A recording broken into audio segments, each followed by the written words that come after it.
Good morning, everyone. We shall be starting shortly.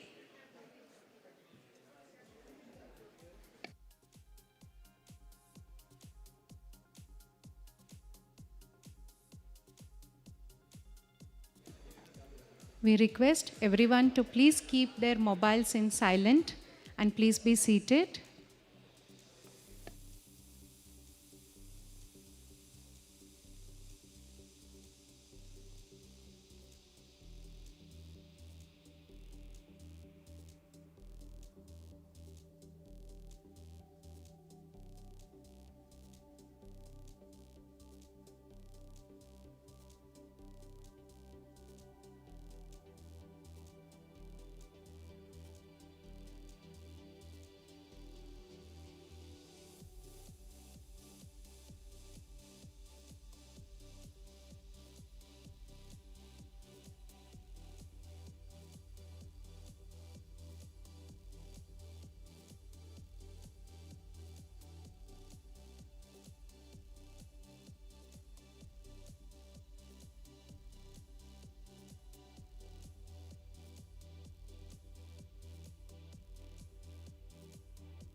Kindly be seated.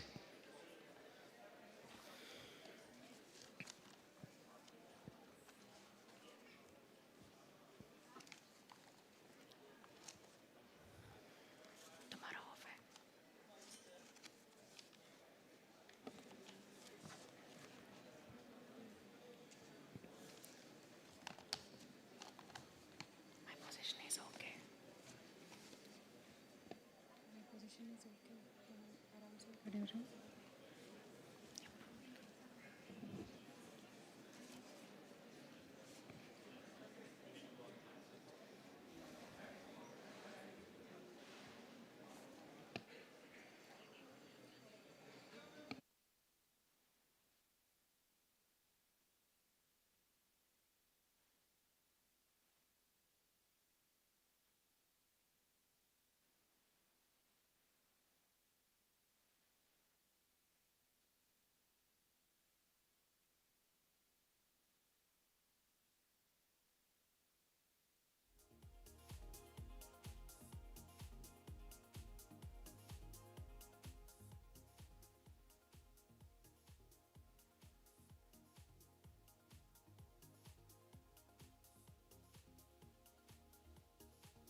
Namaskara Hagu Shubhodaya.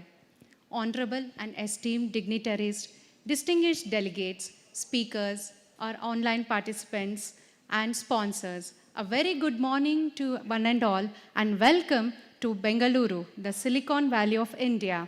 It is a city where innovation meets opportunity and where technology plus creativity converge to shape the future. I'm Pavitra Sinde, and this is my co-anchor, Mr. Aditya Singh Parihar. ओहायो, बॉन्जोर, दोब्रे उत्रा, नमस्कार। आप सभी का SMOPS 2026 के इस अंतर्राष्ट्रीय सम्मेलन में हार्दिक स्वागत है। हमें आपका अभिवादन करते हुए अत्यंत प्रसन्नता हो रही है। It is our privilege to welcome you to the second edition of this two-day international conference on spacecraft mission operations with the theme Innovative Operations for Smart and Sustainable Space Mission Management. This conference brings together leaders, innovators, and experts from space agencies, industries, startups, and academia, providing a unique platform to exchange ideas, share experiences, and explore the latest advancement in the field of space missions.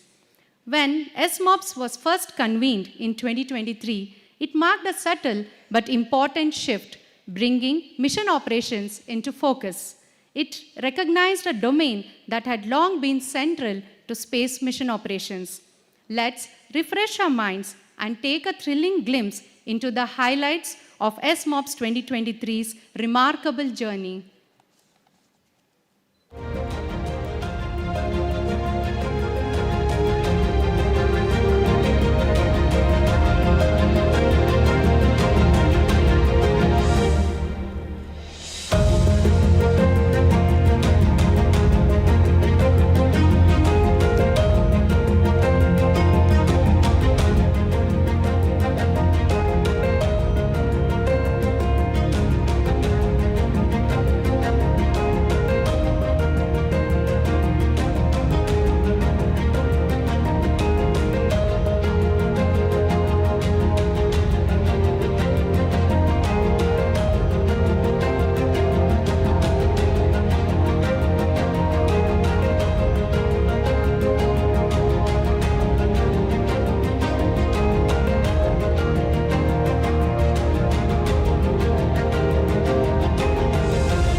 What an amazing journey!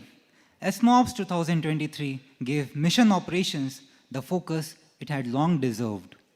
What we gather for today is the next expression of that same intent, sharper, broader, and very much alive in this room.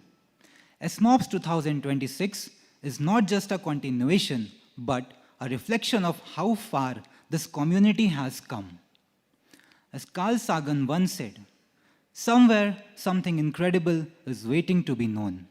This perfectly captures the spirit of our conference, a platform to explore, innovate, and shape the future of space mission operations.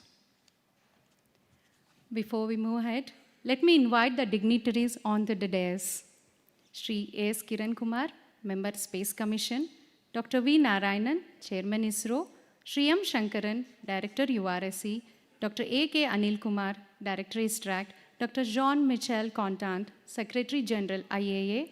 I request Shri M.R. Raghavendra, Associate Director ISTRAC, and Srimati Nandini Harinath, Organizing Committee Chairperson, to escort the dignitaries to the dais.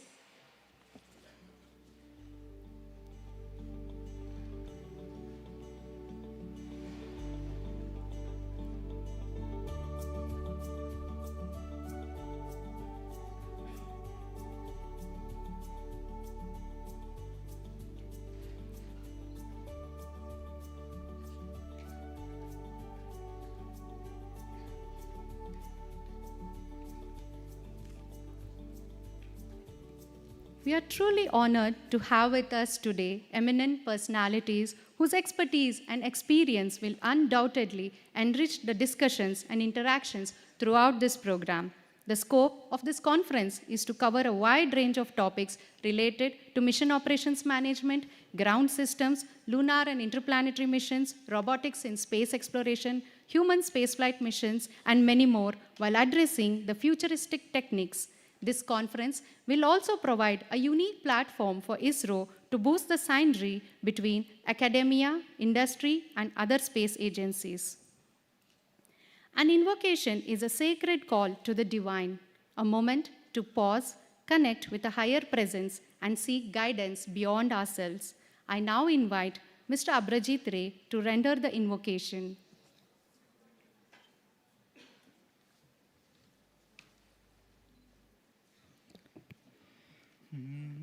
गणनायकाय गणदैवताय गणाध्यक्षाय धीमहि गुणशरीराय गुणमण्डिताय गुणेशानाय धीमहि गुणातीताय गुणाधीशाय गुणप्रविष्टाय धीमहि एकदन्ताय वक्रतुण्डाय गौरीतनयाय धीमहि गजेशानाय भालचन्द्राय श्रीगणेशाय धीमहि गानचतुराय गानप्राणाय गानान्तरात्मने गानोत्सुखाय गानमत्ताय गानोत्सुखमनसे गुरुपूजिताय गुरुदैवताय गुरुकुलस्थायिने गुरुविक्रमाय गुह्यप्रवराय गुरवे गुणगुरवे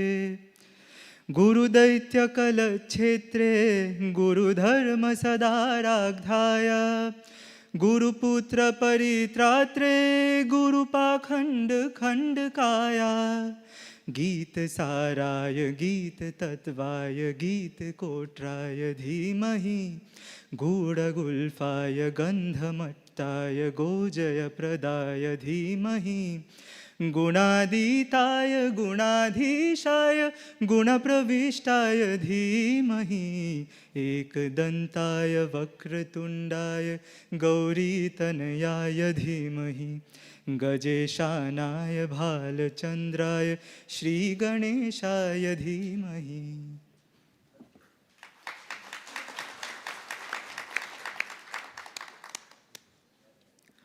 Thank you, Abrojit.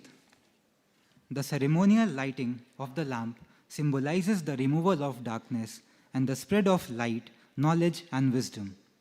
As we light the lamp, may it inspire clarity in thought and purity in purpose. I now request the dignitaries on the dais to kindly come forward and grace the occasion by lighting the lamp. I request Ms. Aishwarya to assist them.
Thank you, everyone.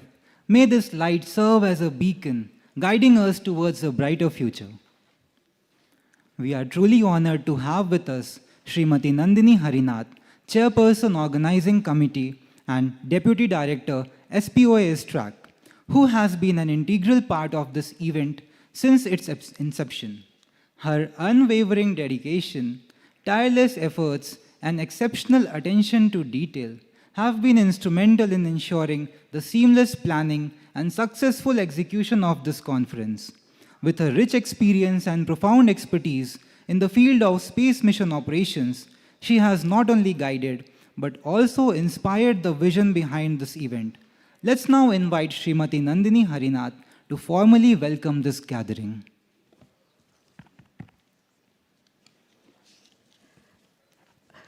Respected Dr. V. Narayanan, Secretary DOS, Chairman ISRO, our guest of honor and chief guest today, Sri A.S. Kiran Kumar sir, former Chairman ISRO, Dr. Somnath, Dr. Kantan, Secretary General IAEA, our publishing partner, Sri Shankaran, Director URSC and Chairman of SMOPS Advisory Committee, Dr. Anil Kumar, Director ISTRAC, Sri Raghavendra, Chairperson Technical Review Committee and AD ISTRAC, all the senior management present here, distinguished keynote speakers, panelists, authors, and all the delegates of the dais, and everyone present in the hall, Namaskar, Suprabhat, and a warm good morning. It's my privilege as chairperson of the organizing committee to warmly welcome you all to SMOPS 2026, this second edition of SMOPS. When we started planning this conference in 2023, one simple thought stayed with us. Mission operations bring spacecraft design to life, turning years of development into fruitful accomplishment, making mission operations the heart of every space mission. Yet, it is not much discussed. Spacecraft operations is about the entire ground segment, ground station, communication links, network, data processing, hardware, software, even IT security, keeping all elements connected, coordinated, and running smoothly at all times. Mission operations demands constant attention, quick decisions, practical innovation, and with automation and AI, it's enabling faster and resilient operations. I always tell my teams, one has to have the nerves of steel to do mission operations. A lot of valuable work happens in this area, and SMOPS has given us a platform to share these experiences, talk about our successes as well as our challenges, and most importantly, give feedback to mission design. And SMOPS also gives us an opportunity to document and publish. Publishing in this area is very limited and rare. And I must say it is essential today because today's operational learning becomes tomorrow's mission readiness. So in this year, we had a dedicated website specifically designed for SMOPS based on our requirements. And it has streamlined all the process, and we've got an overwhelming response from students, academia, and industry. We received over 300 paper submissions. A lot of thought went into introducing new tracks and key focus areas. And we have curated an impressive lineup of speakers in each of the tracks. And we are grateful to each one of the keynote speakers who are here and some of them who have traveled across the globe to be with us. So let me start by welcoming our chief guest, Sri A.S. Kiran Kumar sir. Kiran Kumar sir has been a guiding force for all of us. We look up to him as our mentor, and many of the innovative ideas in mission operations have come from him. His constant guidance, his keen eye for even the smallest detail during reviews, and his ability to bring in new ideas continue to inspire us. A warm welcome to you, sir. Even today, he continues to be with us when we take on our challenging missions, and his energy truly leaves us in awe. Dr. V. Narayanan, Chairman ISRO, Secretary DOS, consistently uplifts and inspires us with his unwavering encouragement and motivation. He has a dual role in this conference. He's also President ASI, who is co-partnering with us. So we graciously welcome you, sir.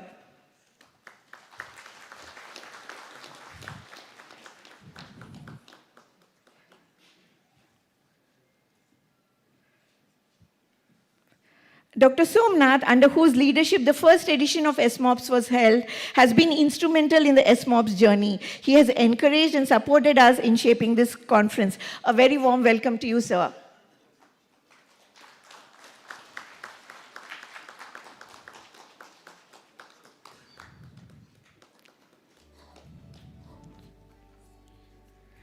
Dr. Jean-Michel Contan, I don't know if I got his pronunciation right, Secretary General of IAA.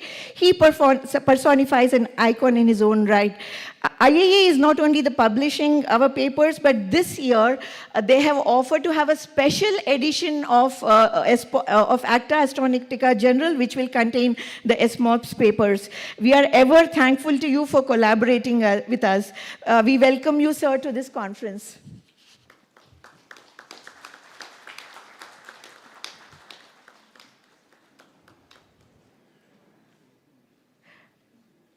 Sri Shankaran, Director URSC and Chairman Advisory Committee for SMOPS, he has introduced a new element this year in the conference, the workshop. The workshop was suggested by him. We thank you, sir, for that suggestion, and I'm sure the students and the young professionals will benefit from it. We welcome you to the conference, sir.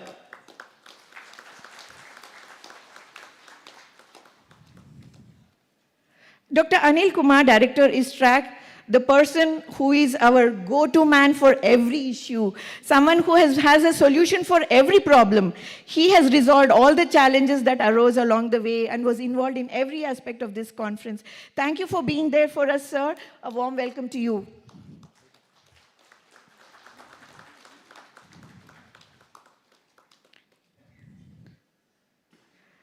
Shri M. R. Raghavendra, Associate Director, ISTRAC, Chairman of our Technical Review Committee, he has overseen all the activities of SMOPS throughout the journey. With his wealth of experience and a suave demeanor, graciously he has imparted a lot of wisdom to us. Thank you, sir, for being there, and hearty welcome to you.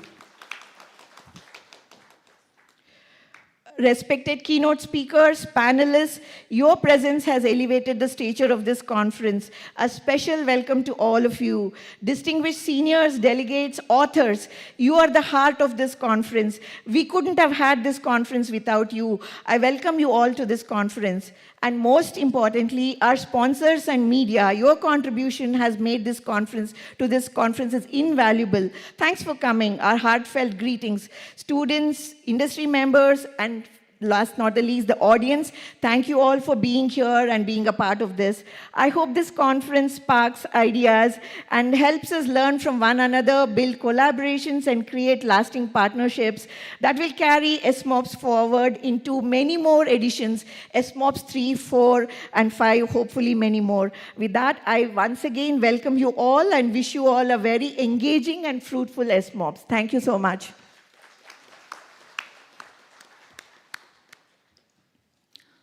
Thank you, ma'am. Let us now welcome Srimati Nandini Harinath with a sapling.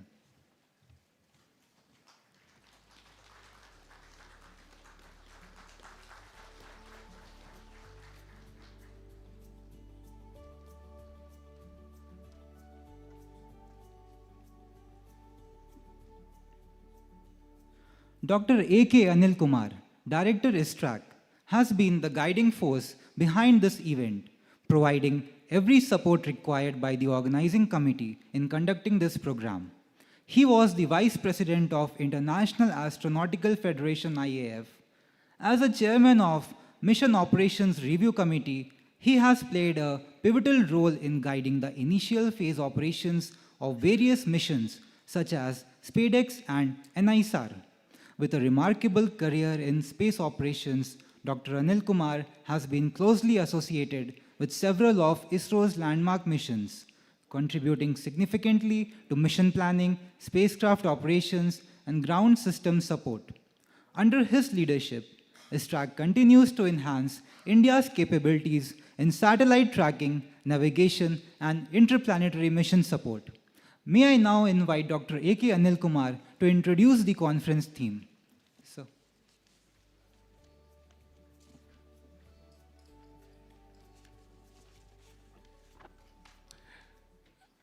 A very good morning to all. Respected Chairman Narayan sir, former Chairman and Chief Guest Kiran Kumar sir, and our former Chairman Somnath sir, Dr. Condan from International Academy of Astronautics, Director URSC, Chairman Advisory Committee of SMOPS, Center Directors, Directors of ISRO Headquarters, and Joint Secretaries and Directors of DOS, distinguished guests and delegates. It is with great pride and privilege I stand before you to speak about the theme of spacecraft mission operations. First of all, let me thank our chairman Narayan sir for who has supported overwhelmingly in organizing the second edition of SMOPS. First edition was in 2023 with the great support from our former chairman Somnath sir and Sri B.N. Ramakrishna, former director track. In fact, in 2022, ISRO joined with SpaceOps, the international body who are dealing with spacecraft operations and mission operations and other aspects, technical aspects related to spacecraft mission operations. After that, we thought we will start an international conference. That is why 2023, we could start the SMOPS first edition. As we know, spacecraft mission operations, the backbone of space exploration. From launch to deep space, it is about precision, teamwork, and innovation. In this edition of SMOPS, we will explore mission design, navigation, communication, automation, and the tech driving to all, including the ground segment automations. Missions like Mars rovers, satellite constellations, and human spaceflight, and other many advanced areas which push boundaries, we will be discussing in this conference. There are many challenges in the mission operations, challenges including autonomy, data handling, and harsh environments. At the present day space ecosystem, driven by large constellations, many space exploration missions and science missions, and artificial intelligence taking main stage on mission operations. This conference will bring all advances in spacecraft operations and the requirements for a sustainable space.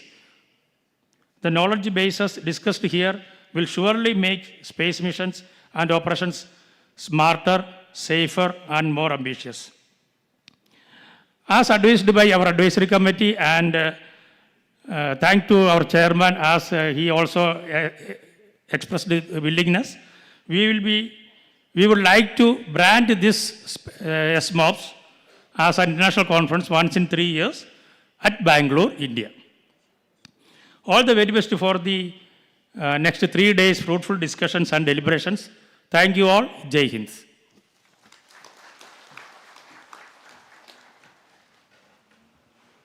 Thank you, sir, for providing the introduction of this conference theme. Sri M.R. Raghavendra is presently working as Associate Director and Deputy Director of GSNA. He is an expert in ground segment and is a chairman of the Technical Review Committee of SMOPS. His contributions have been instrumental in ensuring precise satellite tracking and deep space communication that are critical to ISRO's success. I now invite Sri M.R. Raghavendra to give us a brief summary of technical program.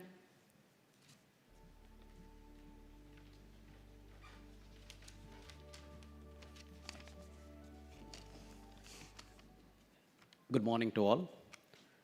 Respected dignitaries on the dais and off the dais. It's a privilege to me to brief you all about the technical program. The theme of this conference is Smart Spacecraft Mission Operations. Actually, a total of 11 tracks have been planned, covering areas such as spacecraft mission operations, ground segment operations, artificial intelligence, human spaceflight programs ranging from Earth orbit to lunar trajectories. We have also received significant number of papers spanning topics from space situational awareness to space policy. Approximately 450 abstracts were received from diverse community, and it is heartening to note that around 70% of these submissions are from students, academia, and startups, which is actually 30% more than what we received during SMOPS 1, which was conducted in 2023. Out of these 450 abstracts, 350 abstracts were shortlisted for full-length manuscript submission, following an initial peer review by experts. Subsequently, about 200 papers were accepted after a rigorous review process involving 2 independent reviewers. Is this blind review based on criteria such as novelty, usability, relevance, along with plagiarism checks. Finally, we could select around 122 papers for oral presentation, around 78 papers for poster presentation. Actually, the 122 papers we had to restrict because of paucity of time, so we had to restrict that. Otherwise, the quality of papers has been really very good. A total of 19 technical sessions have been planned, each session lasting around 90 minutes, which will be reviewed by eminent session chairs and co-chairs over the next 2 days. In parallel, 2 teams of reviewers will evaluate the poster presentations as well. In addition to the paper presentation and poster presentation, workshop sessions are covering interesting topics are organized on day 3 of this conference. All the selected papers and posters have been compiled in the form of a souvenir, which will be released shortly. I would like to express my gratitude to all authors for submitting high-quality technical papers and all reviewers for their critical review for maintaining high technical standards. I would like to express my gratitude to the technical team and the committee members and the entire organizing committee for their dedicated efforts in making this event happen. Wishing you all a very productive and an enriching conference. Thank you.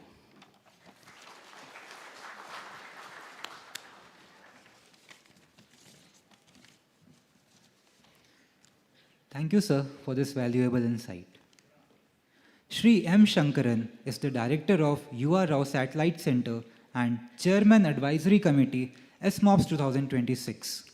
He is currently leading satellite fraternity to realize various types of satellites to meet the national requirements in the areas of communication, navigation, remote sensing, meteorology, and interplanetary exploration.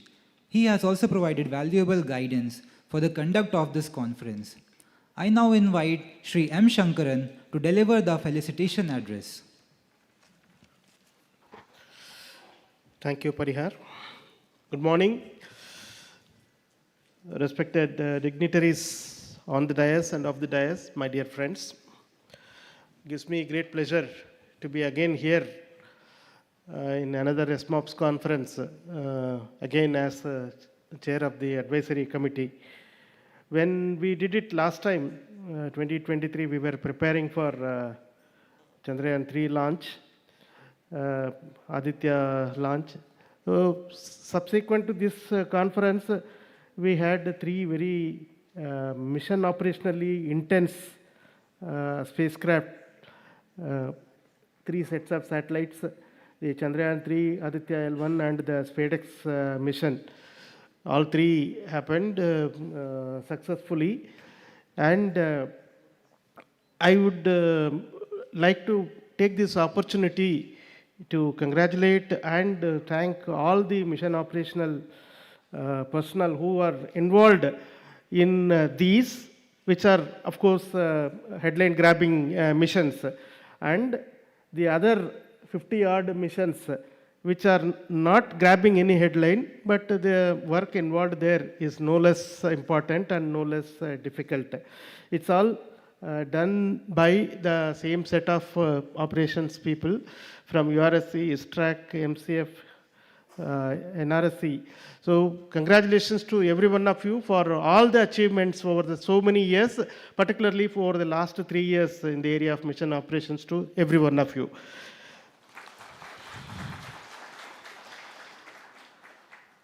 As India and ISRO is gearing up towards the human space flight, the importance of the mission operations preparation and thoroughness in the preparation and involvement of technology and rigor in the mission operation is it can only be more and more emphasized. It cannot be considered as overemphasized at all, because we are going to do missions from now onwards, not only with the robotic systems, but also with the humans involved in these activities. So it brings a completely new dimension to the mission operation, as it's a paradigm shift in the mission operation domain.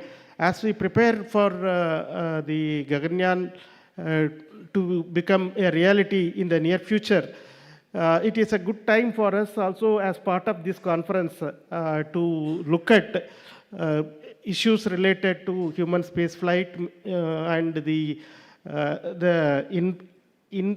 importance of the mission planning for the human spaceflight operation. I'm sure there is a separate track identified for this activity, and we are going to, I'm sure, going to discuss significantly in this domain. And as Nandini mentioned, this time on an experimental basis, we have attempted to introduce a hands-on session as a workshop, particularly aimed at the new professionals who are going to enter the mission operations, particularly from the private sector, private space sector of India. The entire thought process was keeping them in mind and to give them an opportunity, not just only to sit in the hall and listen to the experts speak, but also get on something hands-on. That is the reason this time, as an experiment, we have tried to introduce a one-day workshop, a post-conference workshop, also has been planned. I am sure the participants are going to make the most of this opportunity. And as already Dr. Anil Kumar has mentioned, SMOPS can get branded henceforth as once in 3-year event. If that is going to happen, it is going to augur very well for this community of people who are involved in the mission planning operations and including the ground segment that is related, particularly with the current difficulties with the cyber security, mission operations with data flowing across the globe to the control center is becoming a very big challenge facing all of us. And I'm sure that with conference like this, which will bring in professionals across the world to Bangalore and make our own professionals to have the chance to interact and discuss on subjects of mutual interest is going to be beneficial to every one of you. So let me congratulate the ISTRAC team who has taken the lead in organizing this SMOPS conference, and also congratulate the ASI, IAE teams who have joined hands with the ISRO team to make this conference a reality. And for all the participants, wishing you all happy 3 days time. Those people who are, including for those people who are going to come for the workshop, and happy discussions and happy conferencing. Thank you. Thank you, sir, for your words of motivation and guidance. Dr. Jean-Michel Contant is the Secretary General of the International Academy of Astronautics, IAA. He was CEO of ASTS. Dr. Contant began his career as structural engineer at Aerospatiale in charge of ballistic missile structure. He was Vice President, Marketing and Business Planning at now Airbus. Dr. Contant pioneered the creation of a European Professional Aerospace Society, now named Council of European Aerospace Societies, where he has been elected a Vice President. I now invite Dr. Michel Contant to deliver the special address.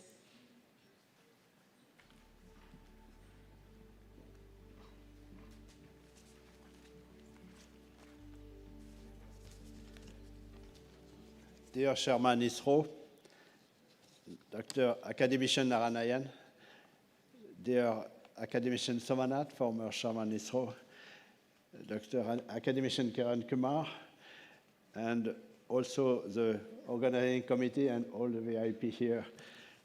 I would like to say also, dear ladies and gentlemen and madam, I am very pleased to join you, both of you, on this occasion of the spacecraft mission operation. The International Academy of Astronautics that I represent here is returning to close cooperation with our Indian colleagues, and SMOPS is among our essential focus. The Academy opened in 2010 a branch for its conference in Bangalore, together with a study center in Beijing and a working department in Tunis. I wanted to have expansion of the Secretariat of the Academy, not only in Paris, or eventually one metro station far from Paris, where we are, but the world is sufficiently big and we are international. 20 years ago, the Academy gave a major award to Ur Rao. In 2003, Dr. Kasturi Rangan has been Vice President of the Academy, and Dr. Madhavan Nair was also elected Vice President in 2005, and then becomes the President of the Academy for 6 consecutive years. He succeeded to Ed Stone, the former head of a Jet Propulsion Laboratory in Pasadena, in America. And he was the first president of the Academy in 2009 after 49 years of American president in our Academy. So it shows that we are fully international. And I was so pleased that we chose India for this major change. Last October in Sydney, academician Naranayan was elected,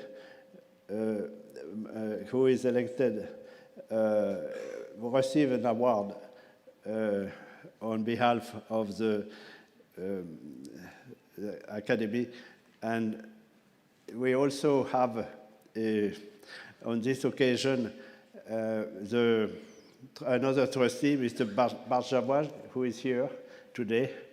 And we have 2 Indians in our board of trustees to manage the Academy. I'm very pleased that we reinforce the role of India. With today 50 academicians elected in the Academy from India, India is about the top 10 country represented in our organization. And it is very important that we have a powerful India in this organization. We have also a new category now. We choose in our statute a new category that has been adopted last March in Sydney, last October in Sydney, and it was affiliate contributor. And this is to recognize a category of experts that are working for the Academy, and because of our limited number of people at the time of election, we elect about 50 people a year for the world, which is not too big. In that category, we are expecting to have younger people, younger experts that will continue recognized for their support in cosmic studies. We publish already 100 cosmic studies in the world, from 100 to 300 pages, each book. We do 30 conferences a year in the world. Incidentally, yesterday we had a conference in Madrid, and next week we have a conference in Italy. So we have a lot of activity in our conference, but we have a strong support of experts.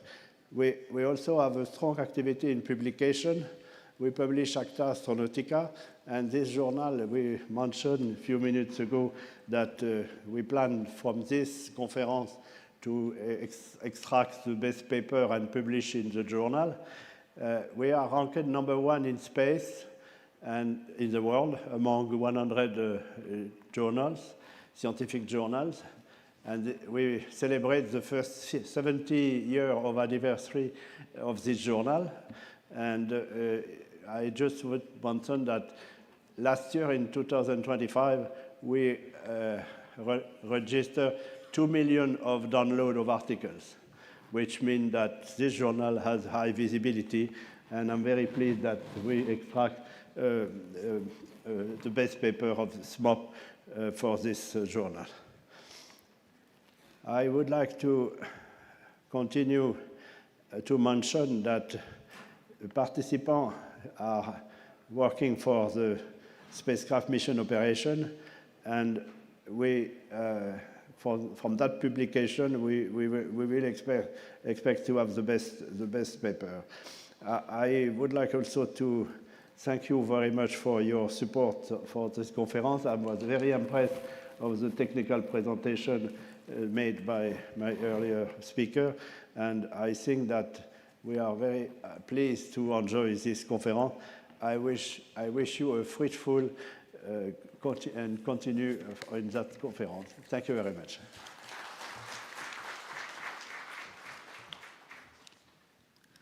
Merci, Monsieur Dr. Kantant. We are very honored to have amongst us Padma Shri A.S. Kiran Kumar, member of Space Commission, former Secretary DOS and Chairman ISRO. He has made immense contributions to the design and development of electro-optical imaging sensors for airborne, low Earth orbit and geostationary orbit satellites. As the chairman of Apex Science Board, an ocean of knowledge and a constant untiring source of guidance across interdisciplinary segments of space program, Shri Kiran Kumar has led ISRO from strength to strength for a plethora of space missions. Also an awardee for Gandhi Peace Prize 2014, I now request Padma Shri A.S. Kiran Kumar to deliver the inaugural address.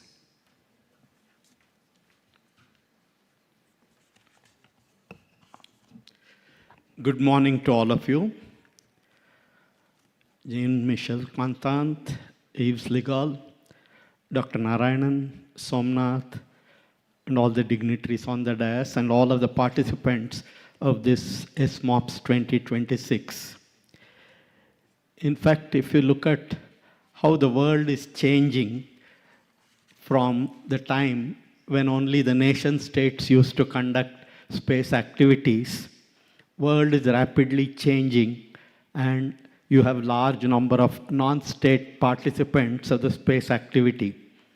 And space activity itself, as it is the fourth frontier, is replete with excellent developments, newer capabilities which is being brought in by humanity.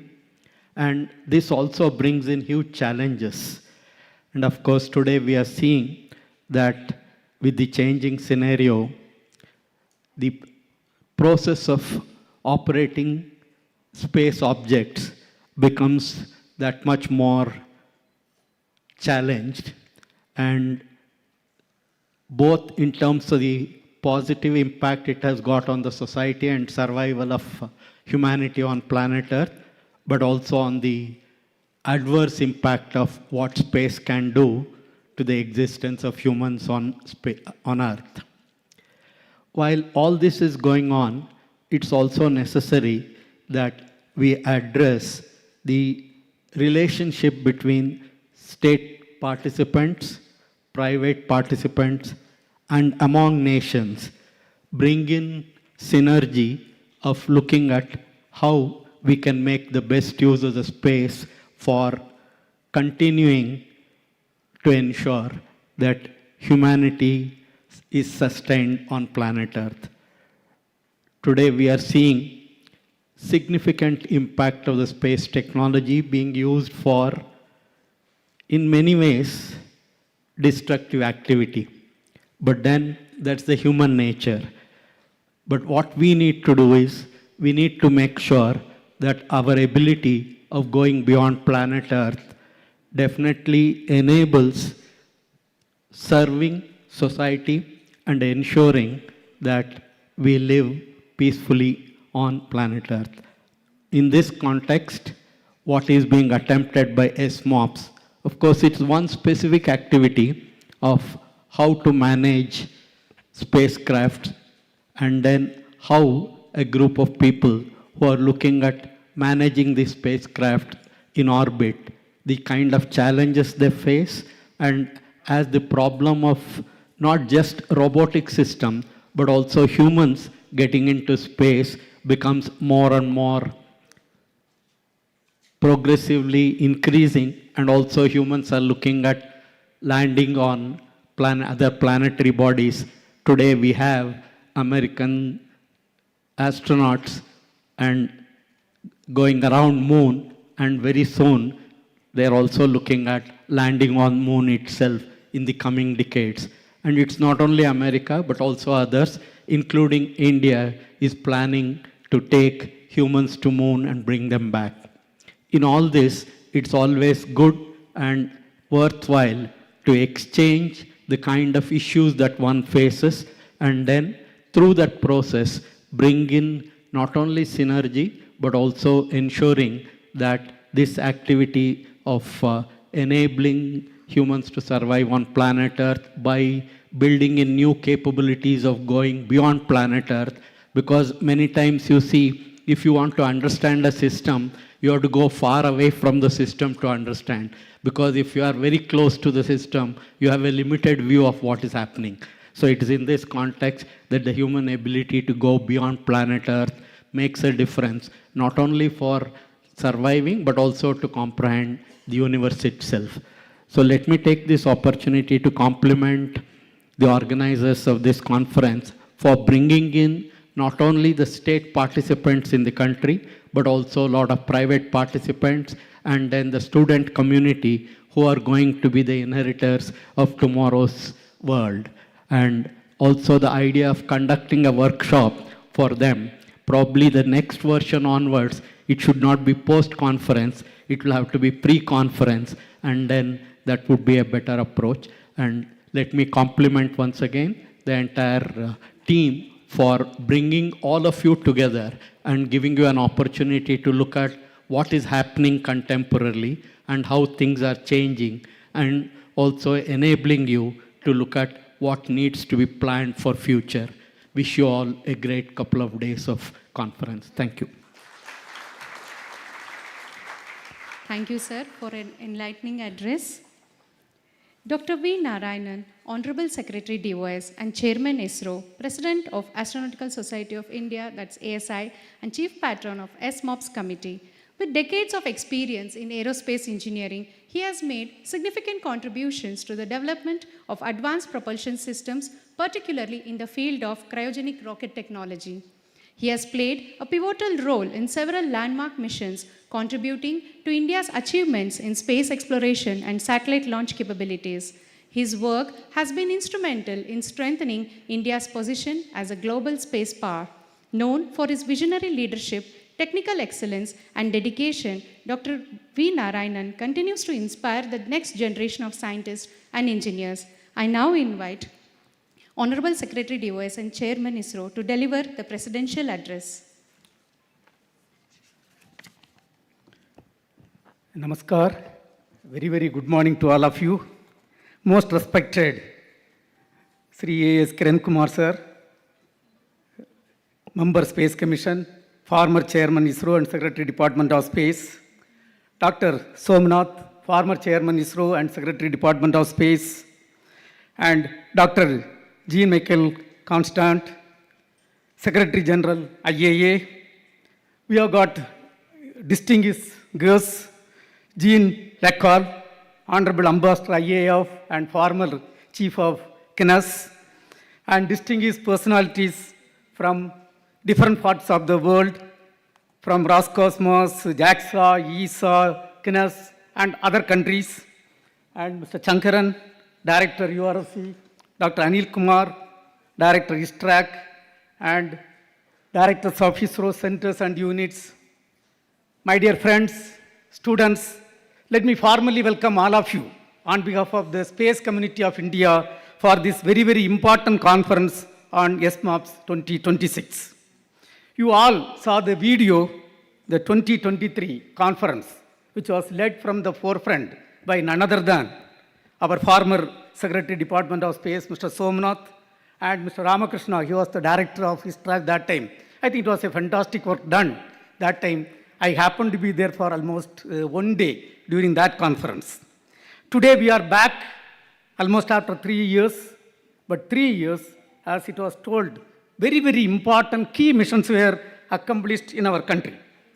And now 2026 conference, I think it is not yet another conference, but it is a very, very important conference with the participation of a lot of people from other countries and experts and startup company from startup system, ecosystem.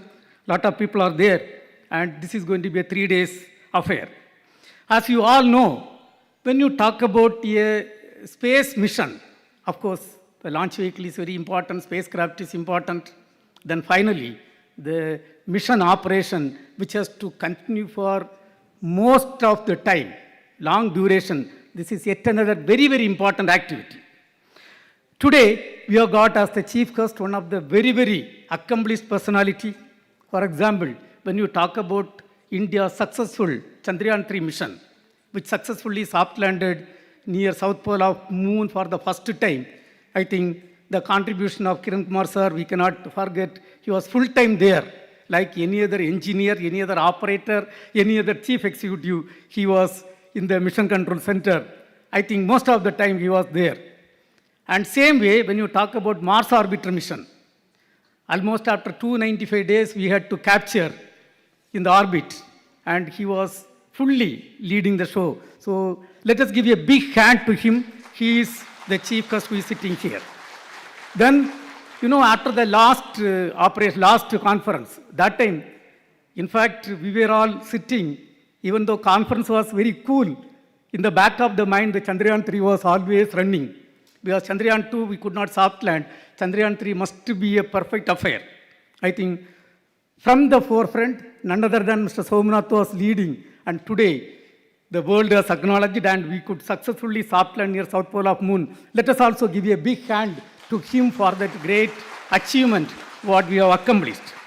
Now, dear friends, when you talk about Indian space program started way back in 1962 onwards, today we have got to work a lot of missions, launch vehicle missions, spacecraft missions, experimental missions, scientific missions, lot of accomplishments are done. Now, behind this, of course, you all will agree with me, the rocket launcher has to work only 15 minutes to 25 minutes. But it has to shed out the energy, what is required to escape from the orbit, and we have to reach. And then, coming to the spacecraft, it has to work for maybe 2 years to 15 years, that type of time frame it has to work. And to make the spacecraft totally operational in the orbit, to do the entire checkout operation, to ensure it is working perfectly, and continuously monitoring the spacecraft operation is one of the very key domain, important domain, what is really, we cannot forget that contribution of that team of experts in writing the software, simulating, uploading the commands and operating the right time. You all will agree with me, if a wrong command goes, what will happen for the entire mission? And then that community, really, your role is very, very important role. Let us really congratulate and compliment the people who are contributing in the mission operation. Mission operation, when you say, it is not only extracting, it is the people, including the designers, including the people who really roll out the requirement to the mission operation team. I think your role is very, very significant. Let me thank, congratulate, compliment all the people who are behind this important activity of mission operation. Now, when you talk about the future, I think lot of things has to go inside. For example, artificial intelligence and machine learning. 10 to 15 years back, it used to be a theoretical subject, but today it is the need of the hour. And cloud-based ground systems, it is also very, very important thing. Now, when you talk about the important missions, what we have accomplished, as Chankaran rightly told, other than lot of, including the Mars orbiter mission, lot of good things are done. But after the last conference, 3 key missions, the docking experiment, carrying out a docking in the space when 2 satellites are rotating with a absolute velocity of 28,000 plus kilometer per hour. Of course, relative velocity is less, and connecting them, softly connecting, it is not that easy job. Any wrong command, any wrong operation, you know what will be the end result. And I think this is one of the important thing what is done. Another thing is, of course, Chandrayaan-3 mission. You all know the tense moments when it is going and landing autonomous way. And before that, you have to upload so much commands and simulation. I think the entire activity, gamut of activities. Then Aditya L1 mission. Today, India has become the 4th country to have a satellite to study the sun. I think the mission operation team can be really proud of your role in these important missions. Now, coming to the human space flight program, It is not yet another activity. It is a very, very important activity. This week, when you look at, 65 years back, 12th April 1961, I think Yuri Gagarin for the first time went safely to space and he came back. And this week, again on 2nd, you all know the Artemis 2 mission. 4 astronauts are in the space. I am sure this will be a perfect, successful mission, going to come back safely and leading to Artemis 3 for further landing on the moon. And to our credit, just before the SMOPS 2023, we were working on the Chandrayaan 3 mission. Today, just before the first uncrewed mission, we are in this conference. And we are all working towards the first uncrewed Gaganyaan mission. And when you talk about Gaganyaan mission, I think a lot of activities are there for this community. Surely, we will do a perfect and important role in making it successful. Today, under the visionary leadership of our Prime Minister of India, the space sector reform is rolled out. Lot of private sectors are working. I think we have got people from Pixel, Dhruva Space, Galaxy Eye, Biometrics, and so many startup company people are there. We too have a lot of students. Surely, the conference of this nature will bring lot of knowledge to students and the startup ecosystem. Also, we will also get land. Our learning is a continuous process. We will also update our knowledge in this area. On this occasion, let me thank the organizers for doing excellent job in organizing this conference. I am sure it will be a very, very successful conference.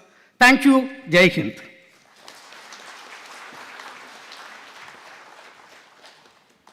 Thank you, sir, for the inspirational and illuminating address.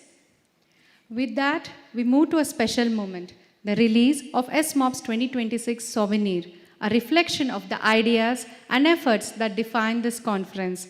It contains messages from the Chief Patron, Center Directors of URSE, MCF, NRSE, ISTRAC, abstract from keynote speakers, oral and poster paper abstracts. I request Dr. P.D. Mishra and Shri Mirza Mohan Zahir to bring forth the souvenir for the release.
A continual awareness and understanding of the space situation, or space situational awareness, is pivotal for safe and sustainable operations in outer space. As part of ISRO's SSA activities, an annual assessment of space situation is published by the Space and Sustainable Space Operations Management Area SSOMA of ISTRAC in the form of Indian Space Situational Assessment Report ISSAR. The ISSAR 2025 captures the major activities and events influencing the space situation at a global scale, the details of all Indian space objects and their status, collision avoidance maneuvers, atmospheric re-entries of Indian space objects, and space debris mitigation activities carried out by ISRO during 2025. I request Dr. Bulbul Mukherjee to come on stage and present the ISSAR 2025 report to Chairman Sir.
Thank you. We are deeply honored to have all our dignitaries here today.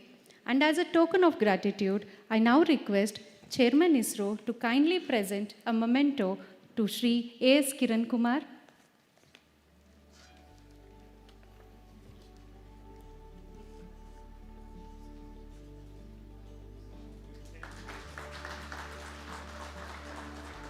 I request Shri Dr. A.K. Anil Kumar to present a memento to Dr. V. Narayanan.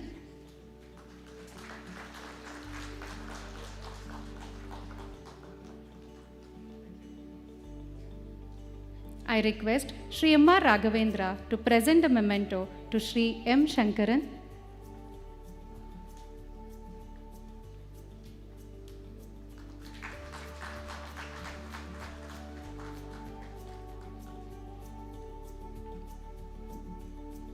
I request Shri M. Shankaran to present a memento to Dr. Jean Michel Contant.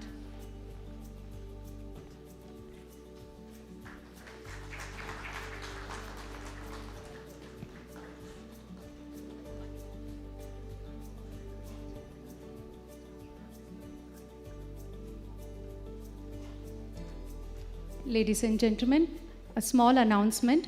An exhibition is planned and further technical sessions will be parallelly conducted across 4 more halls. Now, I call upon Shri Amit Kumar Singh, Member Secretary of Organizing Committee, to deliver the vote of thanks.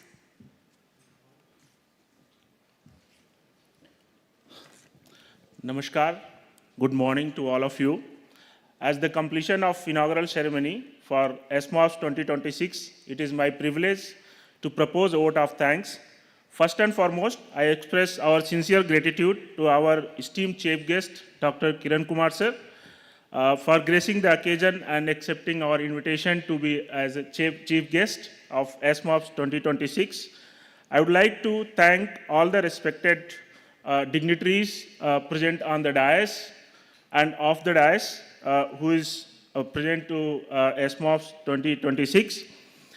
Our respected chairman, he has been very appreciative of the conference right from the initial approval stage. I express our sincere gratitude to Dr. Kantant for accepting a special edition of SMOPS 2026 conference in Acta Astronautica Journal. I thank Director URSC for being with us throughout the journey of SMOPS as a chairman of advisory committee and introducing a new chapter in SMOPS 2026 as a workshop. And I'd like to thank again our chief guest for giving a new idea to invite the students from across the India to participate during the workshop. Thank you, sir. Director Strack for being the pillar of support and man to dive to the conference and providing all the solution for the hurdle as Dr. Nandini has said in the starting. We had a lot of obstacles and it got resolved. Thank you, sir. Associate Director Strack for being expert advice and guidance and willingness to part of the organizing committee.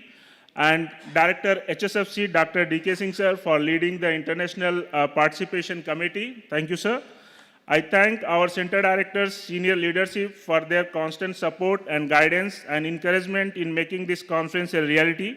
I extend my heartfelt thanks to our distinguished keynote speakers, panelists, and dignitaries of the dais for being part of this important gathering.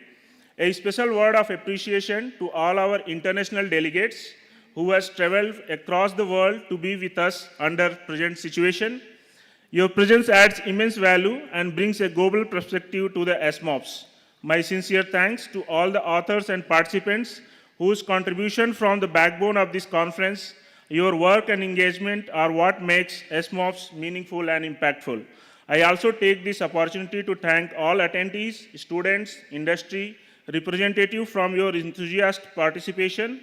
A special mention to our sponsors who has made this event possible through their generous support. Finally, I would like to acknowledge and tireless effort of organizing committee, subcommittees, and entire team working behind the scenes. Your dedication and teamwork have made this event possible. With this, we conclude this inaugural session, and I look forward for engaging and enriching conference. Thank you.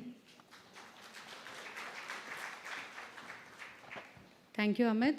With that, we come to the conclusion of the inaugural session. This will be followed by national anthem, after which our esteemed dignitaries will inaugurate the exhibition. During the inaugural of the exhibition, all delegates are requested to remain seated and watch the live stream. Now, I kindly request everyone to rise for the national anthem.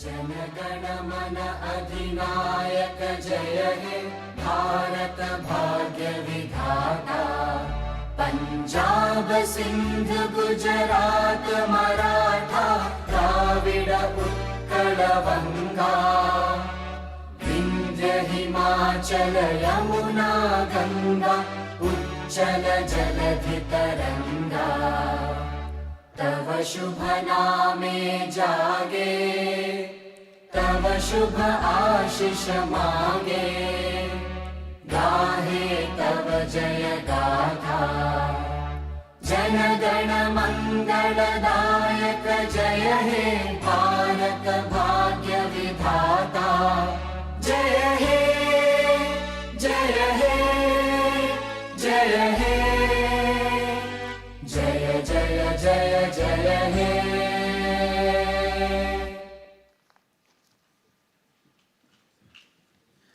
Dhanyavada. I request the Secretary DOS, Chairman ISRO, to kindly inaugurate the exhibition. I request Dr. Somnath, former Chairman ISRO, and Mr. Legal, former President Kenneth, to please join them.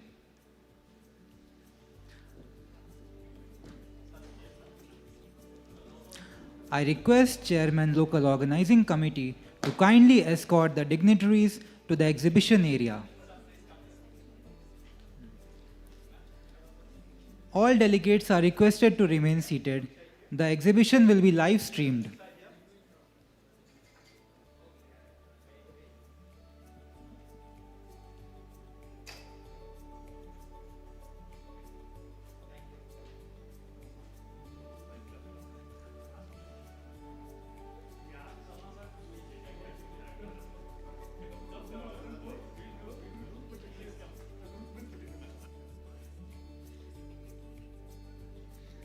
Requesting Nandini ma'am to escort the dignitaries to the exhibition. Requesting all other delegates to remain seated. The exhibition will be live streamed.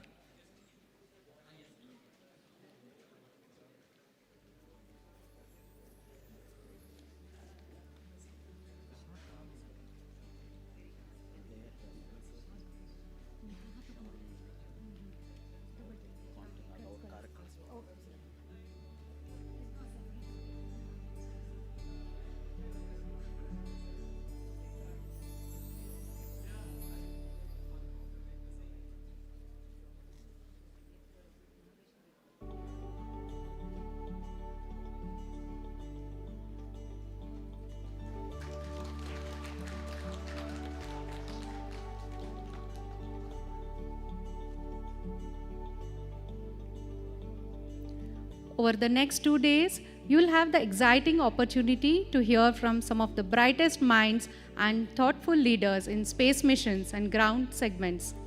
Alongside our keynote presentations, engaging panel discussions, and technical sessions, we have lined up networking events and social activities designed to help you connect and collaborate. Let's make these 2 days inspiring, insightful, and truly unforgettable. Let's break for a high tea and request everyone to join us back for the plenary sessions at this hall at 11 o'clock. Thank you.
hey, check 1, 2, 2, hey, hey.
Hi.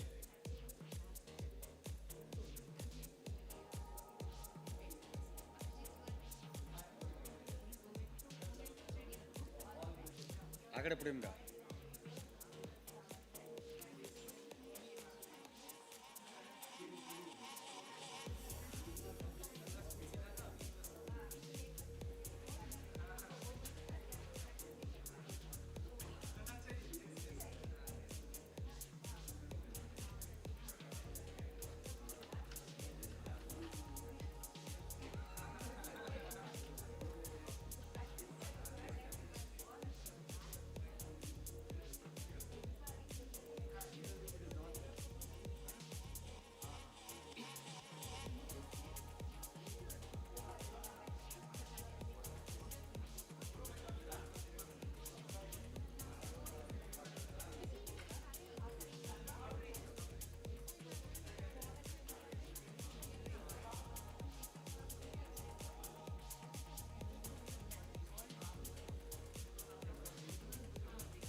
इसको ही निकाल no no इसके बाद next session में केवल 6 sofas हैं 1 2 3 4 and in a sequence moderator will be seeing all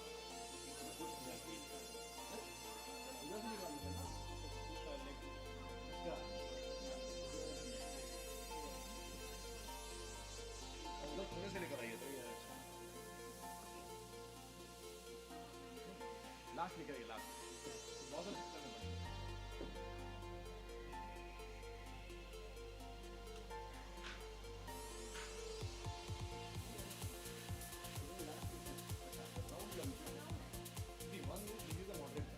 You should see both.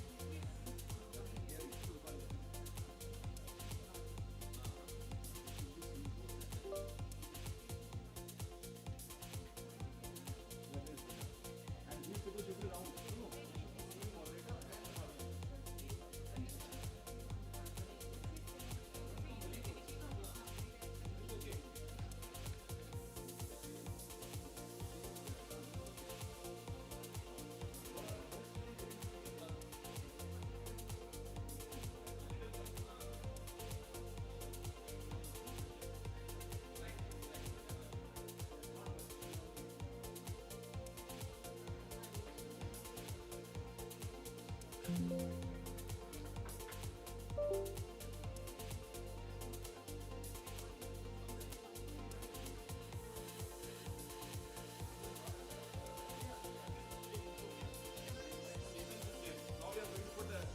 Next session, na? So next at that time we'll put the and when anchor will announce this.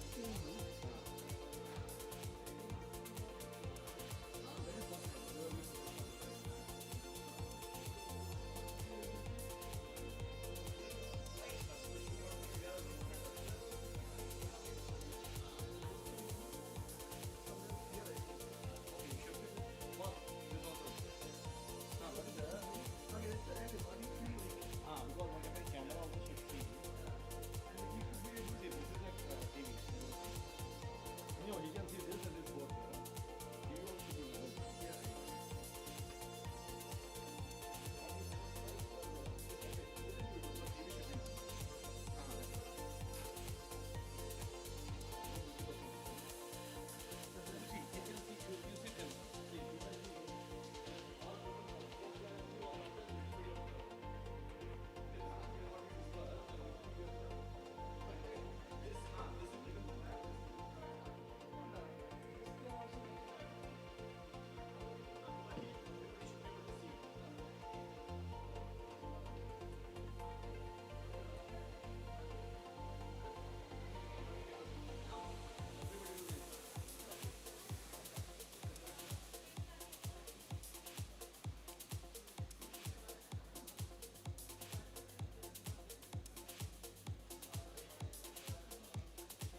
ಓಕೆನಾ?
Lighting ಇಲ್ಲಿ ಕಲರ್ಗಳು ಬೇರೆ ಕೊಟ್ಟವ್ರೆ.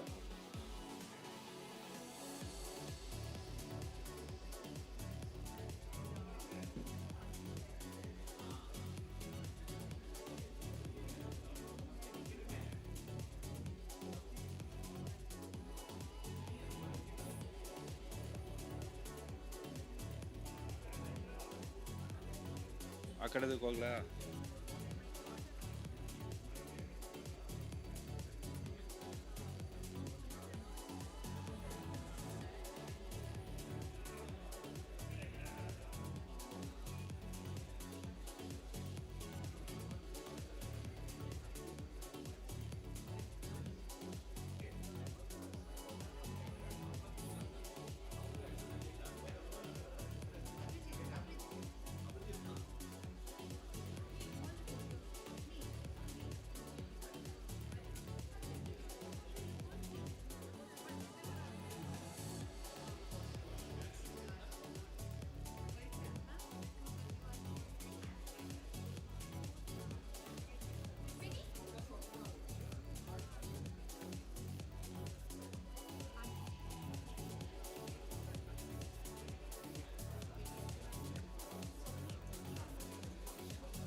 ఇక్కడే ఉన్నాయి.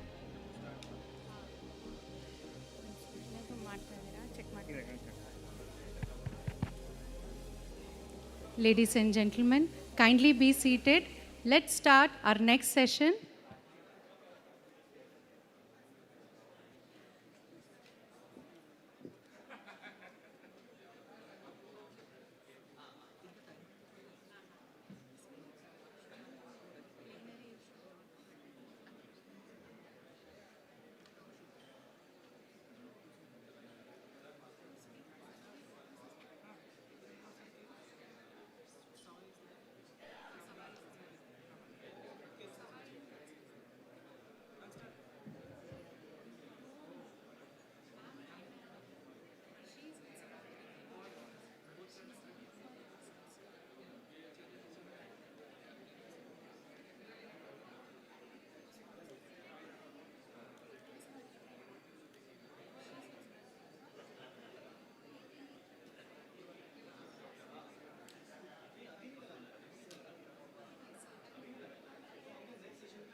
Welcome back, everyone. I am Abhrojit Ray, your host for this session.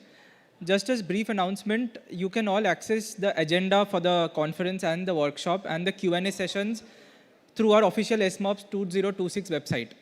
And the hard copy of the agenda is also included in your kit.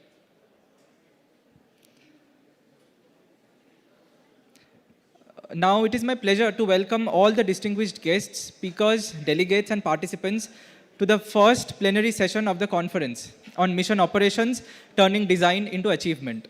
Mission operations transform careful design into real-world performance, where every command brings engineering to life. It is the bridge between concept and success, turning plans on paper into achievements in orbit. First, we have with us Shri A.S. Kiran Kumar, Member Space Commission, former Chairman ISRO, to deliver his keynote talk. Shri Kiran Kumar has made immense contributions to the design and development of electro-optical imaging sensors for airborne, low Earth orbit, and geostationary orbit satellites, starting from Bhaskara to the Mars orbiter mission payloads. He was instrumental in evolving the successful strategy for steering the Mars orbiter spacecraft towards the planet Mars, as well as its Mars orbit insertion. He has been awarded the prestigious Padma Shri and Gandhi Peace Prize in 2014.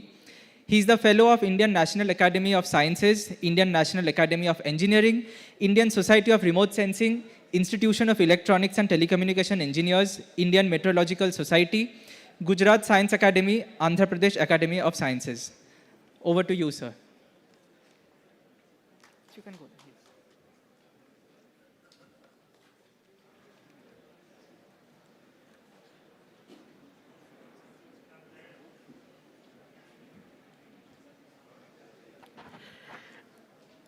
Good morning to all of you. In fact, if you look at the topic of today's plenary talk is turning design to achievement. And if you look at this aspect, probably what I'm going to do will be very different from conventional seminar talks or conventional talks. I'm going to bring in a very different approach to the whole thing.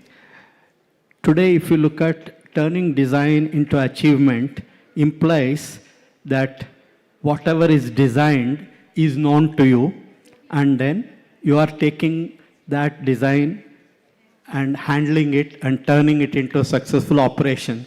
In the context of present thing, what we are talking about is an object like a satellite is delivered into space, and in space you are required to operate the instrument or the system and make sure that it works as per the design.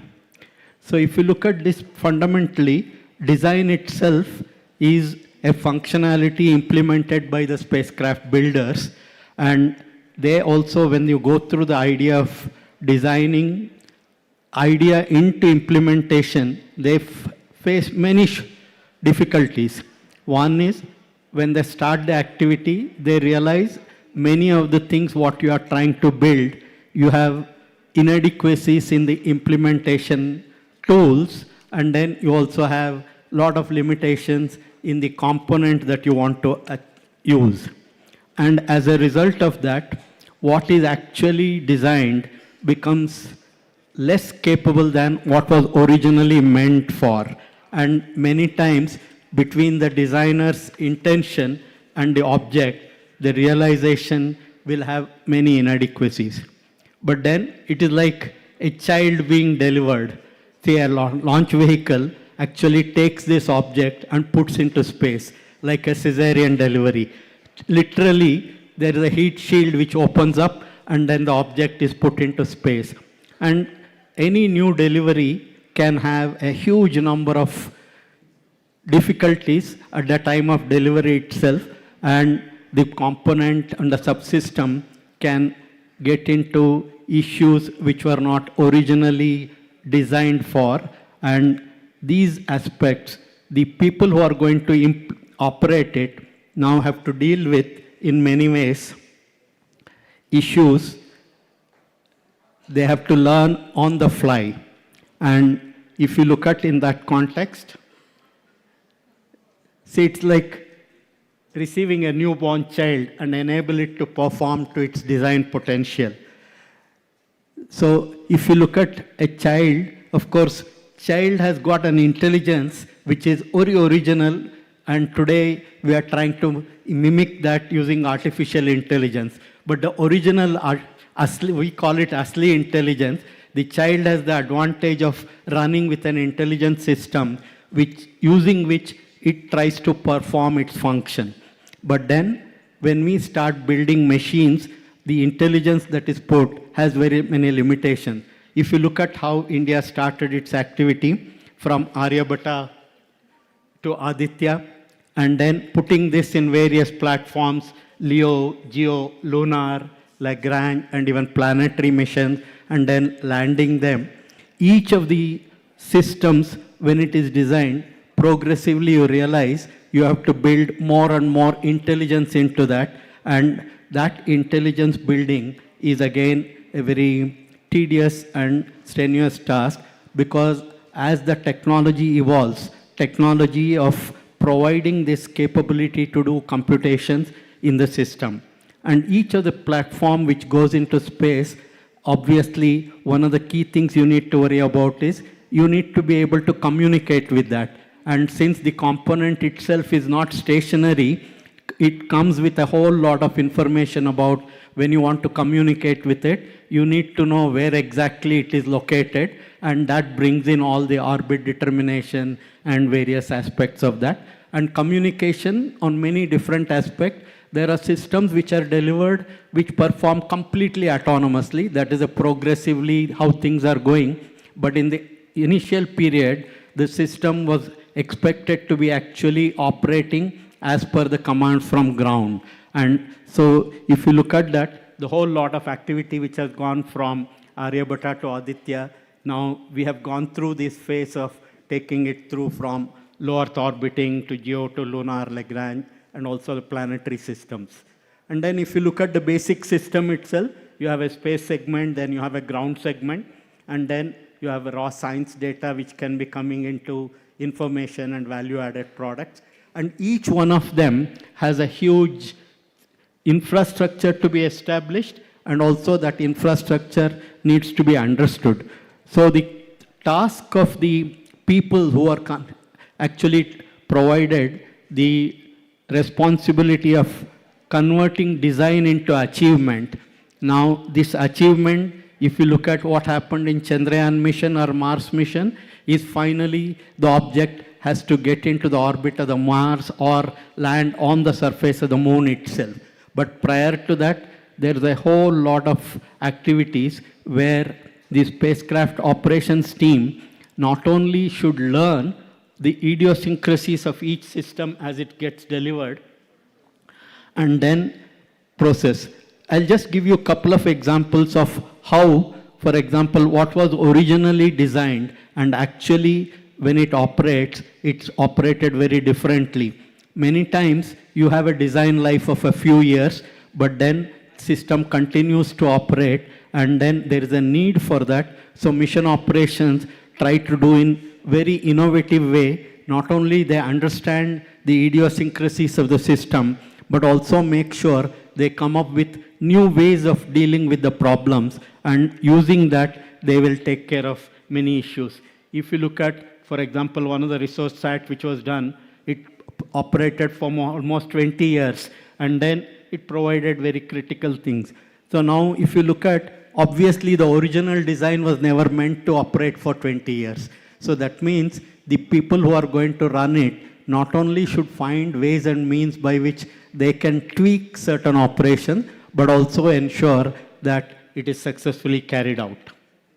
Similarly, if you look at another mission where it was done again for a 5-year design life, and it successfully provided operations for more than 15 years. And then here, as the system design was not catering to a long-term operation, many of the redundancies which existed in the system were almost exhausted, and in spite of practically no redundancy available, the mission operations will have to ensure that it works and continues to provide the functionality that you are looking for.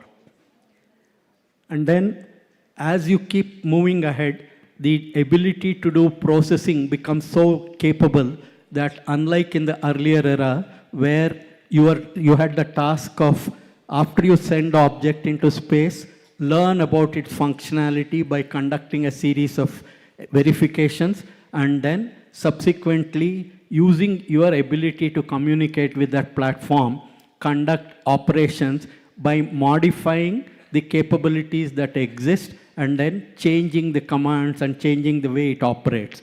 But then with the processing capability increasing tremendously, what is happening is more and more intelligent systems are being built, and of course in building this intelligence is where the mission operations team makes a significant contribution in changing the design of the system itself. And here if you look at smart mission operations for space utilizes artificial intelligence, automation, and advanced data analytics to enhance the spacecraft autonomy. And then ground station management ensure robust and sustainable operation. So here again, one of the things that we realize is that initially our desire is only to make it function.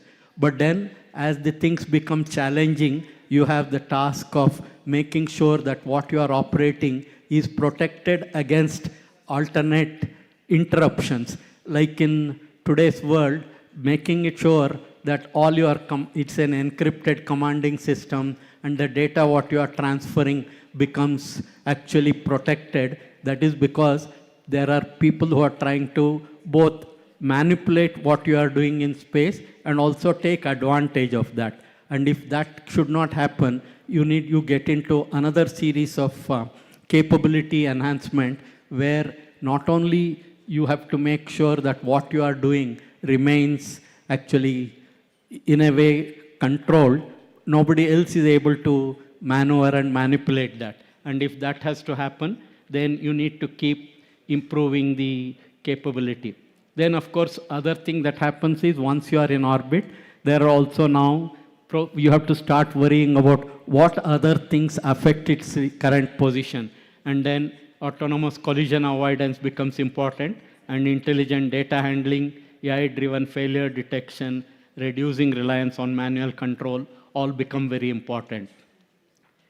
And then today, some of the key comments on the components of the space mission, smart mission operation requires onboard autonomy, and then progressively the effort is, if the functionality is well defined and if the system can completely operate by itself, you don't need any intervention from the ground systems and the system can continue to deliver its functionality. That's an ideal condition.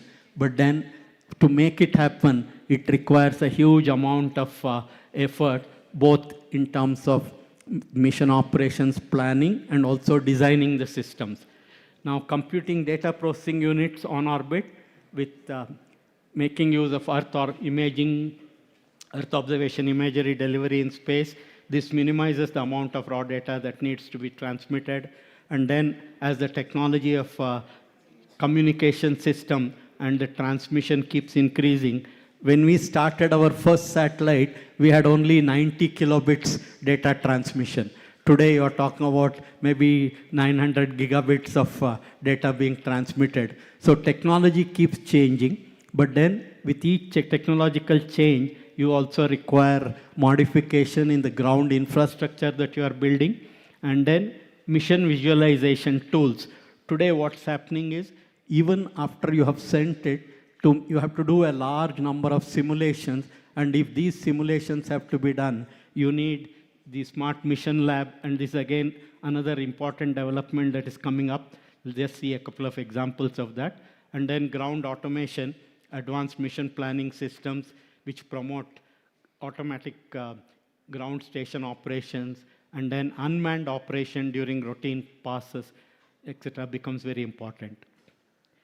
And then if you look at in the past, some of the smart systems have been ESA, when it did the first Smart 1 moon mission, it made use of solar electric propulsion and completely autonomous positioning thing. And then, of course, in Gaganyaan, things are being attempted for building more and more intelligence into the operations. And then there are many entities like KP Labs coming up with tools which can be used by people for not only understanding the system, but also for bringing in new capabilities. And of course, if you look at smart technology utilization and its benefit, navigation, autonomous star trackers, it reduces dependence on ground-based tracking. And then maintenance, of course, on-orbit fueling and robotic service extends the mission lifespan and sustainability. Communication, progressively increasing the capacity becomes essential both for ground use as well as for deep space systems. And then as life becomes part of the missions, health, real-time biomonitoring again becomes extremely important, and it ensures astronaut safety on crewed missions. And of course, this is just showcasing what one of the labs is trying to provide, providing tools where you can actually conduct a whole lot of simulation using available systems, and progressively more and more entities are providing such capabilities of doing real-time testing on high-performance space hardware, cost-effective validation without upfront investment, faster iteration cycles for mission-critical software, flexible development environments. That means basically you are trying to do simulation capability for ensuring that what you are building in terms of mission operations becomes feasible. And then again, traditional versus smart operations, if you look at control center, large teams monitoring real-time telemetry gets changed to highly automated and unmanned passes during routines. And then decision making, again, high dependency on ground expertise and real-time, changes to onboard autonomous decision, data handling, large raw data downlinks for ground analysis, onboard processing becomes a necessity there. Hardware testing, long and expensive procurement and local testing, remote access to virtual and real DPUs for fast validation. And of course, if you see just now what is happening, Artemis 2 is going on, and then their first crewed mission to moon in over 50 years has successfully launched on April 1 and is currently in its operational phase. And the mission utilizes several smart and advanced operational technologies to assist the crew. System invariant analysis technology, an AI tool built by NEC Corporation that monitors more than 150,000 sensors to detect system anomalies and predict behavioral issues in real time. Then human-machine interface, a technology demonstration integrating Amazon, Alexa, and Cisco WebSec. And then deep learning navigation to improve orientation on the lunar surface for future mission, and testing AI-based navigation tools, health monitoring, like I pointed out. So if you look at this, basically the point of converting design to achievement, actually the mission operations team has a huge challenge. The challenge is first understanding the system. In understanding the system built by somebody else, and by conducting certain tests during the course of operation, and then making sure that what they have tested is actually the way it operates. But actually most of the time we realize that the way it is designed, many times even designers are surprised by the way it operates, because while they thought it's going to function in a particular manner, when you start operating it, you realize, because you cannot test it for all the various cases. And so in the life of a spacecraft operations, it is the ability of the mission operations team to understand the behavior idiosyncrasies of this platform. And then this requires a constant vigil.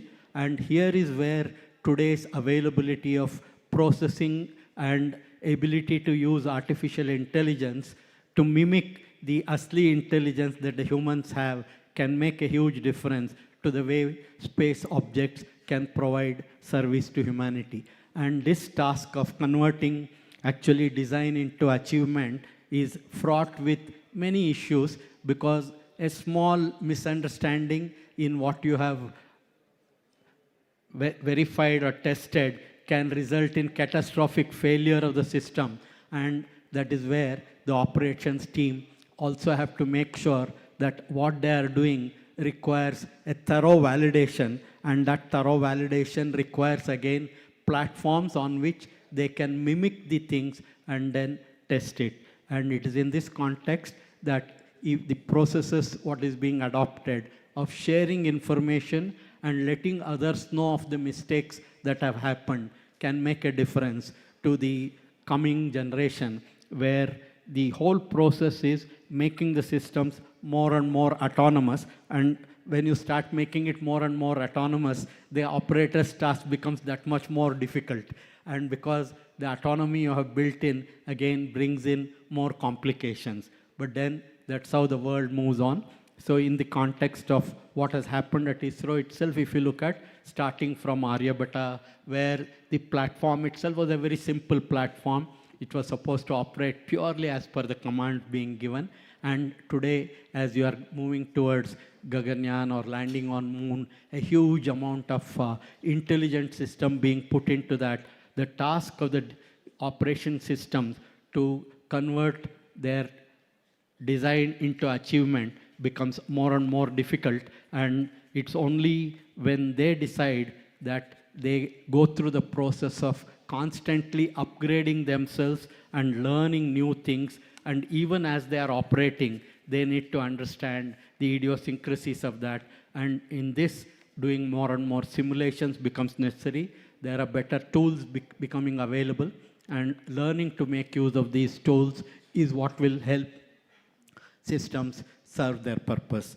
With this, I'll stop this small talk. And the whole idea of what I wanted to tell is basically the task of the operations team is very arduous, because many times they are required to understand the system behavior even without the original designers knowing how the system performs. And it is here that the difficulties increase, and as the systems become more and more autonomous, the task becomes that much more difficult.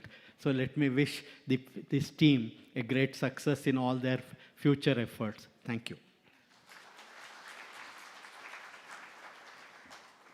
Thank you, sir, for your insight into smart mission management and the future of intelligent operations. I would now like to request Dr. V. Narayanan, Chairman ISRO, to please come up on stage and present Shri A.S. Kiran Kumar, sir, with a memento.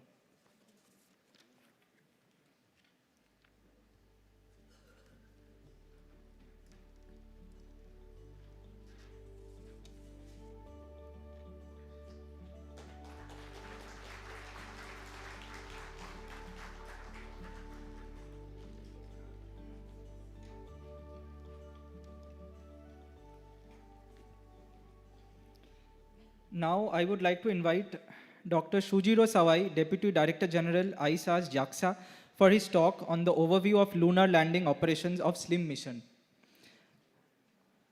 Professor Sawai began his career in 1994 at the Institute of Space and Astronautical Science as a research associate. He is currently serving as the president of the Japan Society for Aeronautical and Space Sciences since 2025. He has served as the project manager for the Hisaki project, world's first space telescope for remote observation of the planets such as Venus, Mars, and Jupiter from an orbit around the Earth. Professor Sawai also served as the project scientist for JAXA's SLIM project, Smart Lander for Investigating Moon, a pinpoint lunar landing mission which successfully completed its historic high-precision touchdown near the Scioli crater in January 2024. Currently, he serves as the Deputy Director General of ISAS, the Director of Space Science Program at ISAS, and a professor at ISAS JAXA. Over to you, sir. Thank you for introduction. My name is Shujiro Sawai again, and I'm from Japan, ISAS JAXA.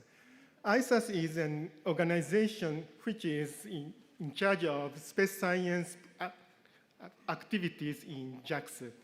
Today, I'd like to present an overview of lunar landing operation of SLIM spacecraft. At first, I should explain what the SLIM is. SLIM is a Japanese lunar lander which landed on the moon in January 2024, 2 years ago. And it aims to contributing two objectives, just as indicated here. The first one is a demonstration of pinpoint landing technologies. And the second one is the realization of lightweight small probe system. You know, the lightweight and small probe system enables more frequent exploration, I suppose, in future. So the second objective is so important for us, for our institute, I suppose. I'm sorry. Okay, here is a target landing site of SLIM. It was selected from the near side of the moon, just as here. And the target location is here. These two are the crater of the size of, say, 100 kilometers, I suppose. And the the target landing point is the edge of two craters.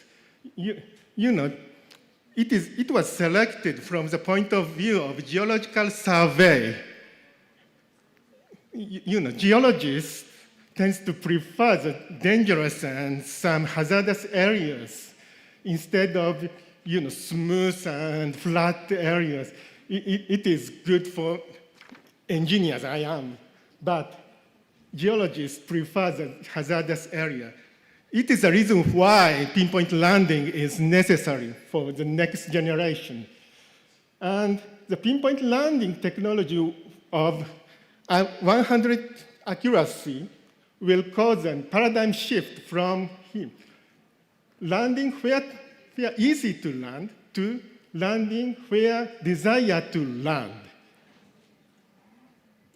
Oh, that one. Okay. I'm sorry. No sense to use PC. Okay.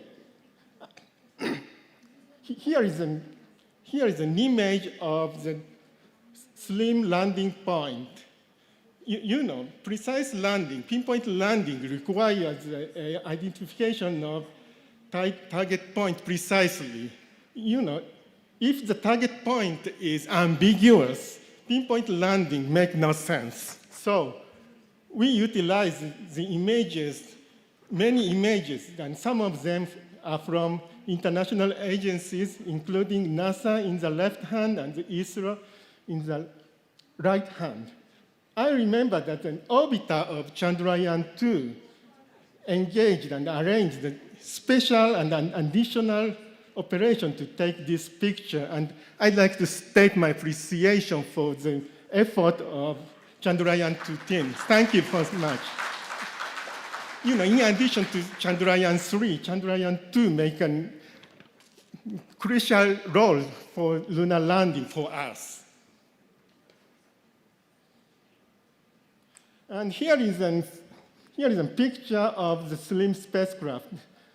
You know, the size of the spacecraft is the order of 2 meters. And, dry mass of this spacecraft is less than 200 kilograms. I remember it is about 195 kilograms or so. And with the propellant loaded, the liftoff mass is approximately 715 kilograms or so. So I suppose SLIM is one of the smallest lander in ever.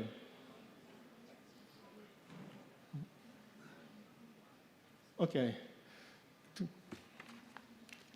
To make the spacecraft small and lightweight, we employed a number of new technologies. Among them is digital, I'm sorry. Yeah. One of the technology we employed is a digital technology. We utilized a digital avionics instead of, you know, conventional analog circuit.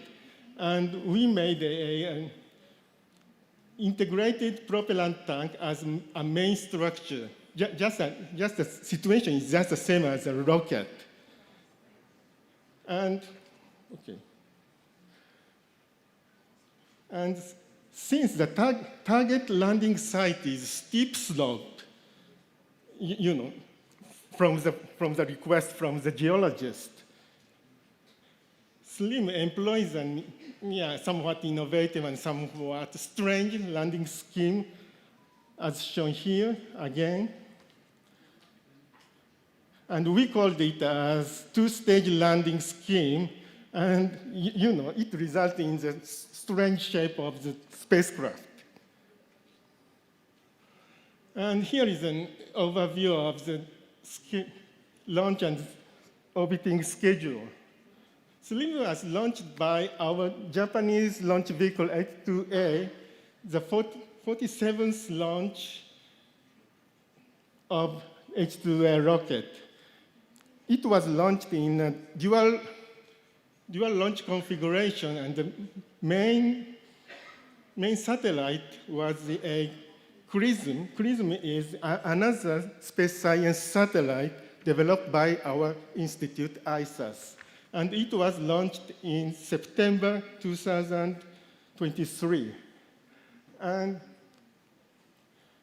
SLIM was inserted into the orbit around the Earth, and gradually, we executed the orbit maneuvers, and LOI, lunar orbit insertion, lunar orbit insertion was executed in December. So, it took about 4 months from the liftoff to lunar orbit insertion, and it is due to save the propellant consumption. Here is an outline of landing sequence. Landing sequence consists of two subphases, just as normal as many lunar landers. The one is powered descent phase, and the second one is vertical descent phase. And during landing sequence, vision-based navigation, we called it as VBN, conducted at 7 areas in order to reduce the error. To achieve the pinpoint landing, SLIM has to know where I am. And to know where I am, we utilize the vision-based navigation at the 7 areas. And additionally, at the final hovering phase at the altitude of, say, 50 meters, just before landing, another onboard image processing was executed.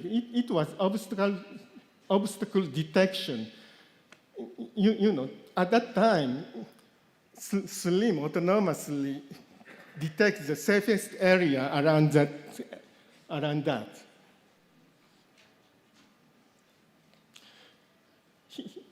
Here, I'd like to explain how VBN, vision-based navigation, works.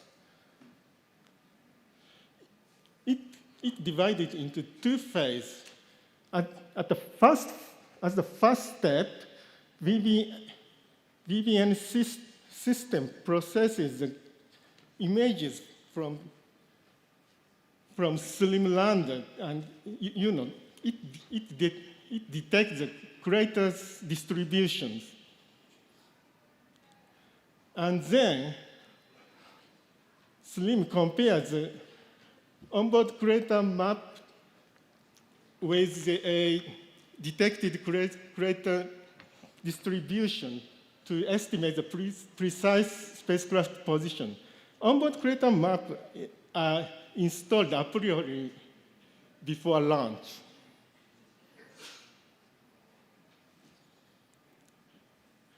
Here is a demo of how vision-based navigation works.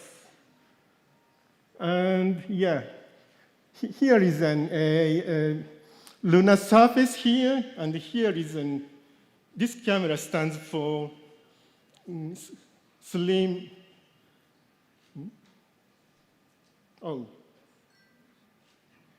it seems the video doesn't work. Yeah. Well, when the operator moves the SLIM,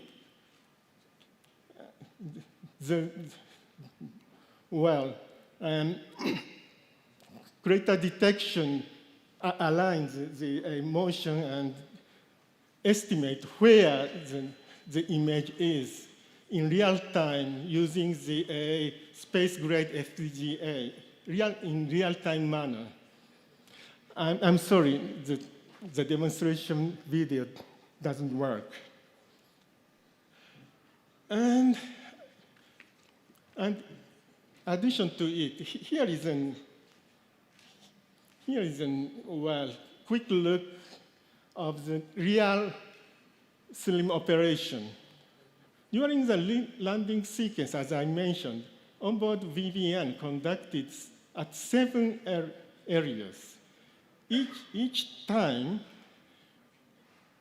oh, I'm sorry.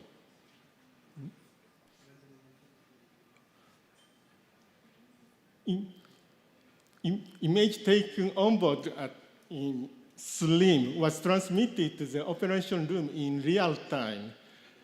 As a backup, ground station confirmed the validity of onboard process and could override the commands if necessary, but it was not necessary at the time. It doesn't work? I'm sorry, let me check it.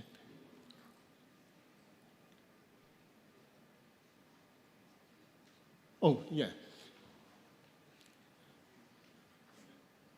The left picture is the image taken by SLIM in real, and the second one is a computer graphic constructed from the estimated position of SLIM. So we see that these two pictures are almost the same, and it means that the estimation on board SLIM, the position estimation on board SLIM sounds perfect.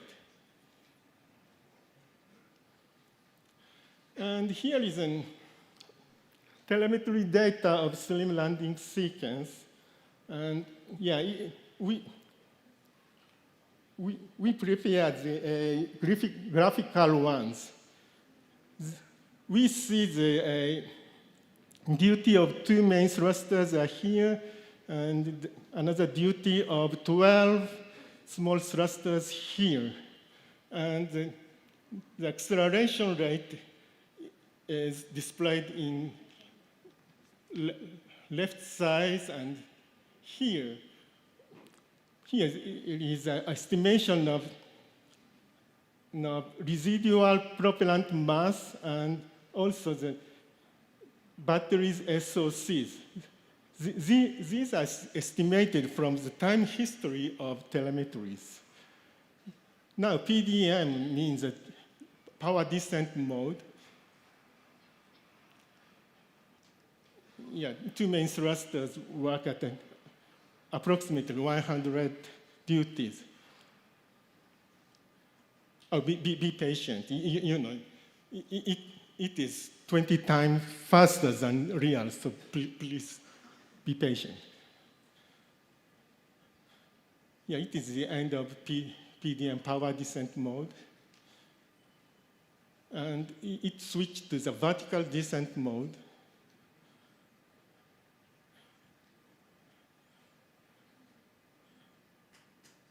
Yeah, touch down now.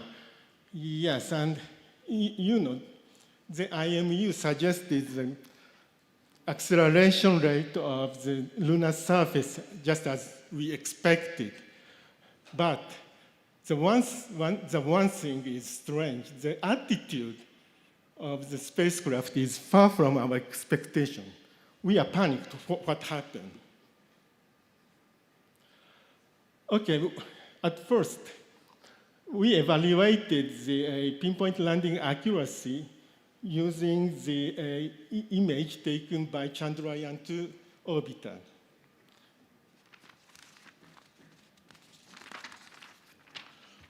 At the altitude of 50 meters, SLIM conducted an obstacle detection, and SLIM switched the target point from the original one to the safest point here. So from the engineering point of view, pinpoint accuracy should be evaluated at this instance because you know after that SLIM target to the new point rather than the original point.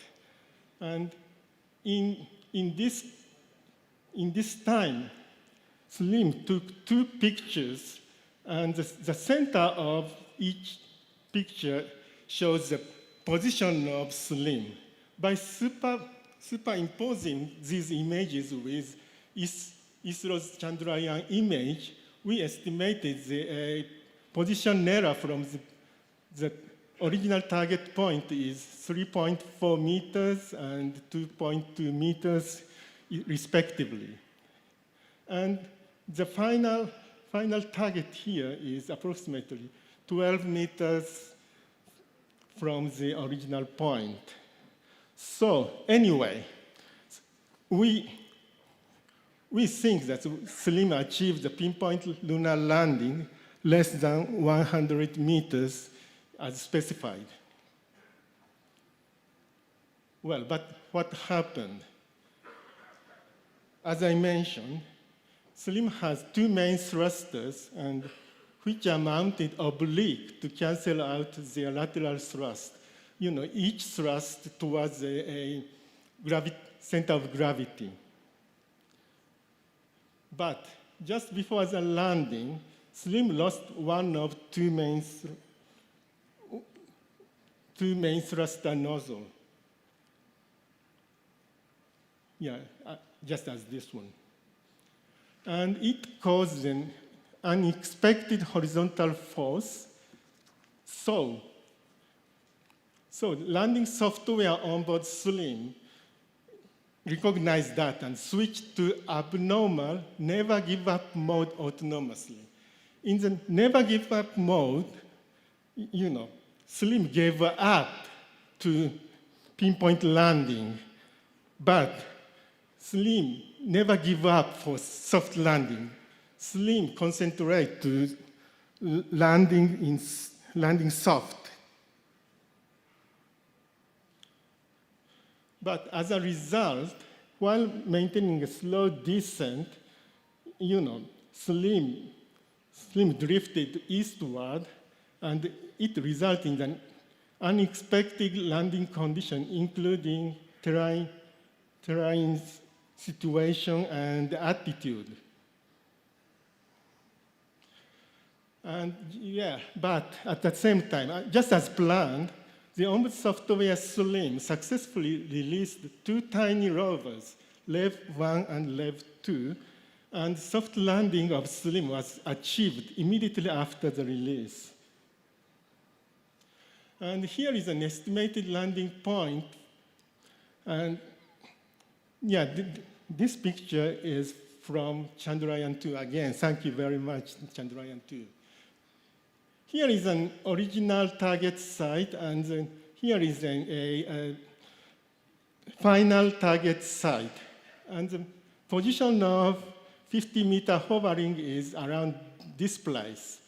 And as one of the main thrusters nozzle was detached from the SLIM, you know, SLIM drifted eastward rapidly, and finally, SLIM is here, approximately 60 meters from the original site and approximately 50 meters from the final target point.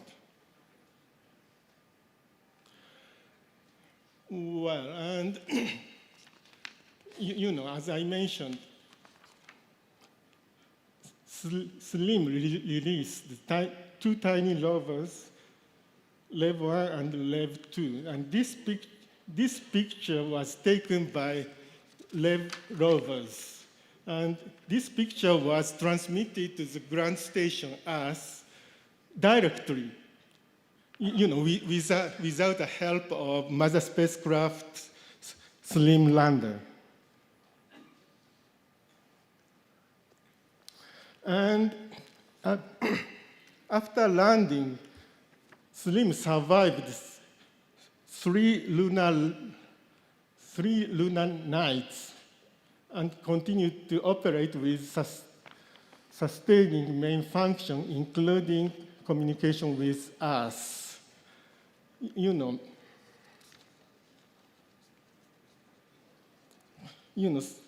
SLIM was not designed to survive the lunar nights.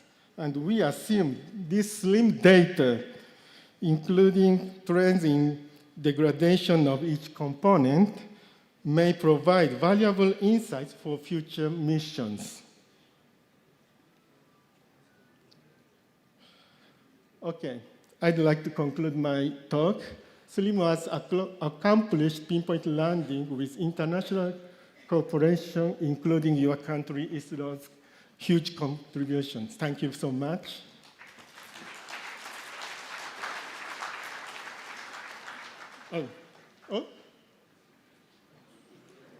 Thank you. One more minute, please.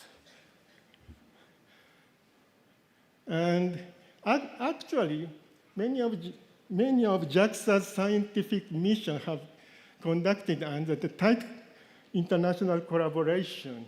And for the and the other side, networking the ground station in the Asia and Pacific region is under discussion. At that time, the keyword is planetary protection. Okay, today I'm in India, and I'd like to put some statement on this. To enlarge the international cooperation, I suggest JAXA desire to tighten collaboration with countries, many countries, including India. Actually, we have LUPEX project. LUPEX is a lunar exploration project, and in tight cooperation with ISRO. And for the next step, I suppose the keyword would be space weather. So in this context, solar physics would be the other promising candidate of collaboration in future. Thank you for attention. Thank you. That's all. Thank you so much, sir, for taking us through the thrilling phases of the SLIM mission and also bringing out how far international cooperation can take us forward in exploring space. I would now like to request Dr. A.K. Anil Kumar, Director, ISTRAC, to please present Dr. Shujiro Sawai with a memento.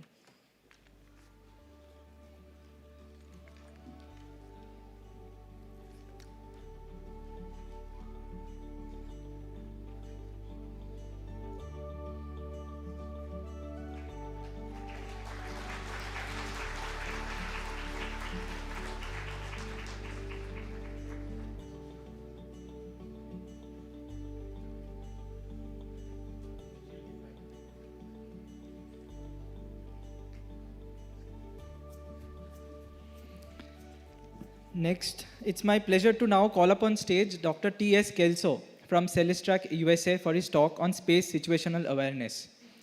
Dr. Kelso served as a senior research astrodynamicist at CSSI, having 35 plus years of experience in space education, research, analysis, acquisition, development, and operations. He also served as Associate Dean, Vice Commandant, and Commandant at Air Force Institute of Technology. Dr. Kelso has supported the space surveillance community since 1985 by operating electronic data dissemination systems to provide NORAD two-line orbital element sets, associated orbital models, documentation software, and educational materials to users around the world. His academic background includes BS degree from the US Air Force Academy in Physics and Mathematics. He has done MBA in Quantitative Methods from the University of Missouri, MS in Space Operations from Air Force Institute of Technology, and PhD in Mechanical Engineering from the University of Texas. Over to you, sir.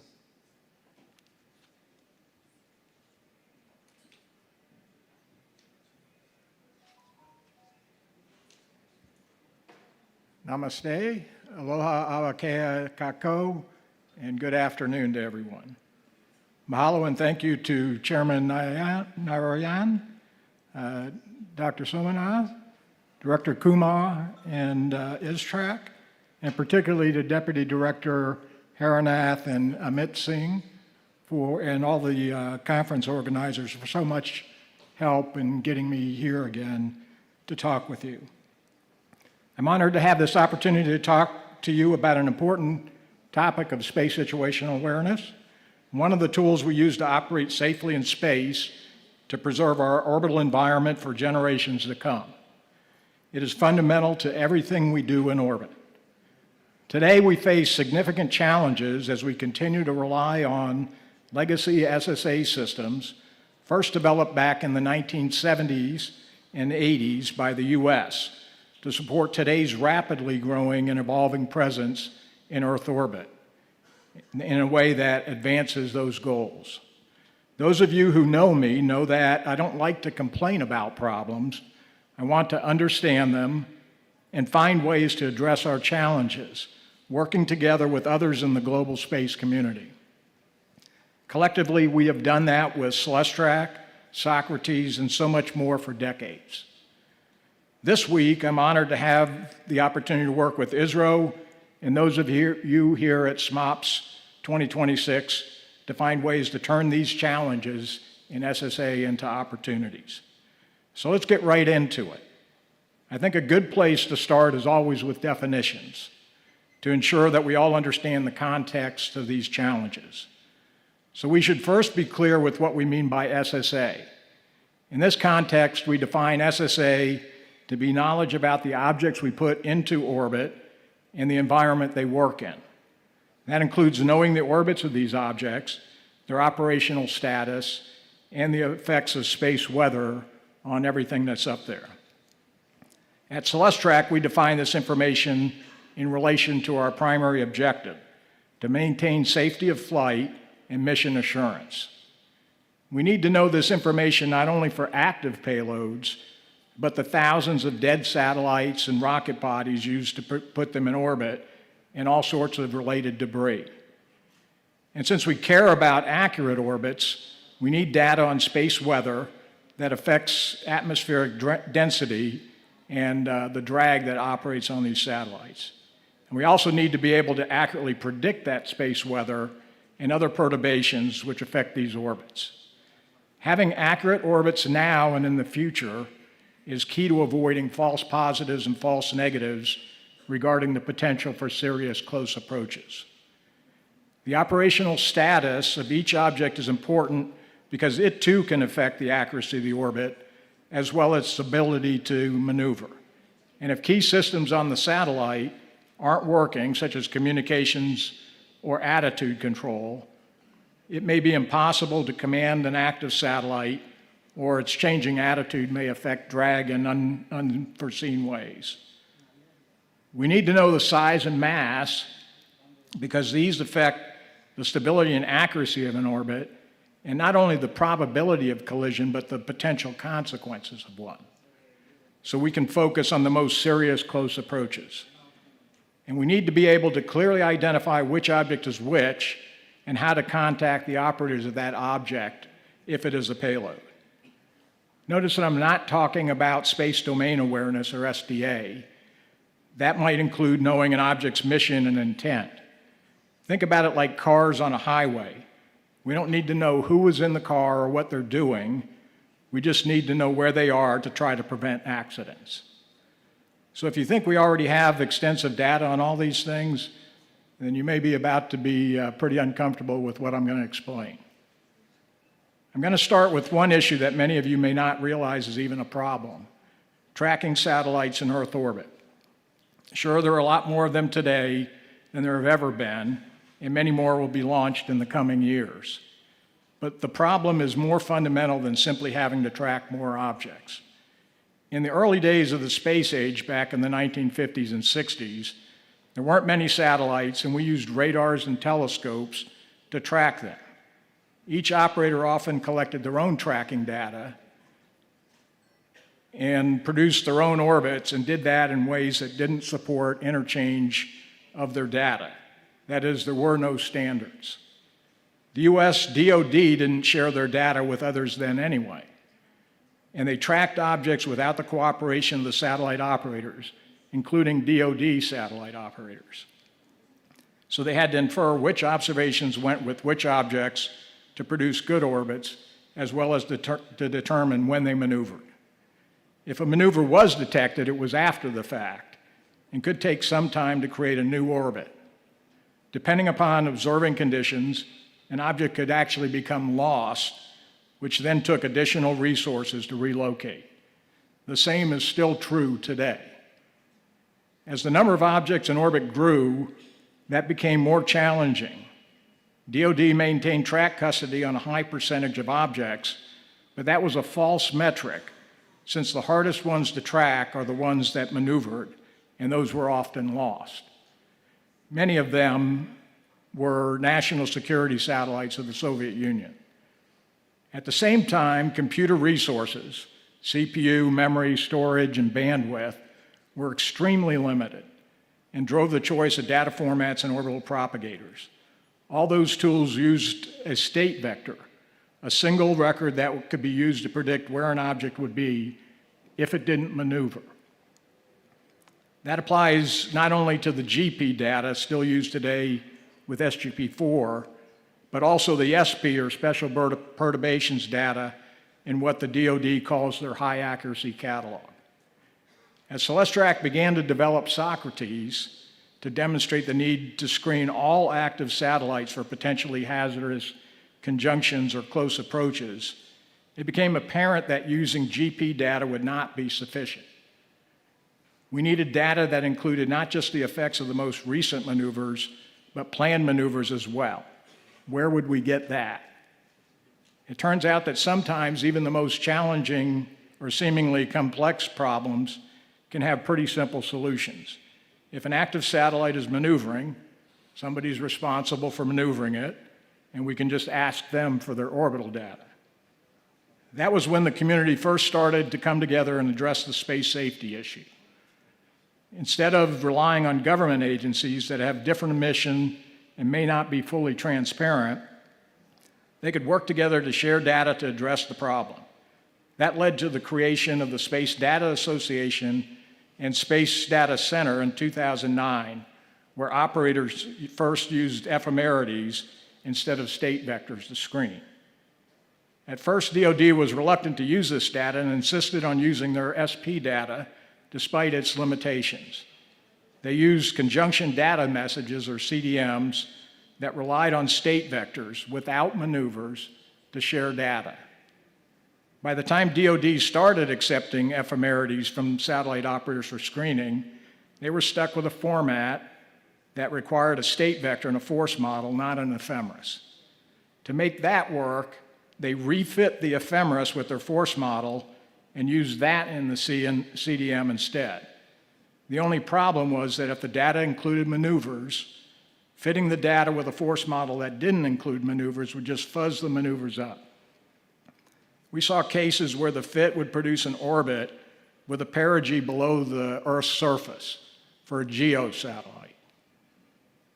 There was an obvious solution: change the CDM format to allow standard definitions of orbital data that would allow for those using state vectors like DoD or ephemerides provided by a satellite operator. That data would be part of the package in a CDM. It has taken DoD along with CCSDS almost a decade to finally do that, but only part way. The new format shows an ephemeris name if available, but doesn't include the data or a URL for it. And there is still a partial state vector with no defined force model, presumably for use by those who don't have access to the ephemeris data. It seems this partial solution is not only inefficient, but could potentially lead to inconsistent interpretation of the CDM. Before moving on, I'd like to address an even more fundamental issue facing us: the accuracy of the data. For the moment, let's assume the operator provided ephemeris data is correct. But there are a lot of dead satellites, rocket bodies, and debris that don't have ephemerides. How accurately are those being tracked? Celestrak started an effort back in 2007 to try to answer that question. At the time, we were seeing cases where the U.S. Space Surveillance Network, or SSN, lost GPS satellites for weeks or even months, even though the GPS operators shared current data with the world on when maneuvers occurred and their new orbits. But the SSN didn't use any of that. It couldn't because they didn't use the same orbital data formats and models. So Celestrak created supplemental GP or sub-GP data, which fit the GPS almanacs that we all use in our phones today, using the SGP4 propagator to produce SGP4 compatible GP data. Despite doing that 18 plus years ago, however, the SSN continues to lose GPS satellites after maneuvers to this day, with one last month that was untracked for 20 days and another that was just recovered today after being untracked for 10 days, and that was off by over 600 kilometers. Working with satellite operators around the world, Celestrak now processes data for over 11,000 of the almost 15,000 active satellites tracked by the SSN. In fact, we download and process data for over 10,000 Starlink satellites every 2 hours. When we produce sub-GP data, we always produce an RMS metric that shows the quality of each of our fits relative to the original ephemeris. Back in 2024, we developed a tool that also calculates the RMS between the GP data produced by the SSN and our sub-GP data. The results are sobering. We routinely see thousands of comparisons that are off by more than 25 kilometers. And the DoD gets ephemeris data for almost all of these objects directly from satellite operators. But they only use that data for conjunction assessment. They rarely use it for SSA.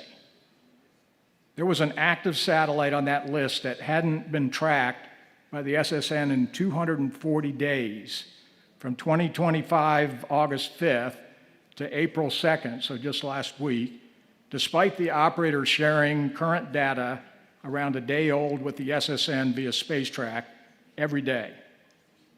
The RMS differences for some others are over 10,000 kilometers.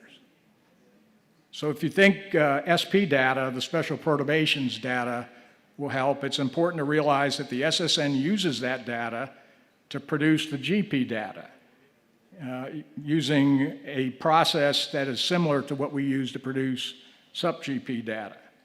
So the GP and SP should be within a kilometer or two RMS of each other. That means if the GP data is off by hundreds of kilometers or thousands of kilometers, so is the SP data. So trusting the US DoD to screen your satellites may be doing nothing more than giving you a false sense of security. Before you choose to believe that, maneuvering to avoid collisions based on this data has avoided lots of disasters. I ask you to realize that there are 2,800 dead satellites and 2,200 rocket bodies in orbit, none of which can be maneuvered, that even though uncontrolled are not colliding with each other. Now realize that satellite operator provided ephemerides aren't perfect either. While likely much better, don't be confused by the fact that although their orbits may be generated using GNSS data, that doesn't mean the predictions in their ephemerides have meter level accuracy. For the moment, we don't care how well we knew where their satellites were in orbit in the past. We need to know where they will be in the coming days. Many thousands of those active satellites are in LEO and are subjected to drag. We need atmospheric density data to calculate that, but we don't have that. We use surrogate data, like solar and geomagnetic activity, to model density. Those models are not particularly good and lead to orbital accuracy degrading quickly. And predictions of the surrogate data are even worse. To minimize the effects of these problems, it's important to reduce data latency, the time between the data being generated and when it's used. Not only is it important to reduce drag modeling errors, it is important to make sure that low-thrust autonomous maneuvers like those used by Starlink are incorporated quickly and accurately as well. If we're going to use ephemerides, that means they must be produced frequently enough to minimize the error growth between updates. And those using them must download and process them quickly as well. I already mentioned that Celestrak processes over 10,000 Starlink ephemerides every 2 hours or so. That means we download 120,000 ephemerides, almost half a terabyte of data every day, just for Starlink. Add constellations like Amazon Leo, Guowang, Qianfan, and others, and we could have 50,000 plus active satellites in orbit by the end of the decade, with regular replacements and disposals occurring daily. Even if bandwidth and storage continue to improve, there are several issues here. Not all satellite operators share their data. While Celestrak easily updates SUPGP data for over 11,000 satellites multiple times every day, we get no data for about a quarter of the active satellites. It's an easy matter to add them, but operators may believe if they know where their satellites are, that's enough. We've already seen that that's not true. Most operators do not share their operational status. Not knowing whether an object might suddenly maneuver or that it is unable to maneuver complicates our ability to avoid collisions. Celestrak uses orbital data from operators we work with and performs regular assessments of that data to infer operational status and then shares it with the world. Collaboratively, we could do this much more accurately and quickly. For now, Celestrak is the only source of operational source of data of this kind. Many operators don't even share the identifications of their own satellites. Celestrak works with many operators to ensure we know which satellites are which, and then match them against the SSN GP data, identify things like crosstags. We also work with amateur radio operators to associate telemetry on assigned frequencies to orbital data. This is a particular challenge for rideshare missions like the Transporter 16 that was launched on March 30th with 82 satellites, or 82 passengers. Celestrak gets data from SpaceX up to deployment, but the quality of that data degrades pretty quickly. By the time the data is available from the US SSN, which can be weeks later, the process of identification begins, and that can take a month or more. By then, many of the satellites have failed because operators couldn't communicate with the right objects to perform early orbit operations or identify and resolve anomalies. It regularly takes the SSN almost a week to identify objects from Starlink launches. Celestrak can provide SUPGP data and make identifications within 8 hours using the SpaceX data. We do the same for others who share their independent orbital data. When Planet is launched on rideshare missions, we were able to identify them within hours with SUPGP data and then match them to the GP data immediately when that finally became available. That can make a big difference, eliminating dozens of objects on a launch with 100 satellites and reducing the time to perform the process of elimination.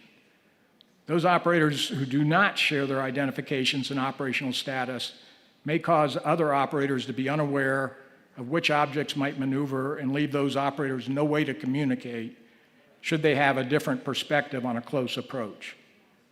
Sharing this data could not only avoid a decision to maneuver unnecessarily, but avoid one that might suddenly maneuver directly into the path of the other object. If you think this isn't a serious problem, consider these statistics. There are 1,073 unknown objects in the Spacecraft SatCat, none of which even identify the object type as if they were an active payload. Celestrak has identified 349 of these objects working with operators and others in the community. Of the remaining 421 in orbit, 339 of those are known to be active satellites. 303 objects have actually decayed from orbit without ever being identified. Those of you who know me and have worked with me know that I don't make generalized statements without mind-numbingly quantifying how we know what we know. And one of the problems we face is that a large part of the space community is simply choosing to believe that everything is under control and that it cannot really be that bad. I hope by now you realize how wrong that belief can be. If you're participating in the workshop on Friday, I will show exactly how we know what we know. And once you see how bad the comparison is for objects where we have ephemerides with maneuvers, you should immediately wonder how much worse it might be for any maneuvering satellites that do not share their orbital ephemera.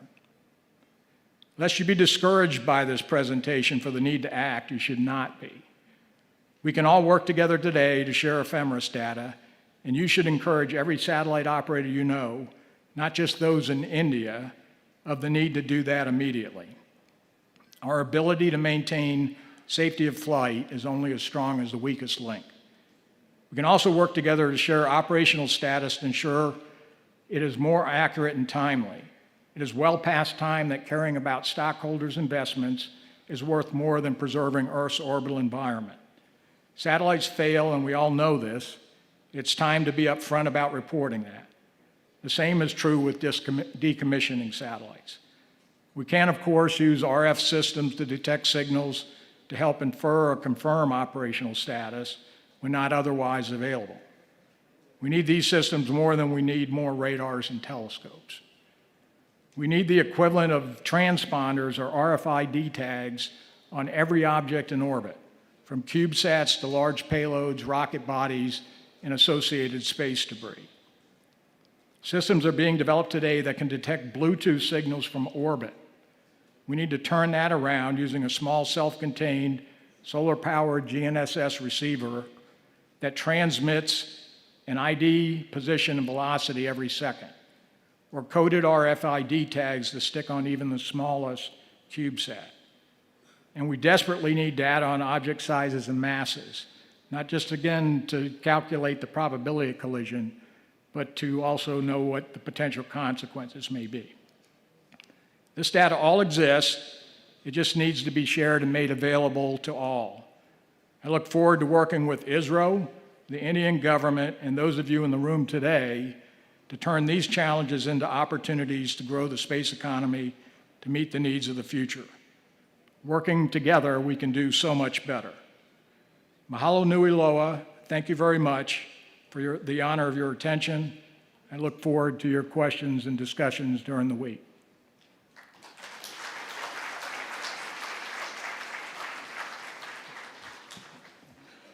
Thank you, sir, for bringing out the depth and clarity on the topic of space situational awareness.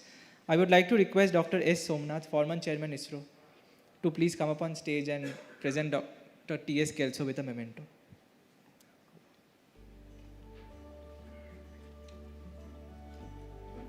Staying back for the workshop? You are there for the workshop?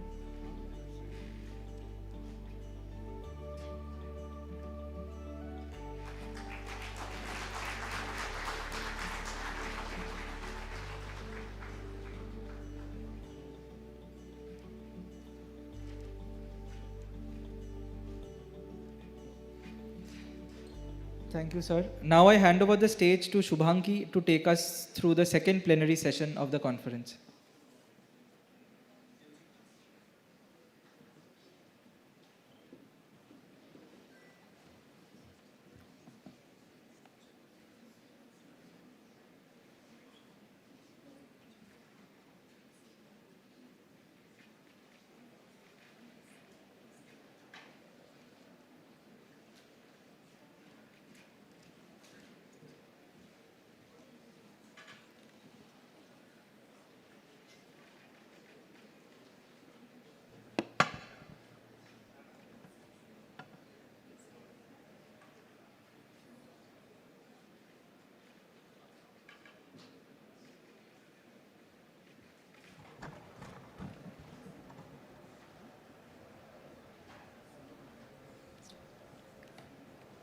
Good afternoon, everyone.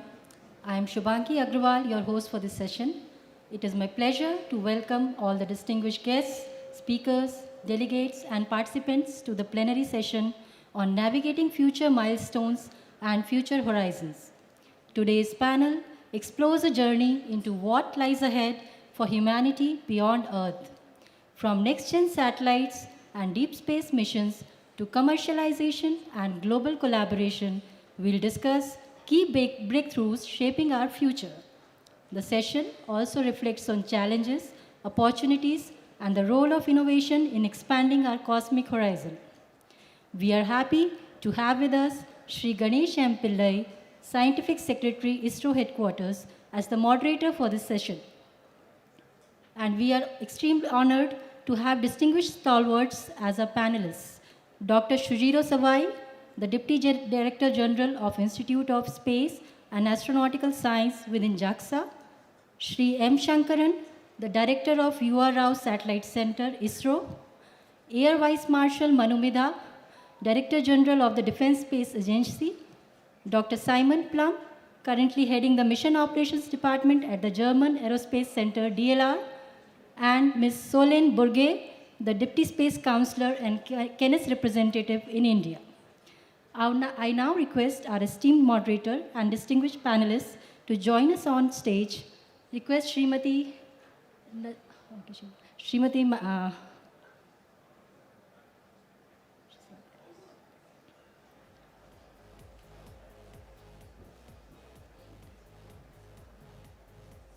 After the session, we'll have an interactive question and answer session.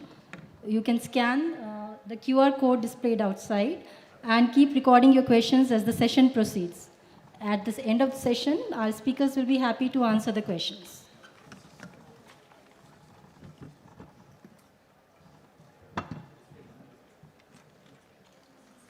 The QR code is displayed on the screen. You can scan that and keep recording your questions.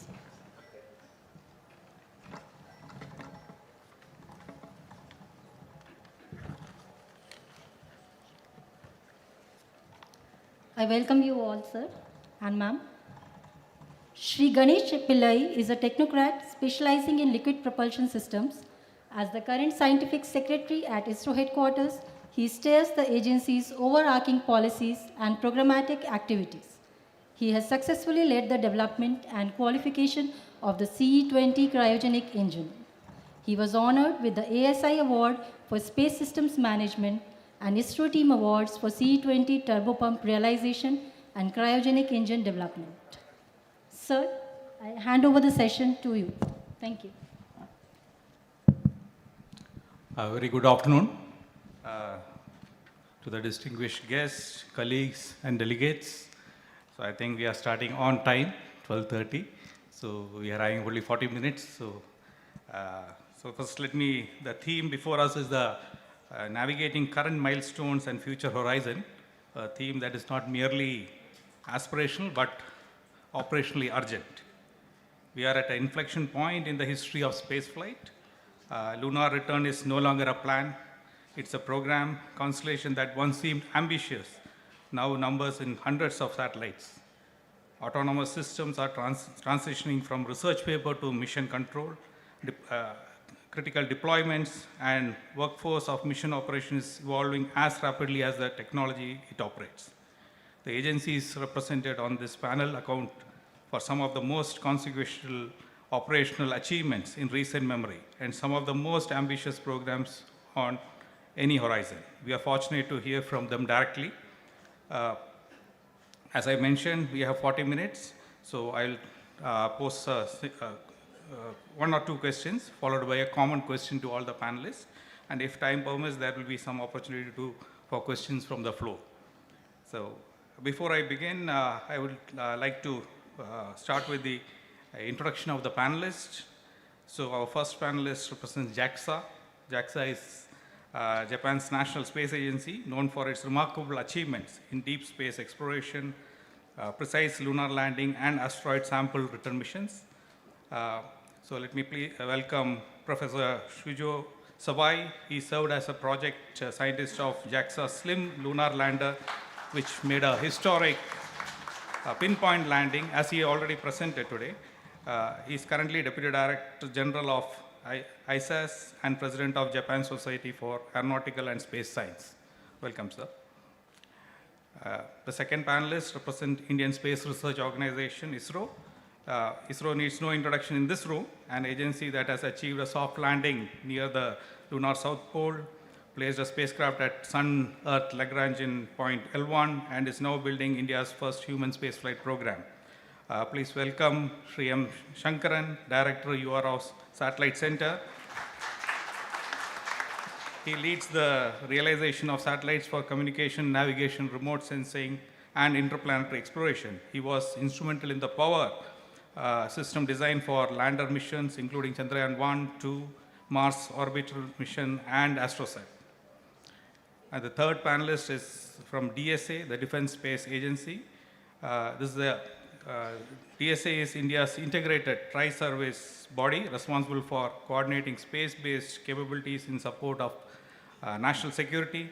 Please welcome Air Vice Marshal Madhumida, distinguished fighter pilot with over 3,400 hours of flying experience.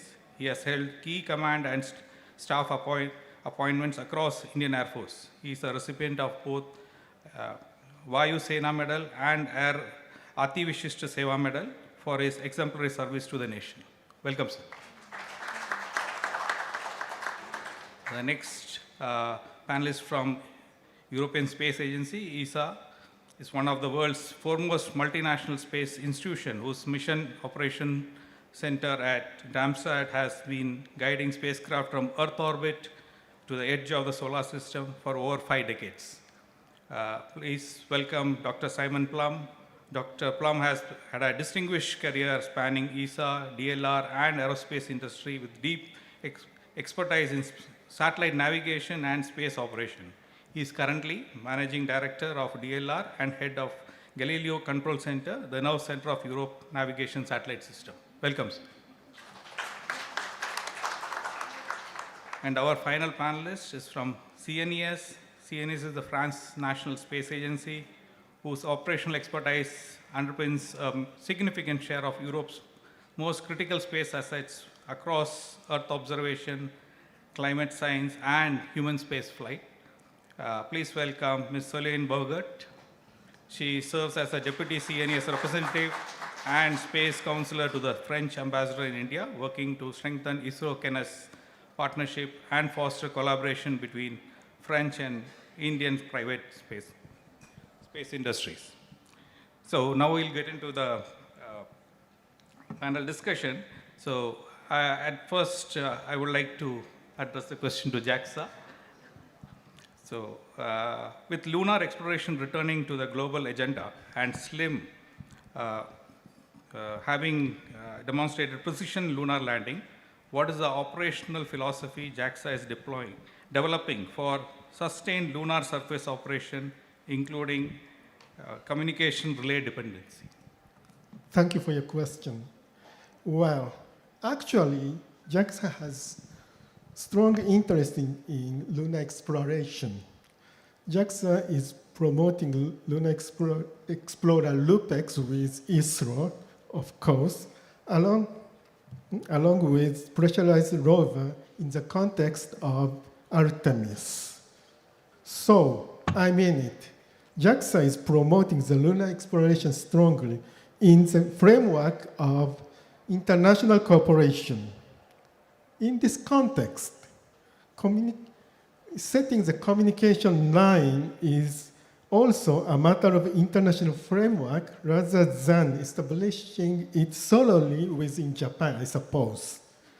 Well, at the same time, I think the direct communication without the international data relay system should be considered for the case of near-side exploration of the moon. Actually, just as I mentioned, SLIM carried 2 tiny rovers, LEV-1 and LEV-2, and then transmitted the image data directly to the ground station, without the help of mother spacecraft SLIM. Originally it intended to be robust. I mean it. Even if SLIM would not work perfectly after landing, level 1 and level 2 could work independently.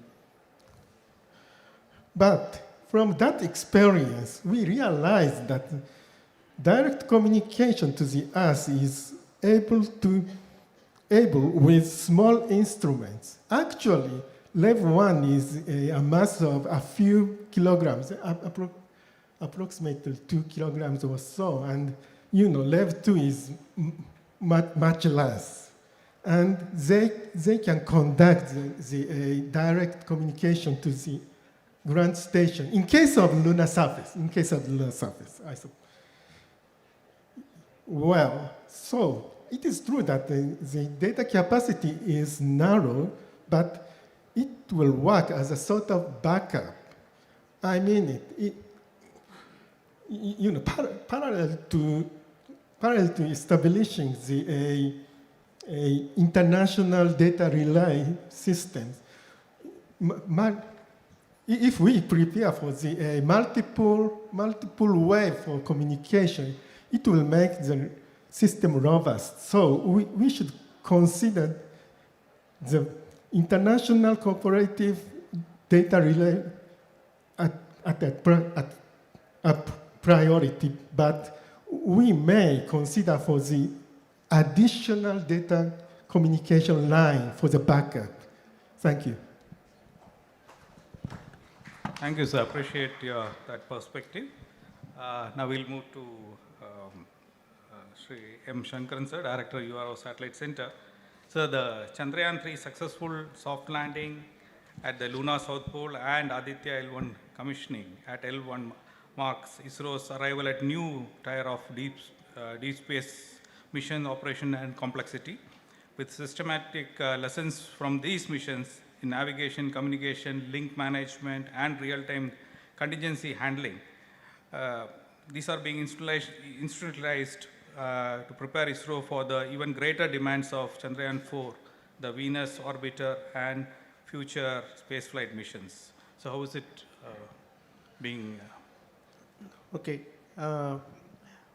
What we already knew has been reinforced during these missions. In fact, that was a big takeaway for us. The number one is no amount of simulation is too much simulation. Actually, you require as much simulation, both hardware and software. This is, we cannot tell that we have done sufficient simulation anytime. This is one takeaway. Second is critical sensors. Characterization of the sensors is the most important aspect of missions like landing missions or capturing into a planetary orbit. Characterizing sensors is the most important activity, and it would be very, very beneficial if you have some design diversity in such critical sensors, because our own experience in Chandrayaan-3 also has shown that just because we had a design diversity in one of the critical sensors, we could successfully manage the mission. There was a malfunction in one of the sensors. If we had depended on even the redundant sensor like that, we could have had a problem. This is another critical lesson that has been learned. Third one point is that what Mr. Kiran Kumar was also telling during his talk, that since the sensors and the systems cannot be actually tested in the service conditions, we need to have plan B position worked out and the ability to recognize some unexpected behavior on the system and correct for it. This also actually happened less than 24 hours before the Chandrayaan-3 landing, and since our ability to recognize the problem and come up with a correction and implement it on board the craft made that mission successful. So I would say these were the critical lessons learned from these missions. I think these are all applicable not only to landing missions, these lessons are applicable to all such critical missions where we are doing it not every day. This kind of missions, this is really required. Thank you, sir. Now coming to Air Vice Marshal Manu Vida, sir, effective defense of space asset begins with the knowing what is happening in the orbit, who is maneuvering, who is approaching, and who may be threatening. Space situational awareness has traditionally been dominated by data provided by few nations. As we look at the future horizon, how do you visualize a truly global, transparent, and equitable space situational awareness architecture? Thank you. First of all, thanks for having me out here. And the question coming immediately after a very insightful talk by Dr. Kellos on the space situational awareness, I think he very, very aptly brought out the challenges that we have with regard to getting the correct data with respect to space situational awareness. And I will not like to go into repeating whatever he has already said.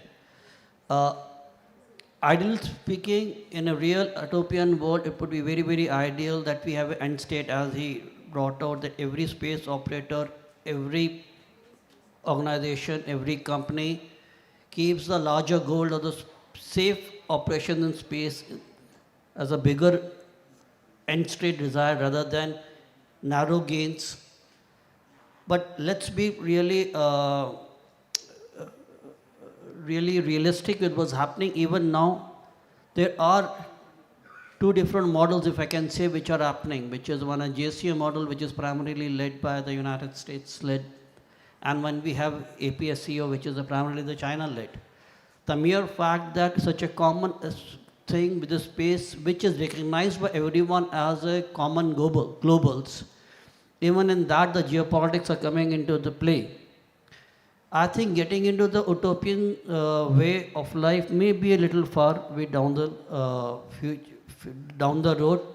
Nevertheless, I think the JCO model, or the model of what Dr. Keller's company has been trying to get data from as many people, is a good workable model. The benefit it provides is the people can contribute what they can. Not every country, not every nation who has a stake in the space, and if I can say so, every country, every nation, every economy that is working in today's world has a stake in ensuring that the space is accessible to all, can share what they can, and they can take what they need. If we can achieve with this larger perspective in mind, I do think that we will be able to work towards that, leaving aside the geopolitics aside. Nevertheless, even if we don't, I really have faith that all the space operators of the world will have the larger aim and ensure that we cooperate to ensure the space is available, accessible to everyone going into the future. Thank you, sir. Now we'll go to ESA representative, Dr. Simon Plum. ESA has been a long-standing advocate for space debris mitigation and is now advancing active debris removal with the Clear Space 1 mission. From a mission operation standpoint, what new operational procedure, rendezvous, and proximity operation protocols and liability frameworks are being developed to make debris removal mission routine and scalable? Yeah, thank you very much for the question. Well, first, reinforcing the messages, of course, having situational awareness, space situational awareness under control is vital for all of us. Without this, it wouldn't work. Then we have to make sure that we have all the tools at hand for the individual situations which we are confronted with. We see many more objects being launched, while we have developed technologies in the past already. I mean, we have done proximity operations already in the past. Now it's up to us to refine the protocols to make them scalable. At the moment, we don't have the final answers. We are testing. That's why we are doing Clear Space 1 missions, to learn. And we are doing it on the first mission in flight, so that we know exactly what are the critical phases. We have seen in other missions where we were close to each other, I would call, which at ESOC we are operating also Proba 3. It's a twin satellite which have a distance sometimes only from a few hundred meters. One of the satellites went into safe mode, in an uncontrolled tumbling safe mode, while they were close to each other. The other satellite were depending on the relay function of the mother satellite, and we couldn't communicate with it anymore. So there are many unexpected situations which can occur during flight when you really do it. And we have to learn together, and we have to test it on ground first, as good as possible, and then in orbit. Which protocols will be the ones which we are going to use? This will be confirmed once we are doing it. Thank you. Now we'll go to CNES. Ms. Soline Bogart. With the French ESA astronaut Sophie Adnot currently aboard the ISS, how does the CNES approach her mission? And more broadly, how does it view human spaceflight in terms of international cooperation? Moreover, sustainability is one of the 4 strategic priorities of CNES. How is the global challenge reflected in the CNES future roadmap and long-term vision? Thank you for the question. So yes, as you say, the current activity of CNES has been marked by the launch of the ESA and French astronaut Sophia Dino in February. So this event provided me the opportunity to highlight the preparations of her experiments and their operational management, which are made, among other, by a unit of CNES, which named CANMOS.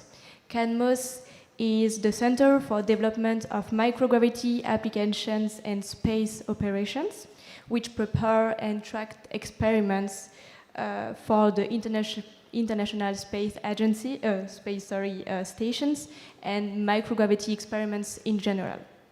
So CANMOS is also one of the 4 user support and operations center of ESA, so in direct contact to the ISS. And yeah, CANMOS has more than 30 years expertise and cover full spectrum of scientific discipline like biology, material science, and everything related to life support. So Sophia Dino's mission doesn't change that much the day-to-day activity of CANMOS, but CANMOS will have the chance to carry out several experiments prepared for the Sophia Dino's missions. So CNES has several cooperation with space agency in human spaceflight field, with JAXA in ISS, with ESA naturally, I would say, and with ISRO. Between ISRO and CNES, there has been signed an agreement on the Gaganyaan missions. So yeah, I speak about current activity in CNES, but about future horizon of the corporations is to continue this work or cooperations in human space flight with different space agencies on new spacecraft, on new future space stations, sharing our own 30 years expertise on human space flight. So yeah, sorry, maybe but I didn't have enough time to answer to your second question. We can also get back if I have time after. Okay, thank you for your inputs. And now I think we'll go for a common question, that is for each panelist we'll go. So we have, this question is basically about the future, what you're talking as part of our theme also. Artificial intelligence, machine learning, digital twins, and autonomous onboard systems are no longer just research concepts. They are beginning to touch the daily reality of spacecraft mission operation. From your agency's experience, which of these technologies has had or is poised to have the most transformative impact on how you plan, execute, and sustain missions operations? And equally important, where do you draw the line? What aspects of spacecraft mission operation must be, in your view, always remain under the direct human authority and judgment? So I'll request JAXA team to go first. Okay, it is so interesting topic. Well, also in Japan, JAXA, we utilize new technologies relating to the artificial intelligence, AI. And for example, SLIM again, we have utilized machine learning at SLIM when we designed the lunar descent algorithm. Well, and the other example is LLM. We are trying to construct the generic AI system to check the spacecraft design. You know, in each project, there are various documents, various project documents, and a number of JAXA standards written in natural language. Sometimes they are written in Japanese, sometimes they are written in English. And it is required that an enormous effort to check if the project documents comply with huge JAXA standards. It is an enormous effort to check the compliance. We think LLM will contribute to relax this situation. Yeah, and we are constructing the prototype model of the LLM system right now. Well, AI system is convenient. At the same time, as many of us realized, we should not overtrust AI. We should not overtrust AI. For example, in the case of Slim, I'm sorry, Slim again. In the case of Slim, we designed the landing procedure with machine learning, but we have validated its output thoroughly by ourselves. We've never overtrust them. Then we installed it to the real spacecraft. Yeah, we've utilized the AI system, but we've never, overtrust them. Just as many of you realize. Thank you. Thank you. I think we'll go to Shankaran sir. I'll quickly answer that.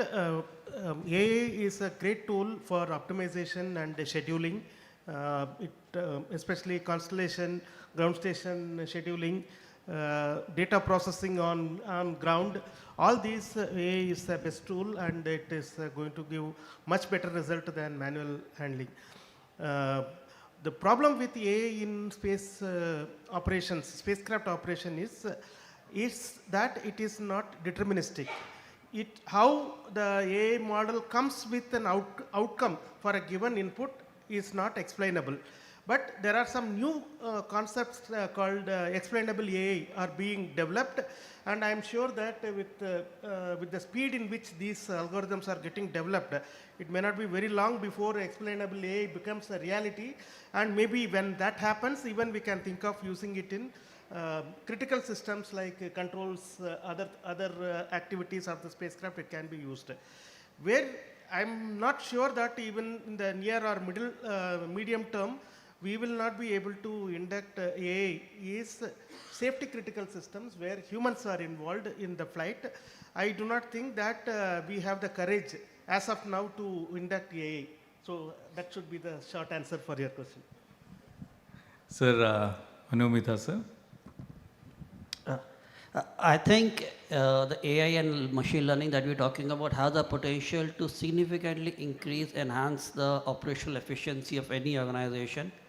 So both of them will have and can be utilized in a great way for decision support systems. And here I'd like to emphasize on the word of the support systems. Anywhere where ethical considerations come into play, there will be a mandatory requirement to have human in the loop. I don't think we should ever let AI be given authority for taking decision, especially for a decision which may cause harm to anybody else. Sir, Dr. Yeah. Well, I think many things has been said, and I want to share the thoughts of the previous speaker, which is obviously we are fully behind. What we are at the European Space Operations Center, we are using AI. We have some missions which are flying for 26 years. Nobody from us remembers the anomalies from the early days from these missions. AI has some areas where it's really, really powerful and can really help us. It's a fantastic tool to support the operators, to support the people. Then I fully share what has been said beforehand. In the command path, we are not using it. We are using it for decision making, for the decision making, but we are not using it directly in the commanding. And the decision making, it's one of the voices as if I have an experienced operator. Why should I not listen to it and put it into the decision pot? But at the end, we're using the example that in the moment when the AI developer would put themselves in in a car on the motorway in the back row and let the AI drive the car with 120 miles per hour, then we would trust it. But so far, I have not seen any of these software developers doing this. Very interesting perspective. Now we'll go to. Yeah, exactly. So artificial intelligence, machine learning, digital twins, and autonomous on-board system, all this technology will have a transformative impact on missions operations. Artificial intelligence and machine learning are disruptive technology which are already being used in CNES, particularly for processing a huge amount of data. I'm thinking about the Euclid mission, which aims to map the structure of the universe. It's generating a huge amount of data, and that's why the CNES team need machine learning to handle and to analyze all of this data. And also, autonomous onboard system will become essential for the deep space missions, particularly to manage the communication latency in its touch environment. So CNES plan to use this onboard system, autonomous onboard system, but in a controlled and a limited way. So to answer to your question, decision that impact, I would say, safety of the satellite or strategic objective of the mission may remain under the human control. CNES follow a human-in-the-loop approach. And AI also raise a lot of ethical and sustainability considerations. And the issue of AI and require a multilateral dialogue between space agency and to share the best practice altogether. Thank you. So I think we are on mark 1 o'clock. So we are very close to lunch also. So we will have to speed up the things, and we'll now go into the audience questions. So can you just... On behalf of the organizers, I sincerely thank our moderator and distinguished panelists for an engaging and insightful discussion on navigating future milestones and horizons. Your perspectives have truly enriched us. We'll now begin the question-answer session. We have 10 minutes with us, and I have already submitted the questions to Sir. Because of time limitation, I'll read out 1 or 2 questions. It's not to a specific panelist. Any one of you can take up that question. So, can any one of the concerned panelists give example on what operational challenges were presented when the lifetime of spacecraft is more than the design life? How were these challenges addressed? So it's a question from Sudarshan Karthik. So any one of the panelists can take the question. Yes, sir. Okay, well, I would quote a mission which was launched in 1999, which you can imagine the onboard computer is not working as at that time. It has a very limited characteristics, also the ground segment. Actually, what we are doing, we are pragmatic. We don't know exactly anymore how the satellite is working in detail. It has lost all its onboard memory, so we can only do direct commanding. The Sun Solaris machines on ground, we never switch off because we are not sure we can switch them on again. So at the end, what can we do? We try to maintain the knowledge. We use AI actually for some of these missions because all these experienced people on the missions are now retired. And we try to keep the knowledge, but at the end we are not sure. On the other hand, we have extended the lifetime by a factor of 4 already with respect to the original mission design. So every additional day is a surplus. So there's nothing to worry, but just to celebrate at the end. But being conservative. Okay. Then we have one question from Neha R. for future autonomous space mission, what is the biggest electronics bottleneck today? Radiation tolerant, compute, edge AI, sensor fusion, or low power autonomy? And where should VLSI students focus? This is from a student. I would say that we don't need to give too much emphasis to the electronics power and capacity, because you remember human landing on moon happened in 1969, and what was the status of electronics at that time? You have to Google and find out. Since you are a student, you may not be around at that time, so you should find out. So even with that kind of capability, it was possible to achieve critical missions like human landing on moon. So I would not give too much weightage for this. This is a convenience. You have more power, more capacity. It's a convenience can do. But in fact, such conveniences generally rely more on the artificial intelligence and enhance the natural stupidity. So I would say that you focus on the concepts and understand things, and there is nothing, no replacement for human brains. Thank you, sir. And okay, we have some time, so I will just pick up on from Rahul Barmecha. Building on the theme of future horizons, I would love to hear the panel's thought on how various space agencies are prioritizing sustainability and safety, particularly in the development and operation of propulsion systems.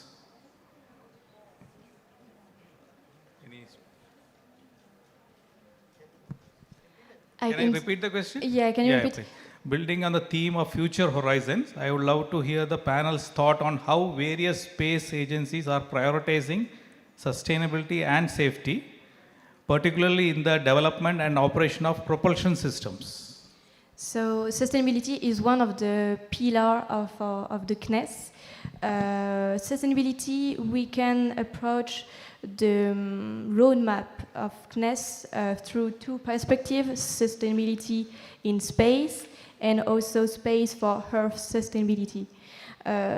So, like, one of the key objectives of the French space strategy is to strengthen the investment in space-based Earth science in support of climate, resilience, and environment. So CNES is aims to deepen our understanding of major Earth system cycles such as carbon, water, and energy. So sustainability is a big pillar and a huge challenge for the future.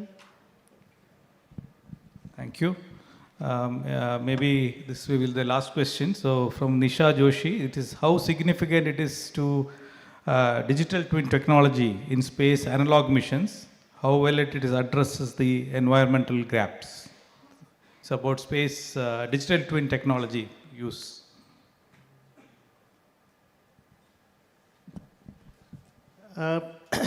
These are two different things, digital twins and analog missions. Digital twins helps in when you have a situation at hand which is not as per your plan. Having a digital twin is going to help us to circumnavigate an issue which was not been foreseen. So to that extent, where missions are completely new, where uncertainties are very high, I would highly recommend that we adopt to the digital twins.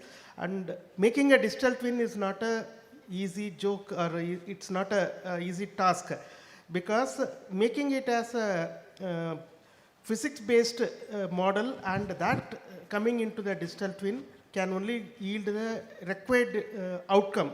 But for many of the systems, making a physics-based models is not easy, and many have not even succeeded, even when they have tried. So this is a domain where tremendous amount of opportunity to do work is there, particularly for missions like planetary missions, landing missions. Developing physics-based models for the sensors and actuators is going to be getting a lot of attention, as we move towards more and more digital twin-based activities. Thank you, sir. I think it's time to, maybe I will just try to briefly synthesize what has happened, what we discussed. So we had 5 agencies here, so 5 views were there on different things, but we find a lot of commonality in all of them.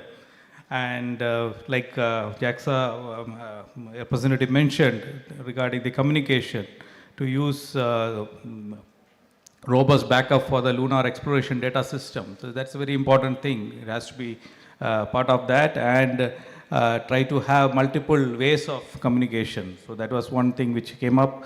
And with respect to ISRO, the lessons from Chandrayaan 3 and Aditya L1, maximum simulation as possible, try to characterize. Of sensor is one of the most important tasks. And coming to DSA, on the global space situational awareness, the challenges is existing in achieving a unified global framework. I think multiple teams have, as he mentioned specifically, more people, more data has to be pulled into this space situational awareness.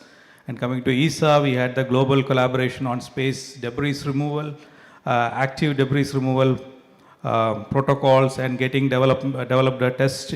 Basically, they are looking at how we are going to generate the protocols as we go through these missions. And from the KENA's collaboration with JAXA and other agencies, including ISRO, sustainability achievements through shared expertise and joint mission. That was one of the main takeaway from that. And coming to the AIML, I think all the participants are very clear. AI is coming, which is very important to use, but currently maybe it requires much more training, more data to be done, and the human judgment is one of the most important aspect of mission operations. And how basically for critical command and authority and ethical judgment, these are required for, I mean, the human intervention is required. So in that, at this point of time, I would like to thank all the panelists for your views, your time, and also the precise and in-depth responses from you. So basically, this is what the conference is looking for, and I'm sure all the audience would have benefited from their views and thoughts.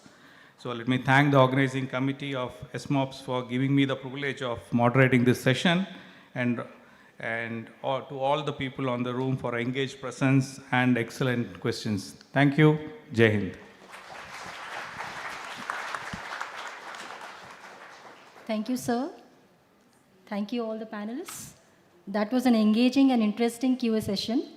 As a token of gratitude, I request Shri Ganesh Pillai to present the panelists with a memento.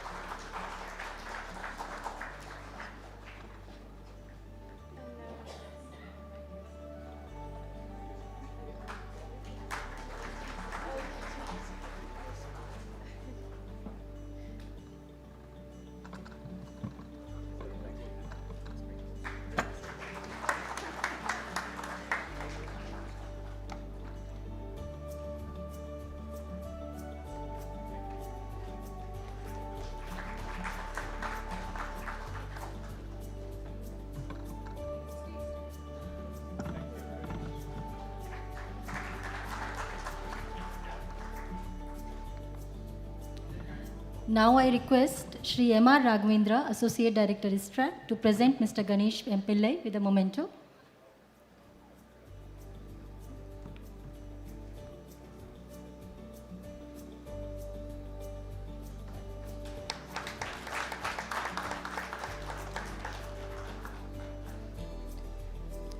I also thank the audience for their enthusiastic participation.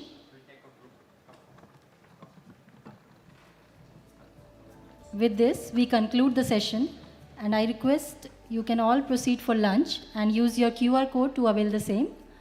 Post-lunch, we'll have parallel sessions in multiple halls.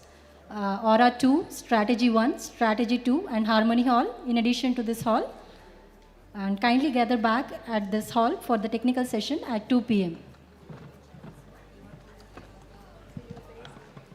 The QR code is available on the tag given to you. Thank you, everyone.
Space ignites a boundless wonder that fuels humanity's relentless urge to explore.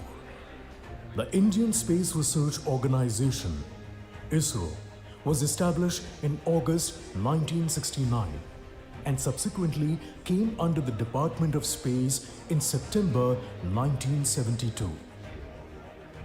The prime objective of ISRO is the development of advanced space technology and application of space technology for societal, commercial, developmental, and strategic requirements of the country.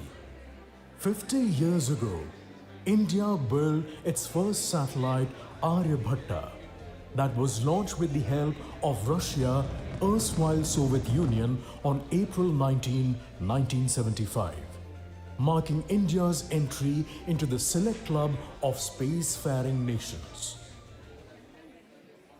Satellite Instructional Television Experiment, SITE, an experimental satellite communication project jointly designed by ISRO and NASA, was launched in India during 1975 to make informational television programs to rural India. The largest social experiment to educate financially and economically backward community.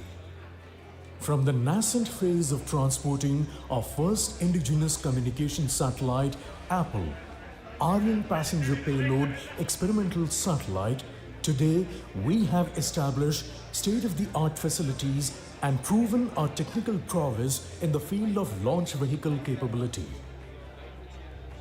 From the major challenge of having no access to cryogenic propulsion technology affecting its ability to launch communication satellite, India overcame these challenges through successful demonstration of GSLV mission. Augmenting to this, India developed and qualified a new cryogenic engine with 3 times the thrust for its LVM-3 launcher in record time, setting 3 global benchmarks.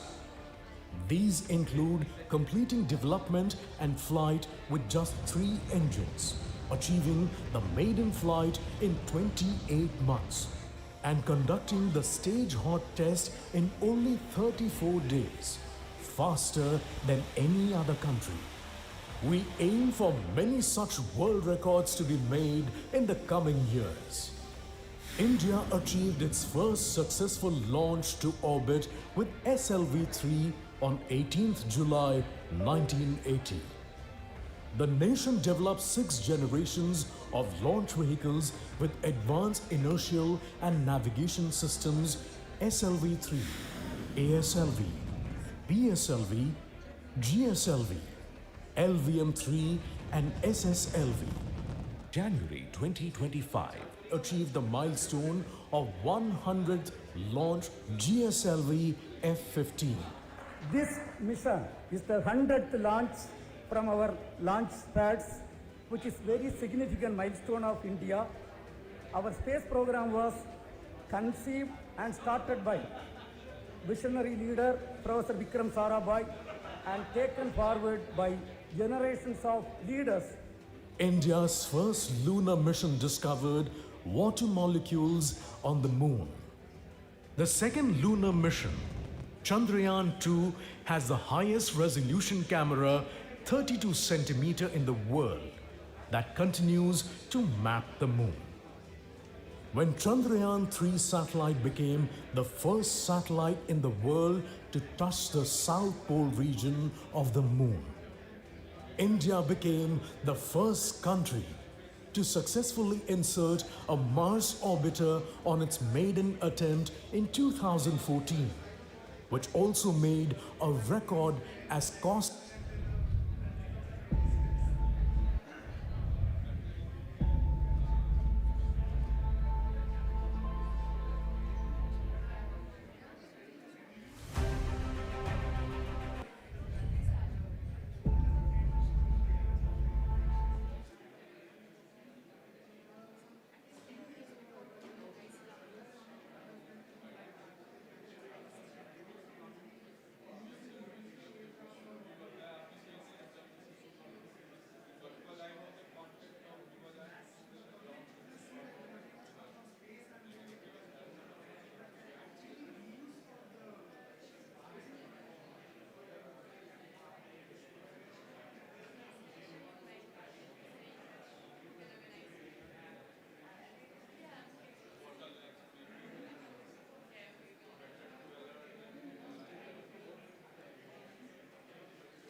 उस पे नाम लिख दिया था Surya ma'am या इन लोग को call करते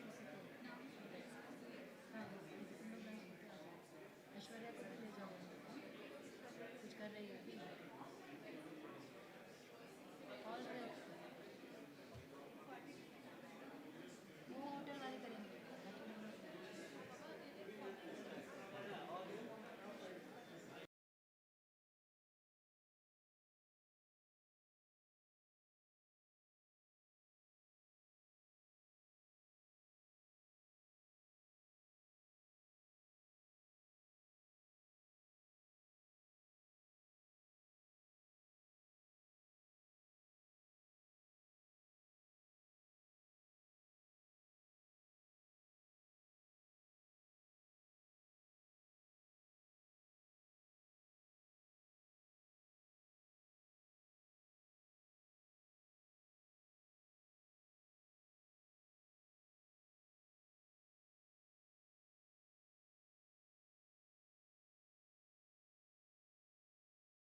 Space ignites a boundless wonder that fuels humanity's relentless urge to explore. The Indian Space Research Organization, ISRO, was established in August 1969 and subsequently came under the Department of Space in September 1972. The prime objective of ISRO is the development of advanced space technology and application of space technology for societal, commercial, developmental and strategic requirements of the country. 50 years ago, India built its first satellite Aryabhatta that was launched with the help of Russia, erstwhile Soviet Union, on April 19, 1975. Marking India's entry into the select club of spacefaring nations. Satellite Instructional Television Experiment, SITE, an experimental satellite communication project jointly designed by ISRO and NASA, was launched in India during 1975 to make informational television programs to rural India. The largest social experiment to educate financially and economically backward community. From the nascent phase of transporting our first indigenous communication satellite, Apple, Aryan passenger payload experimental satellite, today we have established state-of-the-art facilities and proven our technical prowess in the field of launch vehicle capability. From the major challenge of having no access to cryogenic propulsion technology affecting its ability to launch communication satellite, India overcame these challenges through successful demonstration of GSLV mission. Augmenting to this, India developed and qualified a new cryogenic engine with 3 times the thrust for its LVM-3 launcher in record time, setting 3 global benchmarks.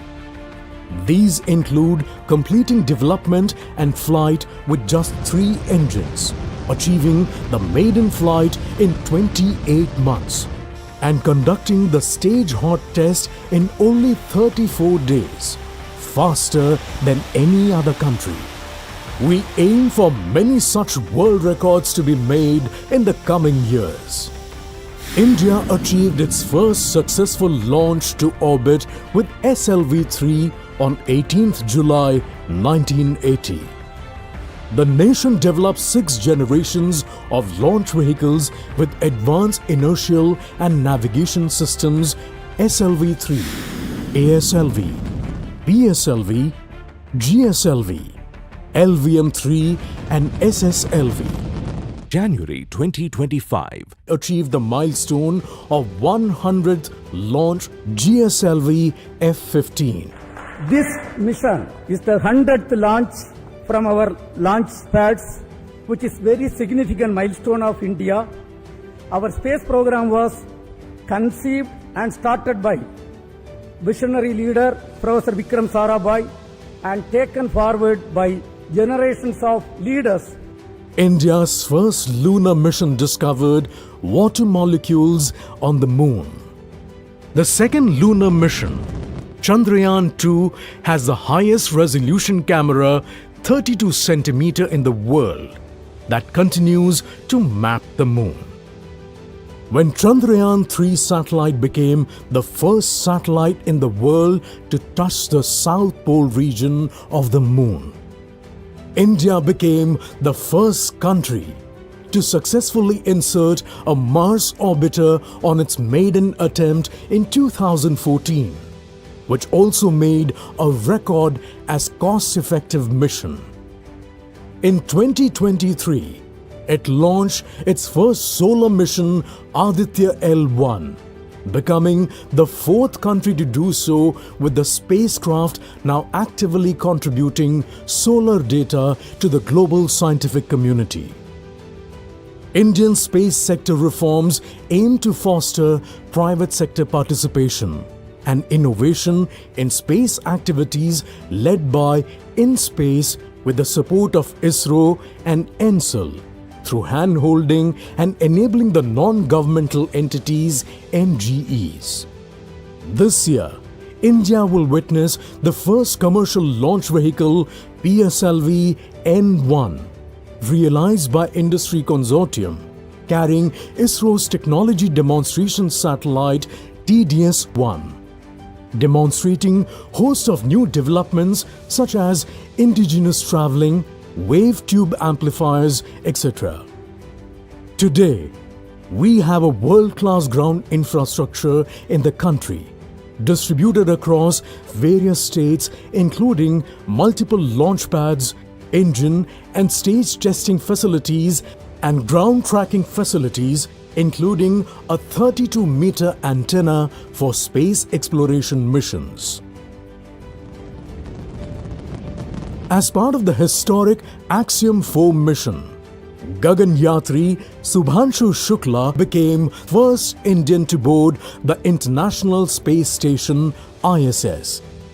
The joint NASA-ISRO mission NISR was successfully launched from the Indian soil.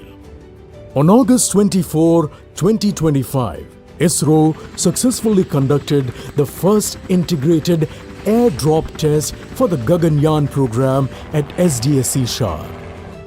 India's second spaceport is taking shape at Kulasekarapattinam, Tamil Nadu, to boost small and commercial satellite launches. ISRO successfully launched the CMS-3 satellite on November 2, 2025, making it the heaviest communication satellite ever launched from Indian soil. ISRO has successfully carried out the commercial mission LVM-3 M6 Bluebird Block 2 from India's spaceport SDSC Shah using the powerful LVM-3 rocket. Another major endeavor is ISRO JAXA mission to Moon.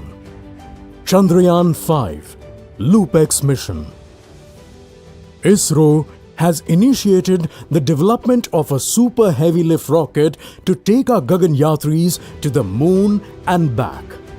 In the area of cutting-edge space research, ISRO has consistently remained at the forefront. Setbacks are embraced as opportunities to learn, innovate, and come back stronger than ever before. The various initiatives in the space sector and the goals identified under the Space Vision 2047 will elevate the Indian capability in launch vehicles, satellites, and space applications on par with the leading spacefaring nations by the 2040-45 timeframe, and contribute to the vision of Viksit Bharat by 2047.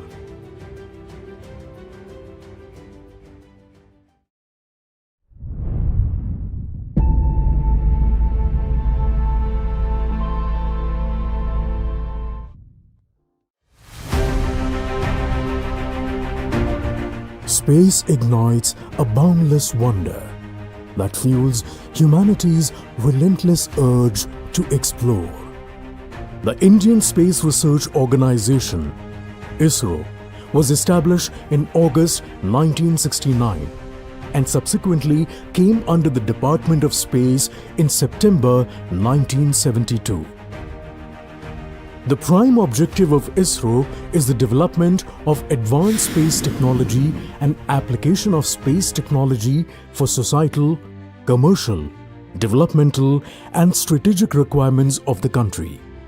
50 years ago, India built its first satellite, Aryabhatta, that was launched with the help of Russia, erstwhile Soviet Union, on April 19, 1975. Marking India's entry into the select club of spacefaring nations. Satellite Instructional Television Experiment, SITE, an experimental satellite communication project jointly designed by ISRO and NASA, was launched in India during 1975 to make informational television programs to rural India. The largest social experiment to educate financially and economically backward community. From the nascent phase of transporting our first indigenous communication satellite, Apple, Aryan passenger payload experimental satellite, today we have established state-of-the-art facilities and proven our technical prowess in the field of launch vehicle capability. From the major challenge of having no access to cryogenic propulsion technology affecting its ability to launch communication satellite, India overcame these challenges through successful demonstration of GSLV mission. Augmenting to this, India developed and qualified a new cryogenic engine with 3 times the thrust for its LVM-3 launcher in record time, setting 3 global benchmarks. These include completing development and flight with just 3 engines, achieving the maiden flight in 28 months, and conducting the stage hot test in only 34 days, faster than any other country. We aim for many such world records to be made in the coming years. India achieved its first successful launch to orbit with SLV-3 on 18th July 1980. The nation developed 6 generations of launch vehicles with advanced inertial and navigation systems SLV-3, ASLV, PSLV, GSLV, LVM-3 and SSLV. January 2025 achieved the milestone of 100th launch GSLV F-15. This mission is the 100th launch from our launch pads, which is very significant milestone of India. Our space program was conceived and started by visionary leader Professor Vikram Sarabhai and taken forward by generations of leaders. India's first lunar mission discovered water molecules on the moon. The second lunar mission, Chandrayaan-2, has the highest resolution camera 32 cm in the world that continues to map the moon. When Chandrayaan-3 satellite became the first satellite in the world to touch the South Pole region of the moon, India became the first country to successfully insert a Mars orbiter on its maiden attempt in 2014, which also made a record as cost-effective mission. In 2023, it launched its first solar mission, Aditya L1, becoming the 4th country to do so, with the spacecraft now actively contributing solar data to the global scientific community. Indian space sector reforms aim to foster private sector participation and innovation in space activities led by InSpace with the support of ISRO and ENSEL, through hand-holding and enabling the non-governmental entities, NGEs. This year, India will witness the first commercial launch vehicle, PSLV N1, realized by Industry Consortium, carrying ISRO's Technology Demonstration Satellite TDS-1, demonstrating host of new developments such as indigenous traveling, wave tube amplifiers, etc.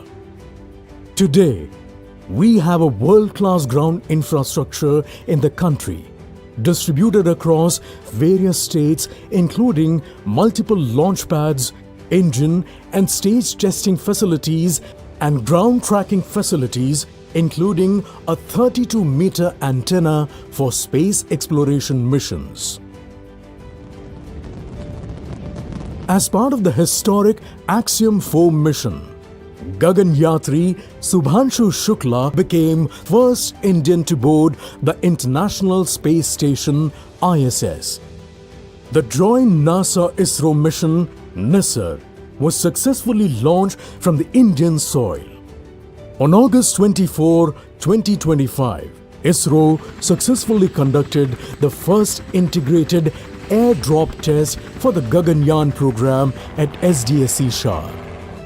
India's second spaceport is taking shape at Kulasekarapattinam, Tamil Nadu, to boost small and commercial satellite launches. ISRO successfully launched the CMS-3 satellite on November 2nd, 2025, making it the heaviest communication satellite ever launched from Indian soil. ISRO has successfully carried out the commercial mission LVM-3 M6 Bluebird Block 2 from India's spaceport SDSC Shar using the powerful LVM-3 rocket. Another major endeavor is ISRO JAXA mission to Moon. Chandrayaan 5 LoopX mission. ISRO has initiated the development of a super heavy lift rocket to take our Gaganyatris to the Moon and back. In the area of cutting-edge space research, ISRO has consistently remained at the forefront. Setbacks are embraced as opportunities to learn, innovate, and come back stronger than ever before. The various initiatives in the space sector and the goals identified under the Space Vision 2047 will elevate the Indian capability in launch vehicles, satellites, and space applications on par with the leading spacefaring nations by the 2040-45 timeframe, and contribute to the vision of Viksit Bharat by 2047.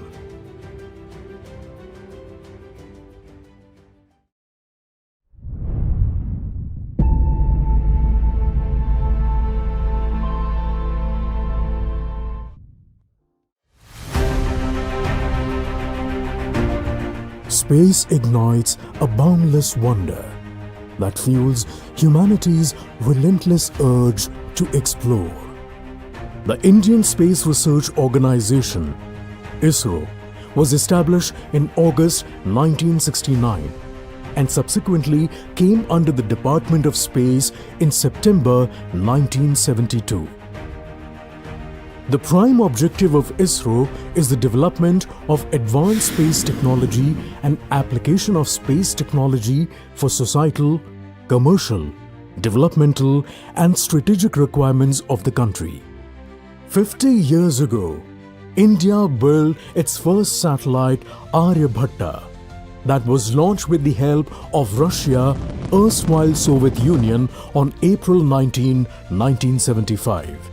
Marking India's entry into the select club of spacefaring nations. Satellite Instructional Television Experiment, SITE, an experimental satellite communication project jointly designed by ISRO and NASA, was launched in India during 1975 to make informational television programs to rural India. The largest social experiment to educate financially and economically backward community. From the nascent phase of transporting our first indigenous communication satellite, Apple, Aryan passenger payload experimental satellite, today we have established state-of-the-art facilities and proven our technical prowess in the field of launch vehicle capability. From the major challenge of having no access to cryogenic propulsion technology affecting its ability to launch communication satellite, India overcame these challenges through successful demonstration of GSLV mission.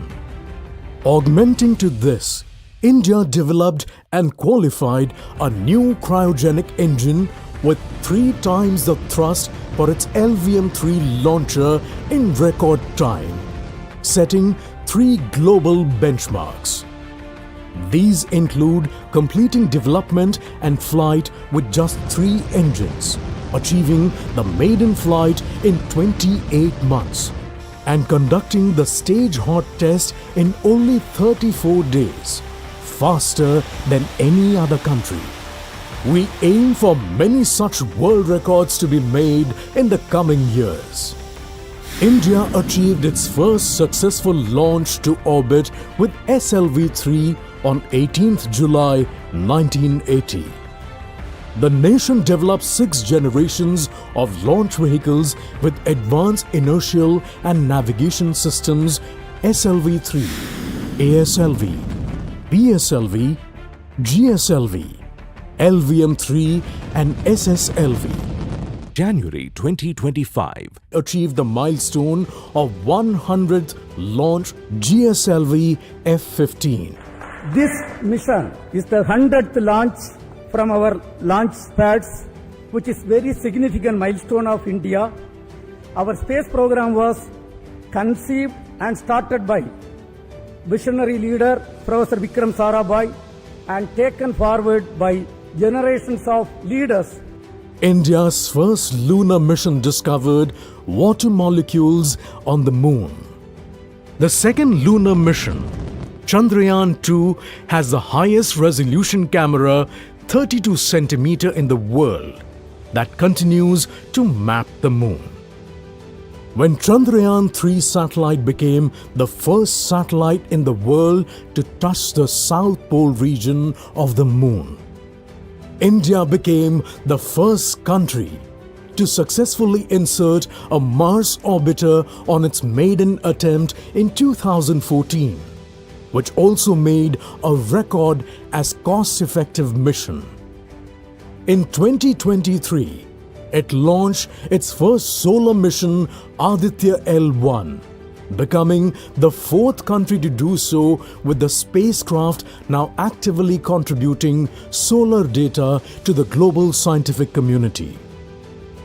Indian space sector reforms aim to foster private sector participation and innovation in space activities led by InSpace with the support of ISRO and ENSEL, through hand-holding and enabling the non-governmental entities, NGEs.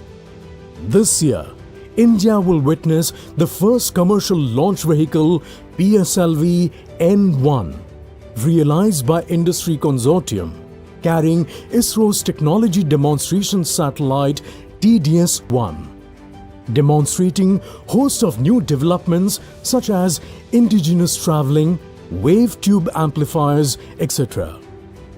Today, we have a world-class ground infrastructure in the country, distributed across various states, including multiple launch pads, engine and stage testing facilities and ground tracking facilities, including a 32-meter antenna for space exploration missions. As part of the historic Axiom 4 mission, Gaganyatri Subhanshu Shukla became first Indian to board the International Space Station ISS. The joint NASA-ISRO mission NISR was successfully launched from the Indian soil. On August 24, 2025, ISRO successfully conducted the first integrated airdrop test for the Gaganyaan program at SDSC Shah. India's second spaceport is taking shape at Kulasekarapattinam, Tamil Nadu, to boost small and commercial satellite launches. ISRO successfully launched the CMS-3 satellite on November 2, 2025, making it the heaviest communication satellite ever launched from Indian soil. ISRO has successfully carried out the commercial mission LVM-3 M6 Bluebird Block 2 from India's spaceport SDSC Shah using the powerful LVM-3 rocket. Another major endeavor is ISRO JAXA mission to Moon. Chandrayaan-5 LoopX mission. ISRO has initiated the development of a super heavy lift rocket to take our Gaganyatris to the moon and back. In the area of cutting-edge space research, ISRO has consistently remained at the forefront. Setbacks are embraced as opportunities to learn, innovate, and come back stronger than ever before. The various initiatives in the space sector and the goals identified under the Space Vision 2047 will elevate the Indian capability in launch vehicles, satellites, and space applications on par with the leading spacefaring nations by the 2040-45 timeframe, and contribute to the vision of Viksit Bharat by 2047.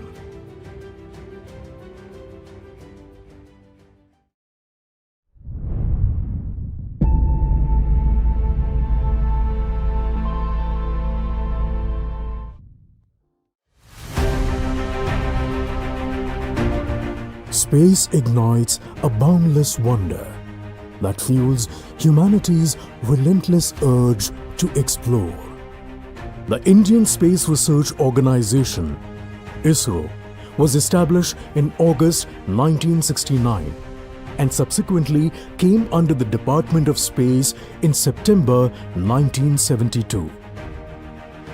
The prime objective of ISRO is the development of advanced space technology and application of space technology for societal, commercial, developmental, and strategic requirements of the country.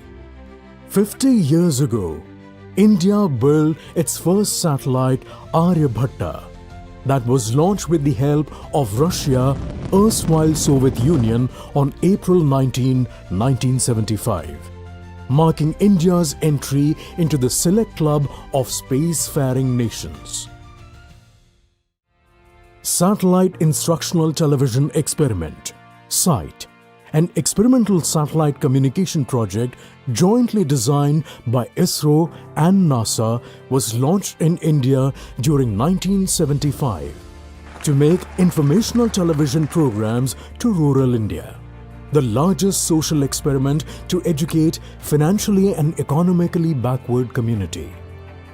From the nascent phase of transporting our first indigenous communication satellite, Apple, Aryan passenger payload experimental satellite, today we have established state-of-the-art facilities and proven our technical prowess in the field of launch vehicle capability.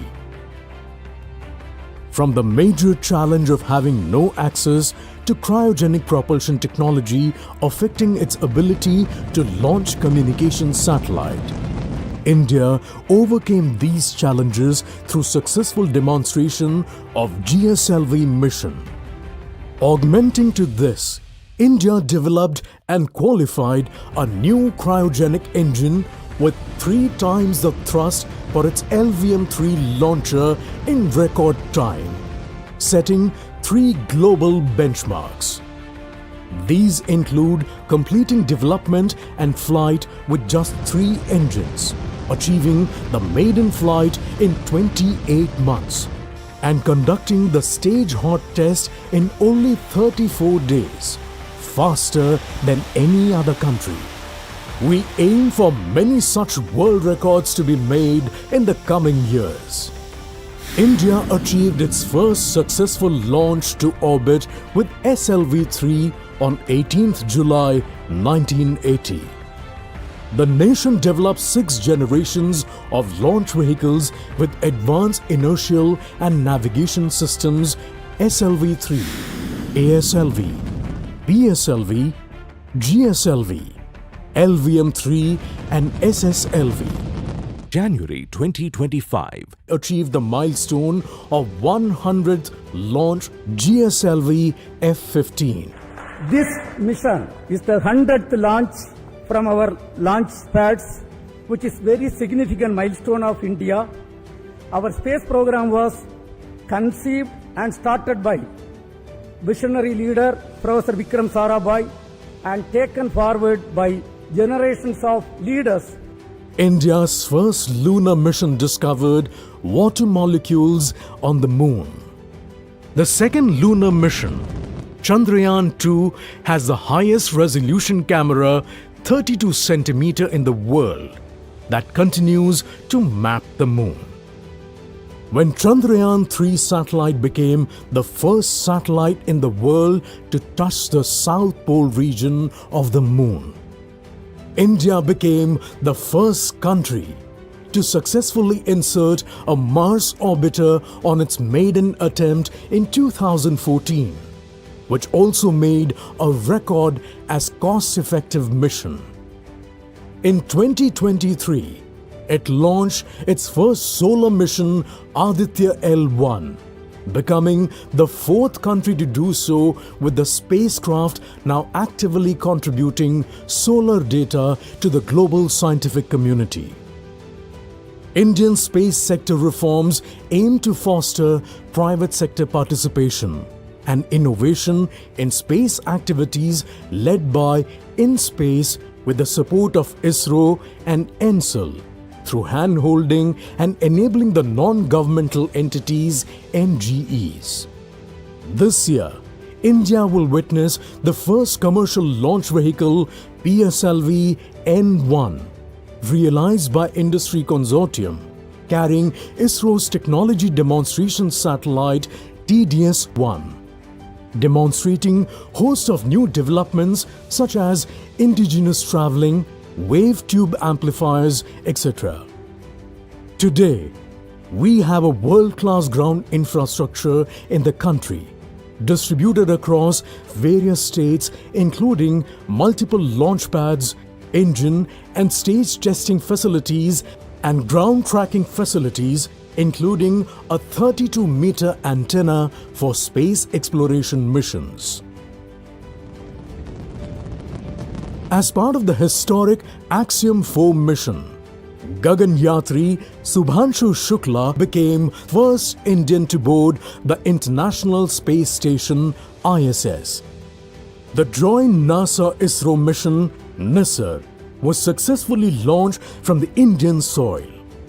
On August 24, 2025, ISRO successfully conducted the first integrated airdrop test for the Gaganyaan program at SDSC Shah.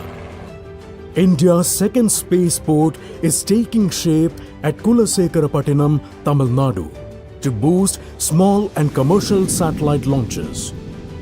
ISRO successfully launched the CMS-3 satellite on November 2, 2025, making it the heaviest communication satellite ever launched from Indian soil. ISRO has successfully carried out the commercial mission LVM-3 M6 Bluebird Block 2 from India's spaceport SDSC Shah, using the powerful LVM-3 rocket. Another major endeavor is ISRO JAXA mission to Moon. Chandrayaan 5 LoopX mission. ISRO has initiated the development of a super heavy lift rocket to take our Gaganyatris to the Moon and back. In the area of cutting-edge space research, ISRO has consistently remained at the forefront. Setbacks are embraced as opportunities to learn, innovate, and come back stronger than ever before. The various initiatives in the space sector and the goals identified under the Space Vision 2047 will elevate the Indian capability in launch vehicles, satellites, and space applications on par with the leading spacefaring nations by the 2040-45 timeframe, and contribute to the vision of Viksit Bharat by 2047.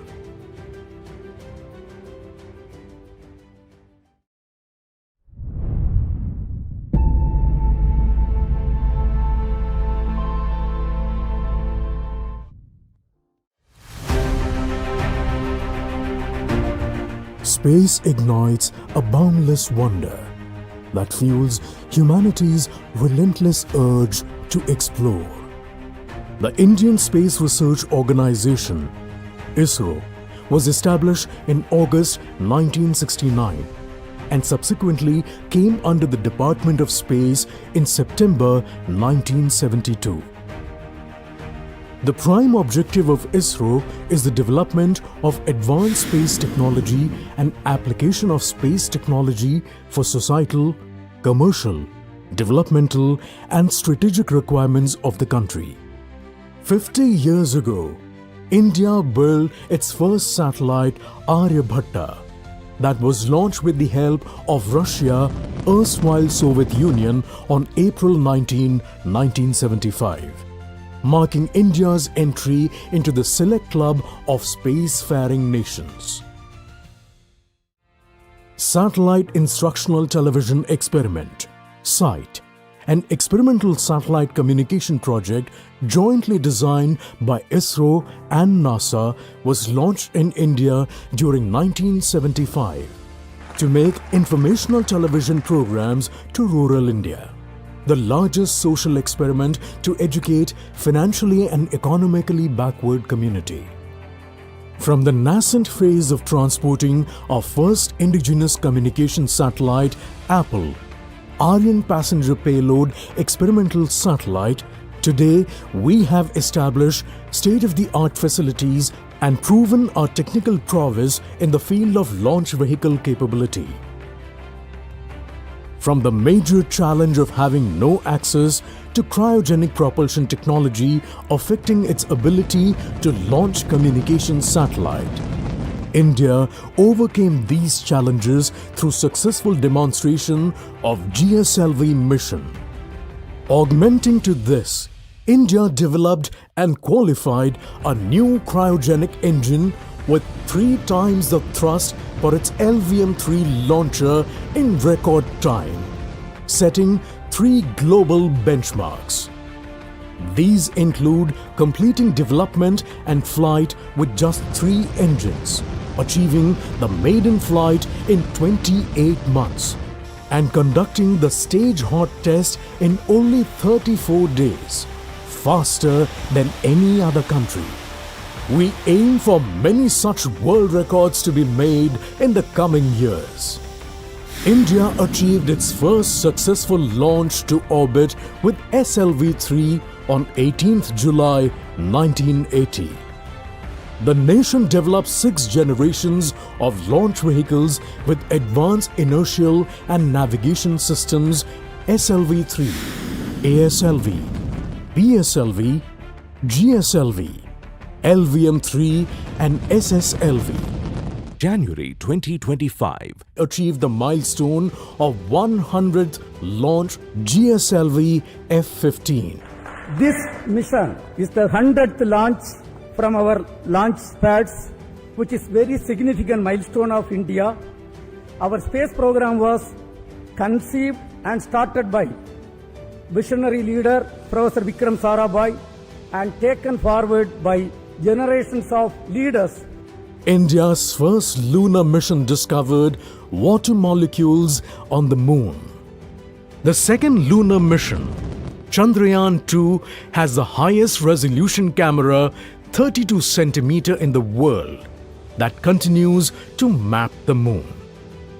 When Chandrayaan-3 satellite became the first satellite in the world to touch the South Pole region of the moon, India became the first country to successfully insert a Mars orbiter on its maiden attempt in 2014, which also made a record as cost-effective mission. In 2023, it launched its first solar mission, Aditya L1, becoming the 4th country to do so, with the spacecraft now actively contributing solar data to the global scientific community. Indian space sector reforms aim to foster private sector participation and innovation in space activities led by InSpace with the support of ISRO and ENSEL, through hand-holding and enabling the non-governmental entities, NGEs. This year, India will witness the first commercial launch vehicle, PSLV N1, realized by Industry Consortium, carrying ISRO's Technology Demonstration Satellite TDS-1, demonstrating host of new developments such as indigenous traveling, wave tube amplifiers, etc. Today, we have a world-class ground infrastructure in the country, distributed across various states, including multiple launch pads, engine and stage testing facilities and ground tracking facilities, including a 32-meter antenna for space exploration missions. As part of the historic Axiom 4 mission, Gagan Yatri Subhanshu Shukla became first Indian to board the International Space Station ISS. The joint NASA-ISRO mission NISR was successfully launched from the Indian soil. On August 24, 2025, ISRO successfully conducted the first integrated airdrop test for the Gaganyaan program at SDSC Shah. India's second spaceport is taking shape at Kulasekarapattinam, Tamil Nadu, to boost small and commercial satellite launches. ISRO successfully launched the CMS-3 satellite on November 2, 2025, making it the heaviest communication satellite ever launched from Indian soil. ISRO has successfully carried out the commercial mission LVM-3 M6 Bluebird Block 2 from India's spaceport SDSC Shah using the powerful LVM-3 rocket. Another major endeavor is ISRO JAXA mission to Moon. Chandrayaan 5 LoopX mission. ISRO. Welcome you all to this technical session on mission design and operations. Mission design and operations form the backbone of every successful space mission, from designing optimal trajectories to managing satellites in orbit. This field ensures precision, efficiency, and reliability in space missions. It plays a crucial role in transforming mission concepts into reality, enabling advancements in communication, navigation, and deep space exploration. It is now my privilege to introduce our distinguished invited speaker, Shri Pankaj Kilidar sir. Shri Pankaj Kilidar is currently the Director of Master Control Facility, MCF Hassan. He joined URSC in 1993 under the GeoSat program and has contributed extensively in various capacities, including Systems Engineer, Project Manager, Deputy Project Director, Division Head, and Project Director. As a Project Director, he has successfully led the realization of major satellite missions such as GSAT-7A, GSAT-29, and GSAT-24. We are truly honored to have such an accomplished expert with us. I now request Shri Pankaj Kilidar to kindly deliver his keynote invited talk. Please welcome him with a big round of applause.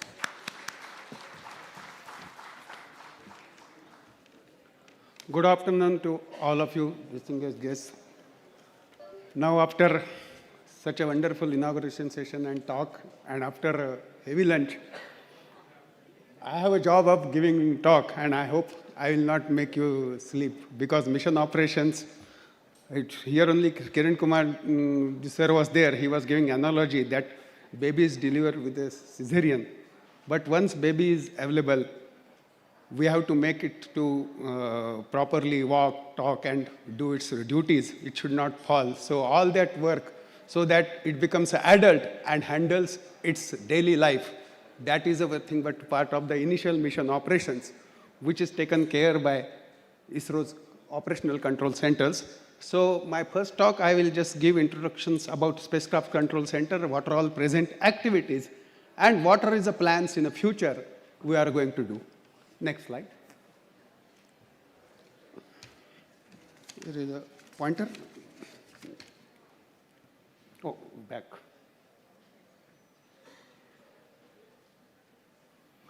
So here we are able to see that mission operations, it's like a beginning of the spacecraft, means spacecraft is injected in the geotransfer orbit by a launcher till it's deorbited, end of life, in a safe parking slots. So end to end, its operations taken care by spacecraft control centers. As you can see, for GeoSat missions, which we take care of communication, navigation, and meteorological as well as strategic mission spacecraft. We have control centers at Hassan and Bhopal, where in Hassan we have a launch control center and spacecraft control center mirror facility at Bhopal. And we have a capability to take care of dual launch support in the low. For example, in a SpaceX or a GSLV Mark III, we are able to launch 2 spacecraft together, say 2 navigation satellites I am launching together. Then that dual launch support and simultaneous operations and placing in orbit, that capability exists. We have also managing all our IRNSS NAVIC constellations, co-location strategy planning, maneuvers. Then during our operations, if we are placing spacecraft from one orbital slot to other orbital slot, along with that flyby coordination, that all activities is taken care. And there are CAM maneuvers for space debris collision. Similarly, geolocation and interfaces monitoring. Another aspect is, crucial aspect is, spacecraft has to work for its intended life as per the specifications, what we call functional specifications or green book. So, in-orbit testing of payload and TTC systems for its operations, and major is the critical operation managements or contingency managements. Next. As you can see, there are whole gamut of activities we take care. That is the spacecraft operations, health monitoring, attitude control, orbit maintenance. Then LEOP operations, where launch and orbit operations, where we place spacecraft to its intended orbit slot and carry out in-orbit testing. Then TTC support, then transfer orbit support for all other external agencies, in-orbit testing supports, and system engineering, as well as mission planning activities. And if we go into details, these are all 24/7 round-the-clock operations, where another important aspect of our is we have always from any spacecraft for future missions, lessons learned.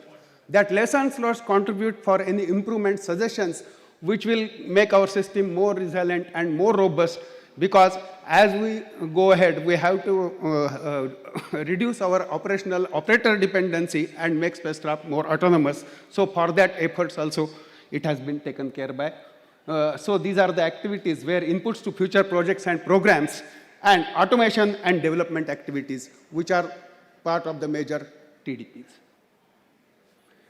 If we see currently what are the spacecrafts controlled by master control facility, we have 32 spacecrafts, GEO-GSO spacecraft control, 22 from Hassan and 10 from Bhopal, where are ISRO and NSIL satellites. And there are another planned 10 satellites which will be launched in another next 4 to 5 years. And for that also operation control has been taken place. As you can say, the next figure, we have 2 control centers at Hassan and Bhopal.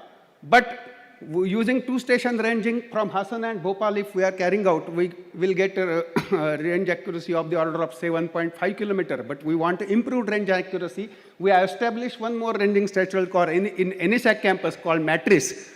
And using that, we will get ranging accuracy of the order of 500 meters. Next.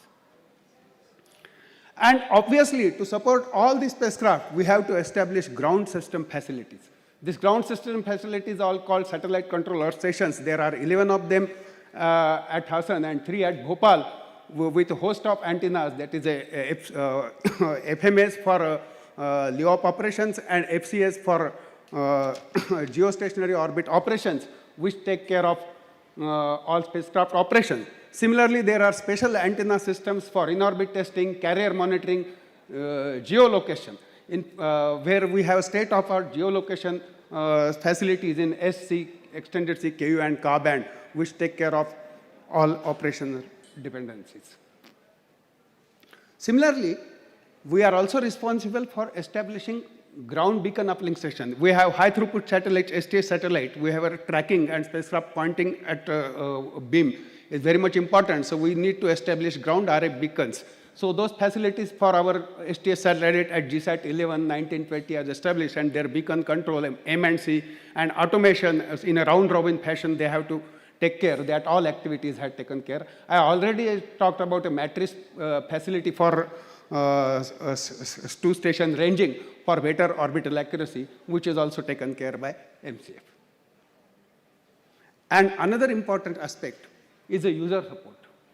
We carry out in-orbit testing of the payload, interference monitoring and geolocation, where spectrum carrier monitoring, and another thing is user service coordination.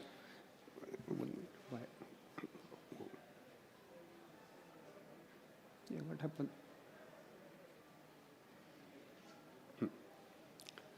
Here, new user activation, then transfer or replacement spacecraft to user, then uplink benchmarking, then we have to resolve user uplink or link issues, then terminal optimizations. Similarly, training for the users so they can operate spacecraft as per within its limit and capacity, getting 100% quality of service. These are all activities taken care. This is all I talked about. What are all routine operations we are doing? But future, what is a trend? So we have, because we have to gaze in the future, whatever we have done, if for example, MCF has been established in some 40 years where we have done operations, but future, what types of improvements or optimization we can do? Why it is coming like this? There is some issue. See, as you see, we will have STS spacecraft in Q bands, where 500 Gbps up to capacity spacecraft will be there. There will be L and S band STS with a big 18 to 20 meter unfurlable antenna. Then future, we will have terabyte satellites also. Migrations to higher frequency band, optical communications will be there. Already software-defined radios are there. Then on-demand land, air, maritime connectivity. Obviously, there are giant geospacecrafts will be there, and LEO MEO constellations also will be there. Then we cannot get separate spectrum for ground as well as space use. So spectrum sharing and dynamic interference mitigation and cognitive communications will be there. Similarly, satellite tasking as a service, as well as ground station as a service is in vogue, because nobody will like to invest in CapEx for its work. So we'll try to take satellite its share as well as ground system from some operator for its purpose to save in your investments. Why it is again going back? Why it is going back? Then strategic user mission critical networks, and another what we call is command control communication computer intelligence, we call C4I. So all these activities will be there. We will be exploring future QV, W bands, building giant spacecraft as well as flexible payload. So what will be the role of control center, operational center in such scenario? That we need to discuss. Obviously, if there are going to be LEO MEO spacecraft constellation, thousands of spacecraft, we cannot have each and individual spacecraft its own operation control center with one operator sitting and monitoring. It is next to impossible. So,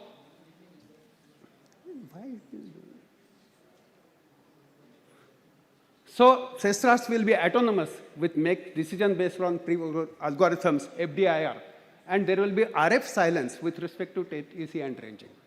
Then in TTC and ranging also, from conventional reflectors or we have antenna 7.2 meter, 9 meter, 11 meter, we will be moving to phase array domes for multi-satellite, multi-band operations. Then telecommand will be dynamic allocation of common pool of uplink resources based on the demand, so that we will be optimally shared resources there will be there.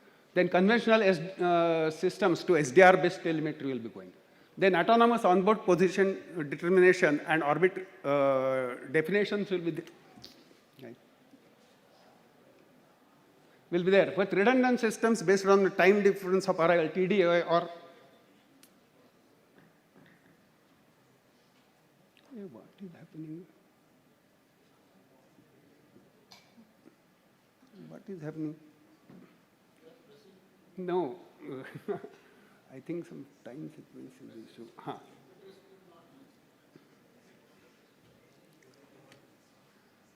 Then higher frequency band TTC will be there. Then CDMA based TTC for anti-jamming and frequency offing features will be there. Then utilization of low cost. I think some timing this it is there which is creating this issue. Low cost terminals for orbit determination. And spacecraft operations, what will be there? Optimal utilization of resource by onboard co-location constellation algorithm. AI-based autonomous maneuvers. This is issue is happening.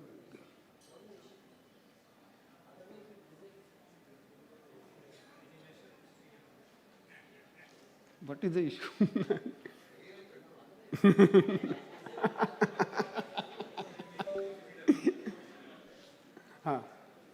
Then human intervention based on alerts for activation. We had a lot of discussions about AI and use of AI.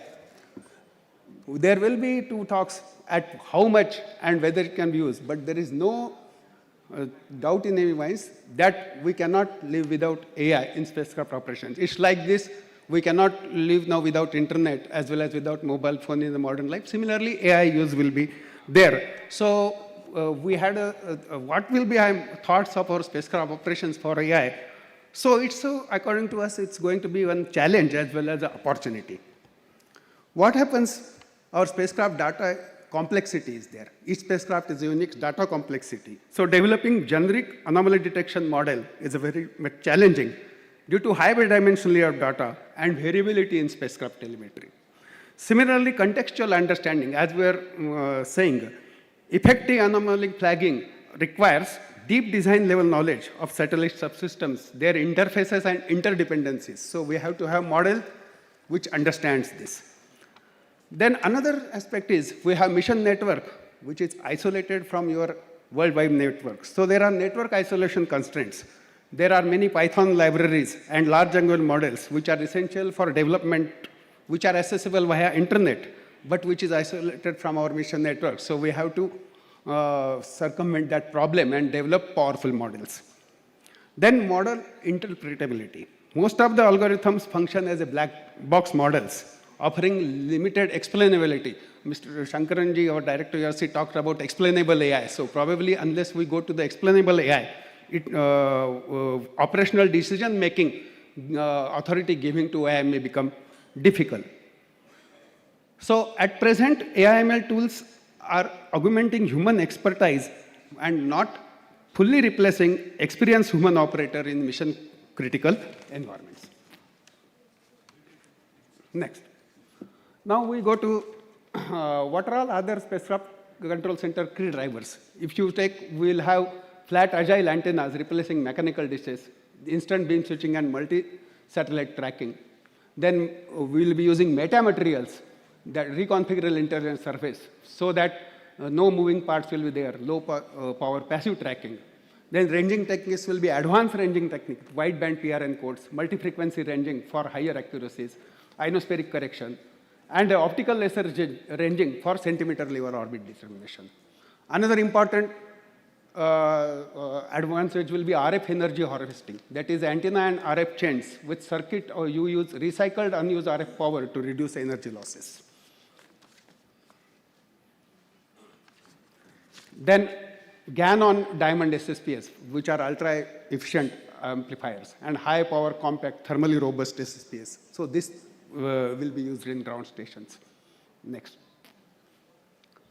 Again, then, ground stations also, this will be software-defined ground stations, that all RF functions will be handled in the software, and it will be mission agnostic and reprogrammable, very flexible ground stations. Then AI/ML-enabled autonomous monitoring control for self-managing Earth stations. So you will be implementing AI/ML models for predicting uplink, downlink tracking issues, auto-anomaly detection, that is sudden power drop, antenna mispointing, ranging scheduling and command queuing, then conflict resolution in multi-satellite operations. This is one challenge. Then another important thought is AR and VR use for mission operations, that is augmented reality to enhance control, visualization, training, and troubleshooting capabilities of ground stations. And technologies to aid meter operators interact more intuitively with complex systems. So AR and VR use for that can be done systematically. And mobile TTC platforms where vehicle mounted or drone borne or containerized TTC terminals, which will be used for disaster recovery response or temporary mission support or LEOP operations. Then sustainable ground segment technologies, what will there will be dynamic spectrum access and management, where spectrum allocation in congested LEO-MEO systems. Then environment and energy fit solutions, where solar-powered remote ground terminals, AI-optimized power amplifiers, and green ground stations with passive cooling and renewable backup powers. So what are the emerging use cases in these systems? That for Earth observation missions, we'll have ground station networks in polar and equatorial regions for low latency. For multi-mission ground stations, that is simultaneous tracking TTC data receptions of multiple spacecraft types, that is LEO, GEO, MEO, interplanetary, in a multi-mission ground station. All will be done together. Then dual control center operations, that is we are utilizing digital IF towards centralized baseband processing of multiple ground stations for reduced hardware complexity, flexibility, and efficient use of ground resources. Then again, there are direct-to-device and satellite phones. So for that support legacy system, we'll have modified baseband and signaling so that ground support of legacy systems can be given. So this is the last slide where I am telling technology drivers for SATCOM ground segment is evolution. You have virtualized ground systems, like the disruptive innovation is a cloud-hosted TTC SDR-based baseband, and key attribute is a flexible KLX and CAPEX to OPEX shift. Then you have MIML automation, where faster response, fewer operators. Then you have ground station as a service, where you have pay-per-user access and global coverage. Then you are moving to phase array antennas, so that multi-satellite support and no moving parts. Then you have optical laser communications, which gives RF spectrum relief and high throughput communications. Then quantum communication, which is a tamper-proof encryption. Then you have mesh or ISL relay integration, where real-time routing via inter-satellite link you can do. So where near continuous connectivity and reduced latency can be obtained. Obviously, you are shifting to high-frequency bands for spectrum diversity and high bandwidth requirement. Then integrated GNSS and TTC, where we'll get combined orbit per plus command systems, which will give enhanced precision and unified control. And last is a zero trust security for hardened cyber security. So with these innovations in futures, we will have ground systems which will take care of future missions in coming 10 to 15 years. Thank you.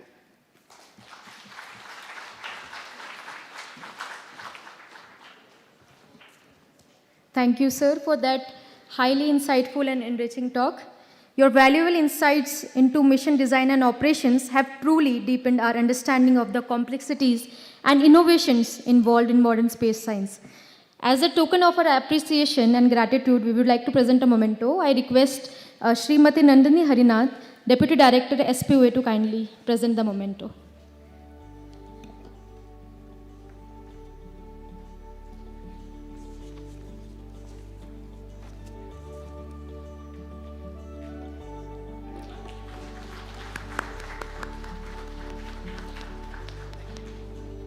Thank you, ma'am. Thank you, sir. Now, to guide us through the rest of the technical session, we are privileged to have with us distinguished dignitaries. I would like to call upon stage the chair of this session, Dr. Prakash Chauhan. Dr. Prakash is the Director of National Remote Sensing NRSC Center, ISRO. Prior to this, he served as the Director of Indian Institute of Remote Sensing, IIRS, Dehradun. He has made significant contributions in the field of remote sensing. He is recipient of several prestigious awards, including the Professor P.R. Pisharoti Memorial Award by the Indian Society of Remote Sensing, along with several ISRO Merit Awards. I invite you, sir, to kindly come forward and take your place on the dais. Please welcome him with a big round of applause.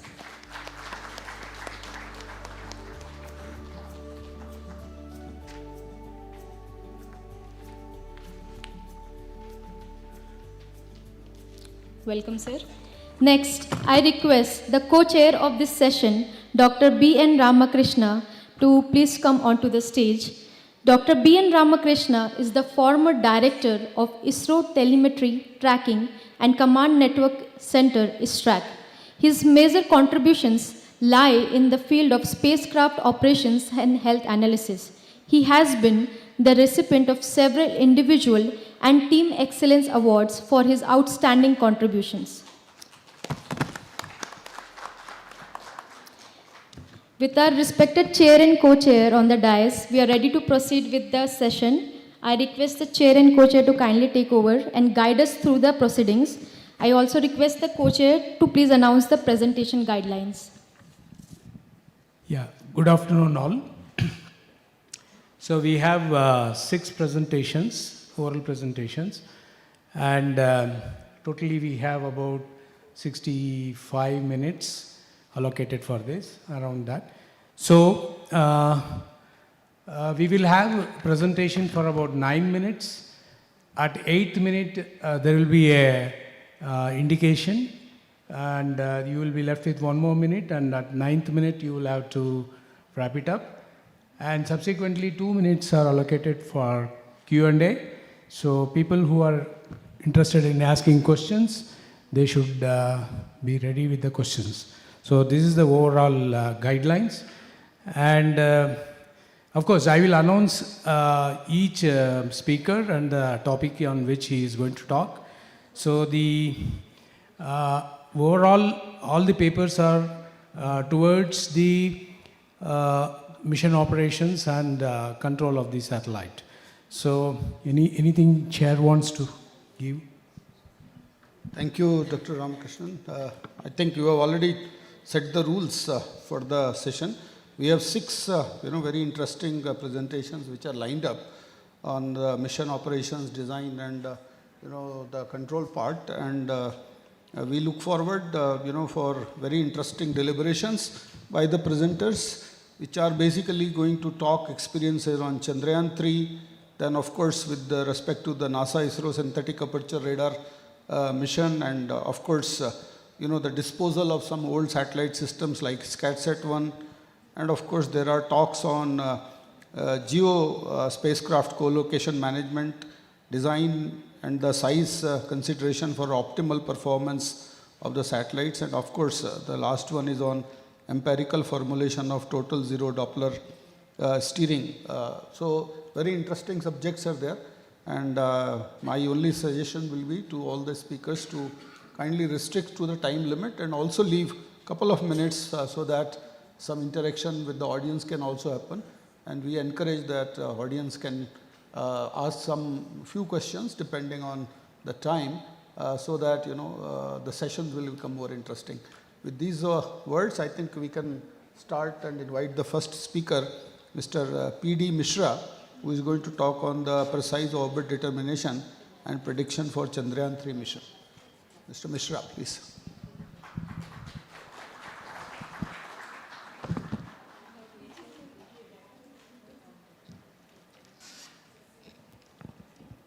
Thank you, sir.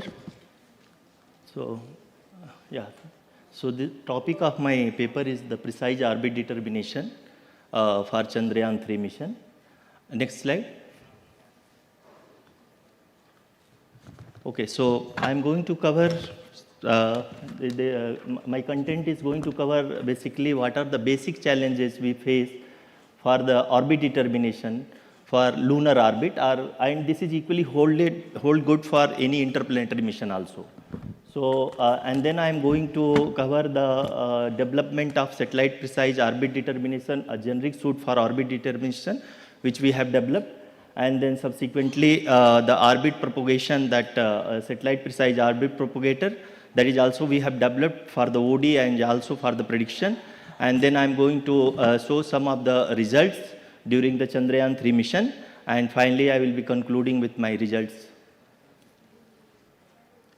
So as we all know, actually mostly our navigation, either a human navigation or spacecraft navigation for any low Earth orbit satellites is fully dependent on the GNSS constellation, where we have the GPS, Galileo, GLONASS, or our own NAVIC system to know where currently we are. We know the time and position, and we also have the velocity information.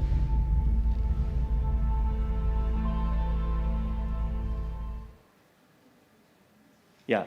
So, but if you have a mission like Chandrayaan 3, where you have to travel around 386,000 kilometers from Earth, we do not have, as if now, any such signal. I think there is a...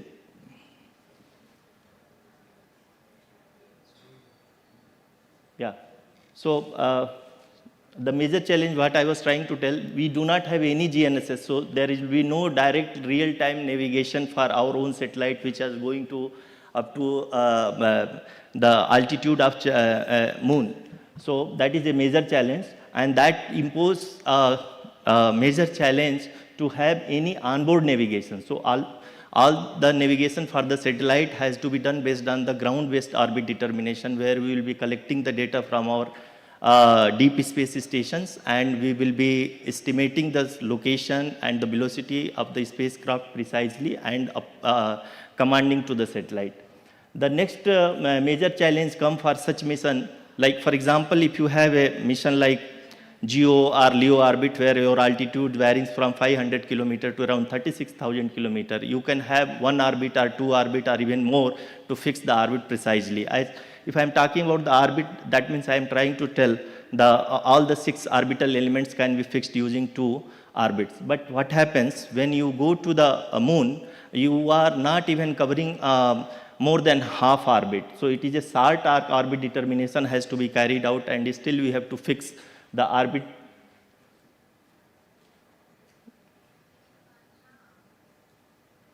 Oh, something there.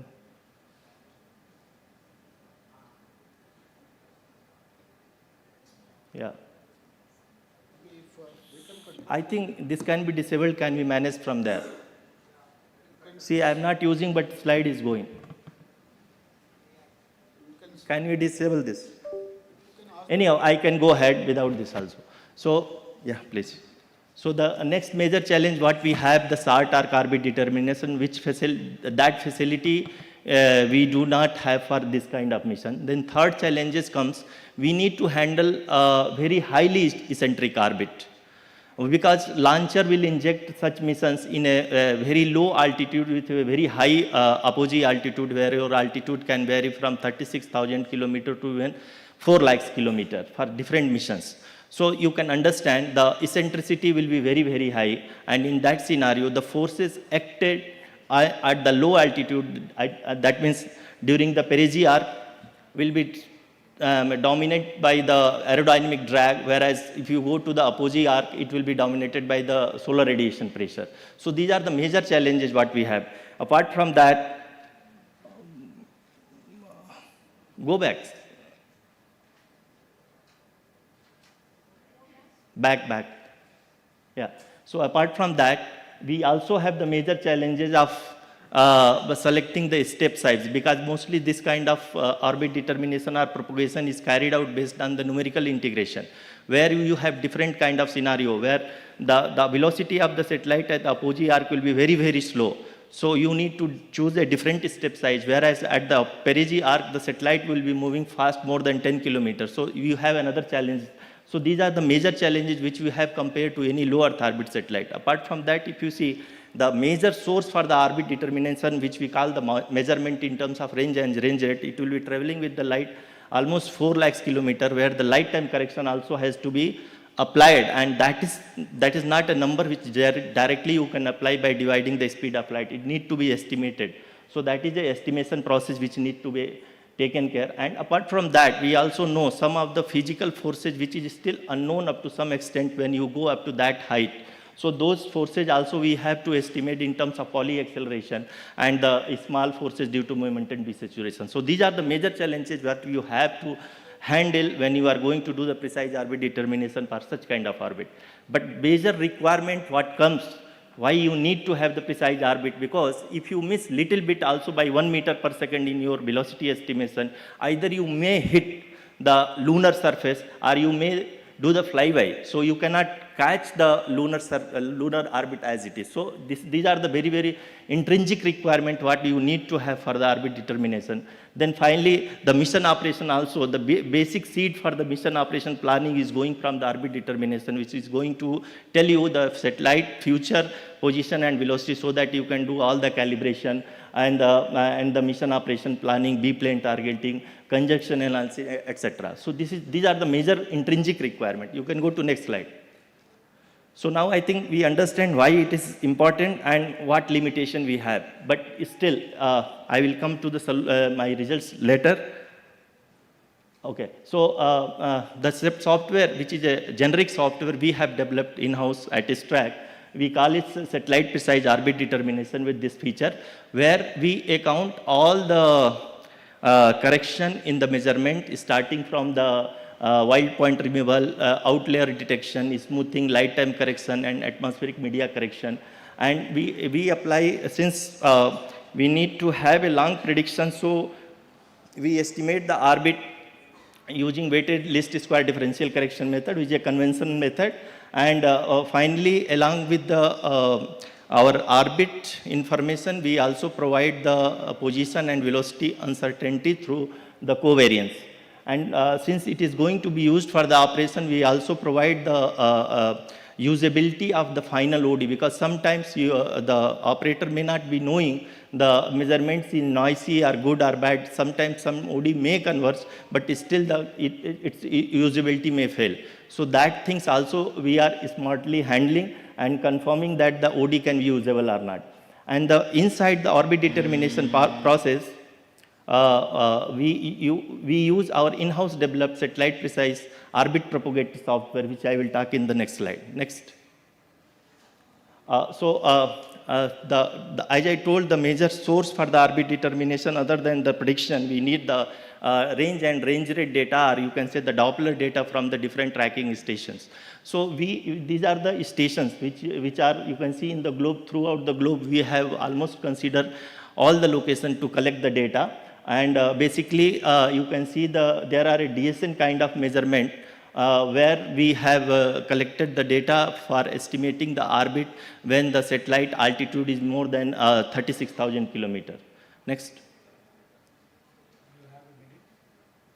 Okay, sir. So I will quickly wrap up. So our SMOPS, which is a orbit propagator software, it is generic in the nature, and it works for any kind of orbit, either it's Earth orbiting or any planet-bound satellite. And the major feature that, as I told, the moon gravity is not perfectly known. So in fact, we use 1200 by 1200 harmonics to estimate the orbit for some extent. So that you can say, if you account such harmonics, it is going to consume lot of the time from the computer still, but that has to be accounted if you are going to have mission like lander, where you want to precisely land on a pre-decided location. And all other features also are available. Next slide. Next slide, we can skip this. We can skip. And this is a journey like what we had during Chandrayaan 3. We launched in a GTO orbit, and by firing our thruster almost 5 times, we reached around 127 lakhs 1.27 lakhs kilometer height, and then finally we did the TLI, and you we have to quickly captured the moon. wrap it up. Yeah. So next slide. Just 30 seconds more. Yeah, we also provided the real-time solution. Next. Final slide, we can come. Next. So this is the, you can go to back. So this is the final OD which we carried out before the power descent, when the lander was at 30 kilometer at height. And we compared with the reference result. We were well within 40 meter from the reference orbit. And the target was, we supposed to be within 150 meters. So our results were very closely matching with the reference result. Next slide. So that's already I have calculated, where concluded where our results were well matching within 40 meter and 4 centimeter per second, which is more than sufficient for having any such landing mission in the future. Thank you, sir. Thank you, Dr. Mishra. We take 1 or 2 questions quickly, if anybody has any. Yeah, only one. Yeah. Yes, please. You go ahead. Please introduce yourself. Mike.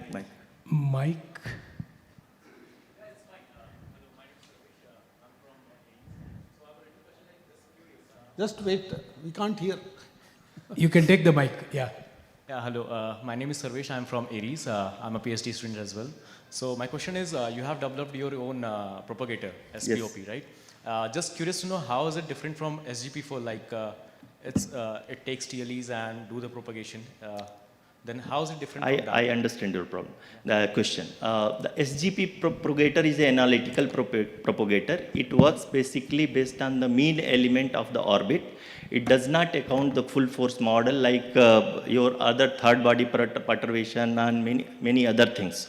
So the accuracy in the for the short term is not that good when you have such kind of intrinsic requirement. Whereas our propagator is also having the feature using SGP4, but we have gone one level up. It is based on numerical integration.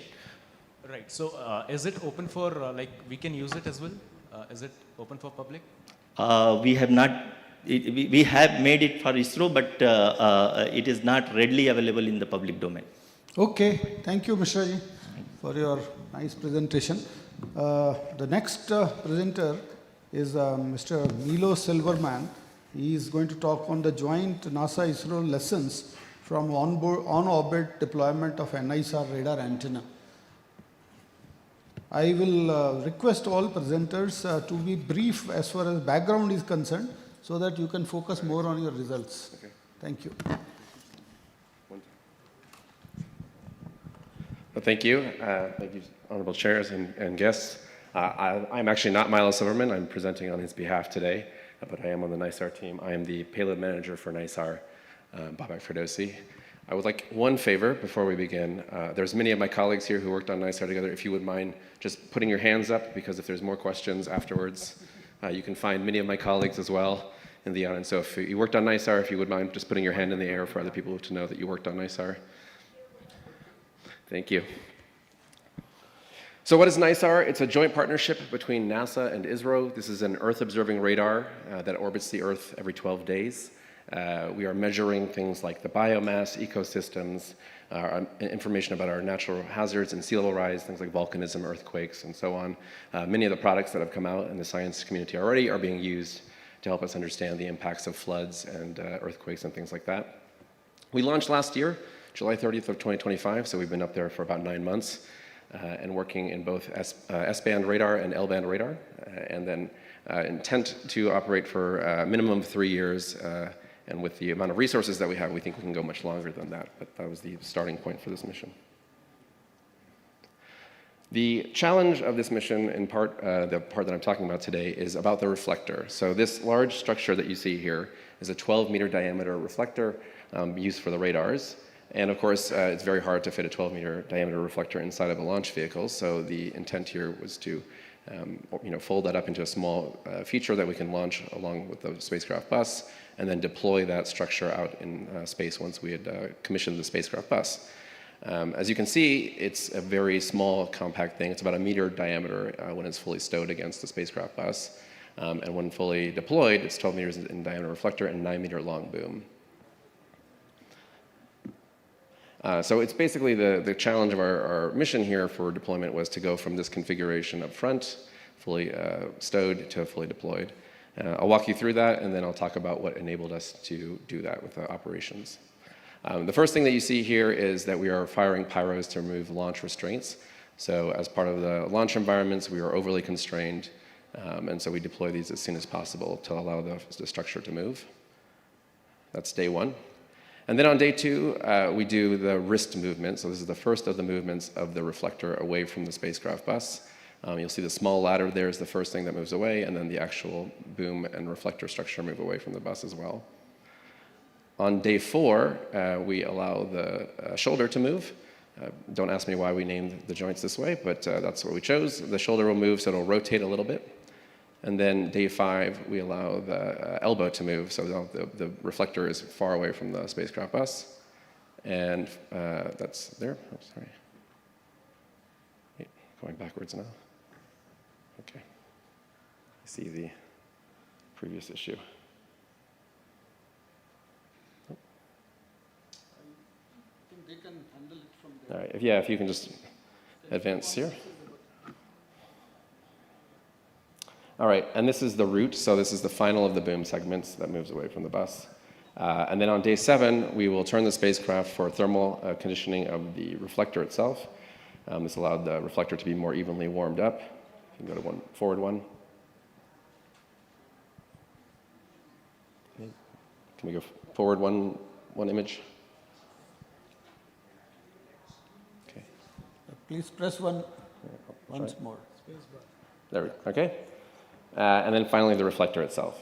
You'll notice there's a couple of rest days in there. So day 3 was a day for the deployment team to check the telemetry and make sure everything had worked as correct on the first day. And then day 7 was not a deployment activity, it was a spacecraft attitude activity. So that was another opportunity for the deploy team to verify the telemetry and the system worked. Okay. We had a number of tools that enabled this. So we used first of all, we used a a procedure system called Grill, which was a JPL in-house development for NISAR. This allowed us to take a very light skeleton procedure and turn it into products that we could quickly share with our partners at ISRO, notably the Whopper McWhopper procedure. That's a very human-readable procedure, and it's designed basically for it to be used by operators on console. And then that also flowed into the TOL, merged TOL, which was the joint time order listing that we used with our partner as well. That was for more precise control of the actual timeline of events. In addition, tools both developed at JPL, Vista, Web Schemax, or Schemax as well, used by URSC. And then we had visualization tools, Crow, that was built by JPL, and the ISRO visualization tool. So those gave us bigger context of what was happening on board the system. Telemetry viewers in Vista and Schemax, and then of course the visualization tools and events kind of promoted by the ISRO visualization and Crow, so we could see where the reflector was or where the boom was at that time. Our procedures focused very much on a timeline, and then we derived flight procedures from those timelines. Contingency procedures were also developed as part of all of this, and we had go, no-go checklists every day. So that was a very thing, and I think one of the fun things about the timelines, and I'm sure our ISRO colleagues will agree, is Milo would come in with his backpack full of timelines and then unfold them on a table so we could go line by line through what was happening in the system. We were also really enabled by fantastic facilities at JPL and ISRO. So the ISTRAC MOC was where a portion of the JPL team was operating from along with the ISRO team, and then there was another team back at JPL operating out of our Mission Support Assembly, the MSA. In testing, we had INT venues at JPL, ISITE, and OILS. These enabled us to do a lot of different types of scenario testing, and I'll talk about those scenario tests in just a moment. Not yet. Okay. And then we did scenario testing, and this was the first opportunity for us to demonstrate the entire deployment scenarios on the spacecraft or the flight vehicle, and also for many of us, the first time to really collaborate more directly with our mission operators here at ISRO as well. And then we had plenty of rehearsals for the team, so the operational readiness tests, ORTs, that we did here at ISRO for deployment, both nominal and off-nominal, and then an operational readiness review and joint rehearsal, get ready for launch. So with that, I will show you the fun part, which is the first of the deployments. So this is our shoulder deployment, as I mentioned before. Wonderfully, ISRO provided cameras for this mission so that we could see all of this. And you'll see this rotation. Oh, nope. We lost the video. Do you guys want to take us back to the video and play, and I won't touch anything?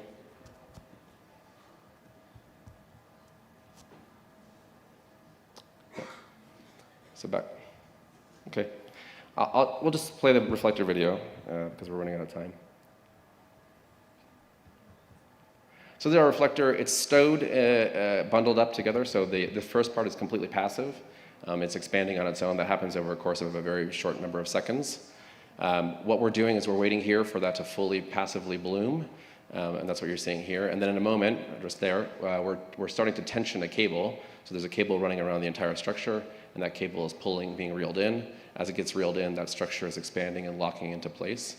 So the first part you're seeing, the movement here, is the mesh disconnecting from itself, the reflector mesh. And then in a moment here, what you'll see is the periphery, the edges and trusses, those will start locking into place. And in the end there, it gets very fun as you can see the whole reflector sort of shake as those things lock firmly into place. At that point, we don't need the motors anymore, so the rest of the mission will just be operating in the fully locked configuration.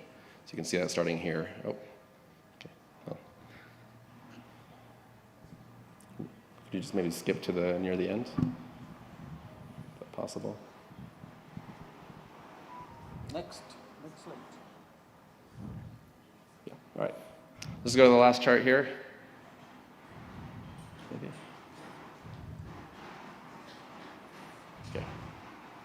Okay. So what really enabled... Sir, you have a minute. Thank you. So what enabled this, right? Collaboration with our partner. We had great relationships with NASA and ISRO. And that's a big challenge, of course, because our time zones are about 12 hours apart.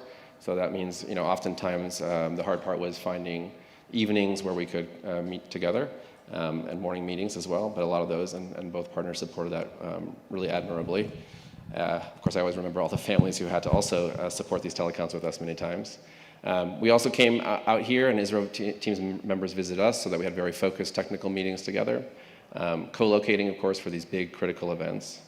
That robust procedure pipeline that I talked to you about, we really, Milo and Subra and Naresh and many of the ISRO mission teams worked together, thank you, to collaborate on those procedures. And I guess what I'll conclude here before the last couple seconds is, I think this is a wonderful example of a partnership that worked really well together. I certainly know that as I move forward, I will take many of the lessons learned and apply this to more of the partnerships that we do. And I hope that our colleagues here at ISRO will do the same. Thank you. Thank you. A question or two? Anybody has questions? Okay, we don't Great. have, I think everything is understood. Wonderful, Yes, thank you. I think video has explained everything. Yeah, nice. So maybe you can announce Yeah, we'll go to the next speaker. Yeah, the next speaker is Hani Gupta. and going to talk on operational aspects of the post-mission disposal of our SCATSat-1 satellite.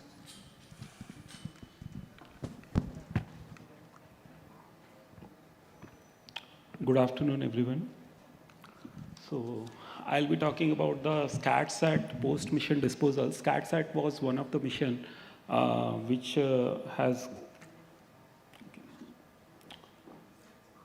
SCATSat was one of the ISRO's mission which has completed its life, and post completion it has been deorbited. So to give a brief intro, it was launched on 26 September 2016 to a 720-kilometer SSPO orbit, and it had a Ku band pencil beam scatterometer which was providing the wind speed, wind direction, and those information as an application or the payload data product. And the operational mode for this particular satellite in February 2021 got changed to the passive mode because of a small observation at the payload end. So once it has come to that passive mode of operation, we have decided to reduce its orbit as much as possible. So leaving the satellite at a 720-kilometer orbit will be something like 100 years or more than that of the object life. So we decided to deorbit it. So in this presentation, I'll talk about the challenges and operational aspects of it. But this particular satellite was launched with an initial fuel loaded of 21 kg. So in the initial 4 years of the satellite management, we consumed almost 11 kg of fuel, 11 to 12 kg of fuel, and the 9 kg fuel was balance available. So that has provided a great opportunity for reducing it as a responsible behavior towards the space. So we decided to reduce its orbit as much as possible using the balance fuel. However, the direct atmospheric entry was not possible because the available delta V was 40 meter per second only from the 720 kilometer orbit. So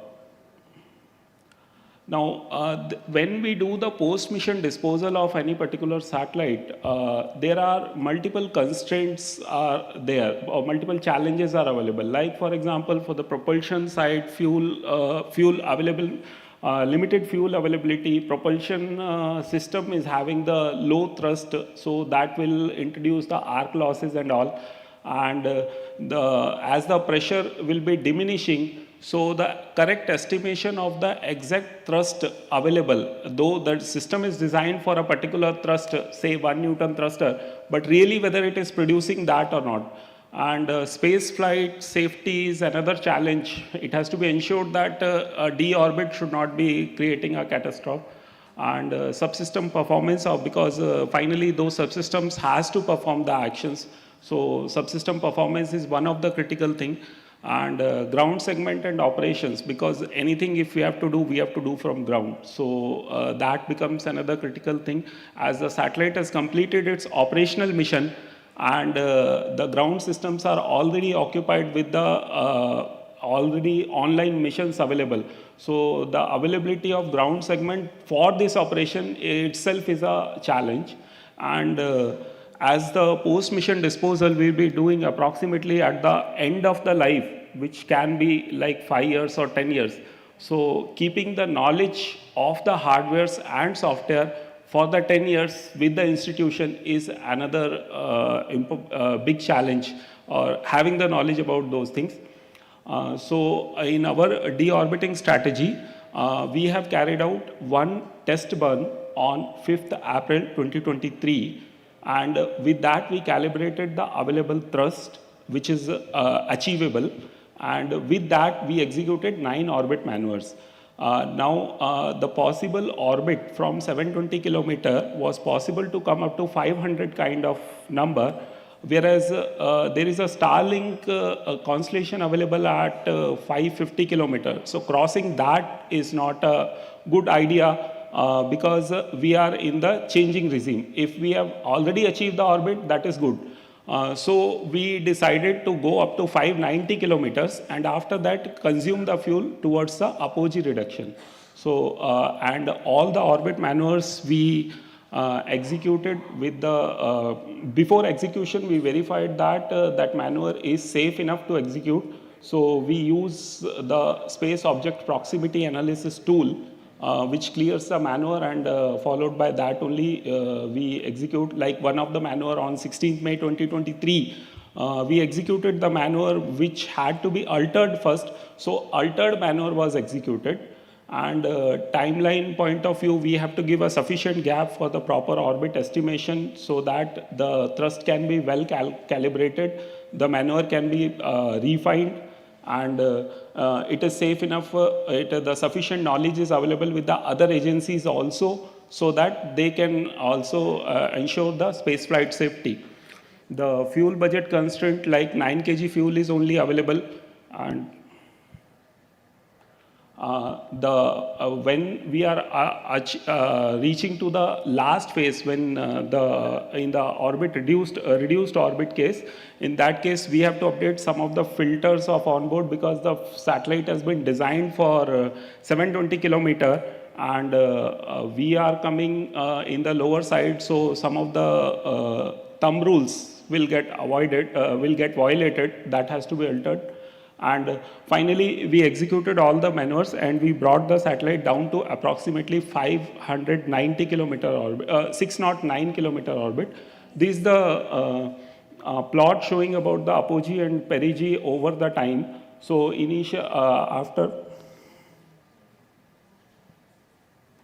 initially we executed some of the maneuvers where we reduced the perigee, and after that the last 2 maneuvers were executed for the apogee reduction and basically for the fuel consumption.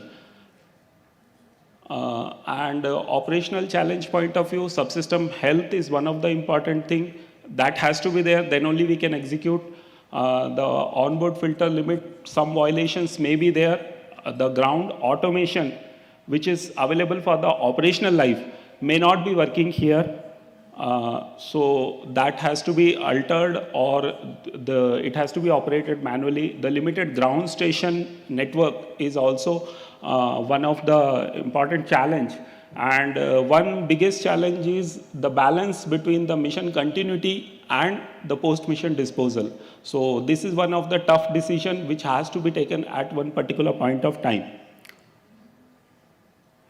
So just to talk about the, this is one important aspect in the SCAT-SAT, that basically the ground segment is designed for as per the space segment. In this, for the orbit determination, data is being received in the payload ground segment. So, and the orbit determination process happens, the orange color block here, which is showing the payload. You have a minute. Yeah. So orbit determination process is happening in the payload segment, which is completely automated, and that has to come to the operations. So basically, the manual execution has to be planned in such a way that immediately data is available to us as a orbit determination and what kind of orbit performance or the orbit maneuver performance we have achieved. So that way, basically, we can't execute the maneuver at any point of time. In a day, we have to choose a particular time. There, if we execute the maneuver, we'll get the performance better and as early as possible. Just to summarize, spacecraft post-mission disposal for the SCATSat-1 has been executed successfully. As the one good advantage we were having, the satellite subsystems were very healthy, the basic subsystems were very healthy, and with that we could execute all the maneuvers. The short burns were performed and all the maneuvers were executed in the TTC station visibility so that we could control in the real time. So this is one of the I'll say one of the important activities ISRO has executed for the post-mission disposal of SCATSat-1 as a responsible behavior in the space segment. So with this I conclude. Thank you. Thank you. Any questions from the audience? Yeah. Yeah, there is a question there. Mike, please.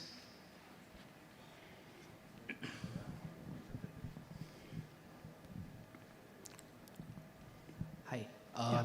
I wanted to ask, basically, at the end of the maneuvering stage, what is the expected lifetime before the spacecraft fully deorbits, like a below 200 kilometer altitude? Yeah, actually, once all the maneuvers, I understand your question is, once we have completed the complete fuel we have consumed and we have completely deorbited, after that, what is the lifetime of the object? Yes. Yeah. We estimate, our team has estimated the lifetime is approximately 28 years was there, and it has already the solar activity and those things are acting, so it may be lesser now. Satellite has been, after complete deorbiting, satellite has been switched off. So now it is being tracked as an object as the NORAD used to track, and with that we are having the knowledge up to that much only. Satellite has been completely switched off and we are not keeping any specific track on that. Understood. Thank you. Now, what is a lifetime?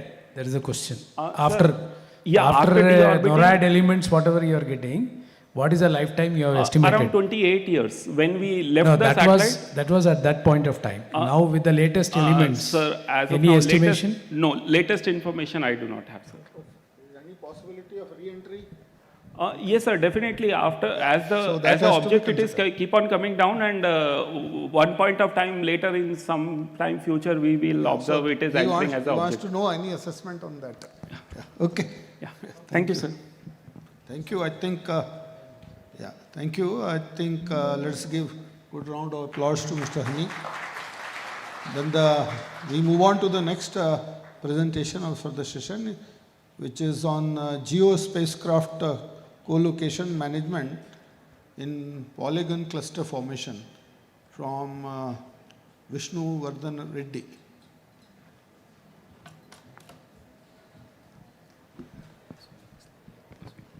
Okay. Good afternoon, everyone. I am Ankit. Today I am here to give a presentation on geo spacecraft co-location management in polygon cluster. Co-location in geostationary spacecraft refer to positioning of multiple satellites at a given longitude slot. As we all know, the geo region is densely populated. It is very much necessary to efficiently use the available longitude slots. This can be done by combining eccentricity and inclination separations. So primarily, there are two types of co-location management strategies, that are line cluster strategy and polygon formation. The type of co-location strategy to be followed depends on the number of satellites to be co-located, the orbit determination accuracy, heterogeneity of the spacecrafts involved, maneuver performance dispersion, and cross-axis errors. In a typical line cluster strategy, A threshold separation for inclination and eccentricity is always maintained while keeping the delta inclination vectors and eccentricity vectors parallel to the y-axis.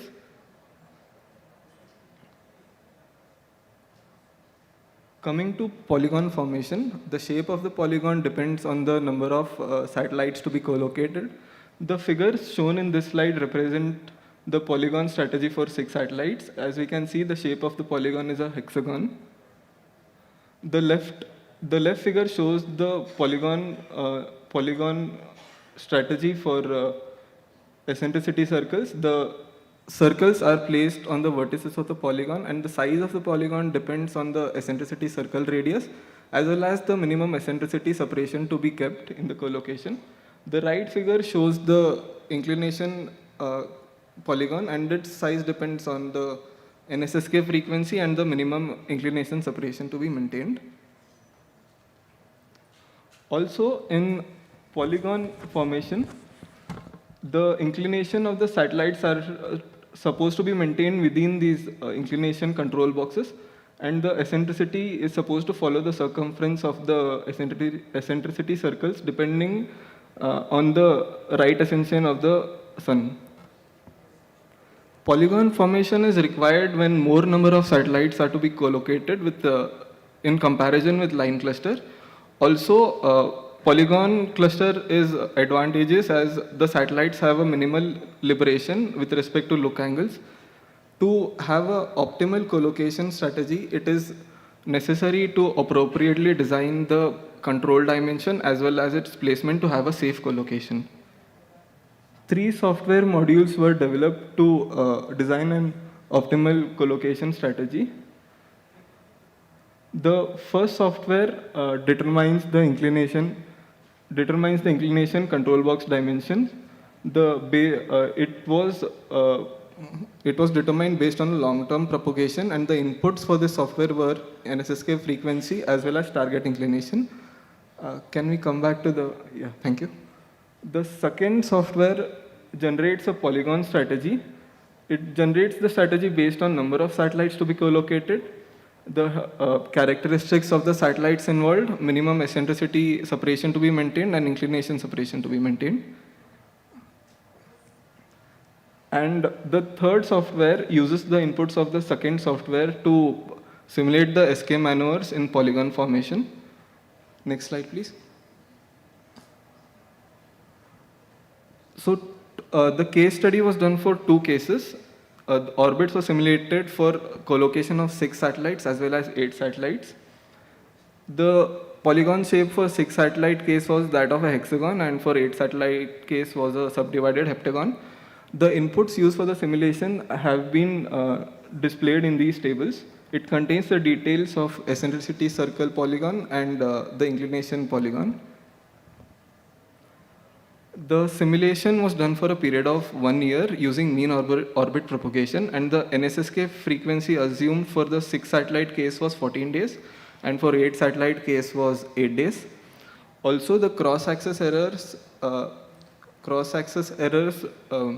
in the NSSK maneuvers and the perturbations were also considered during the simulation.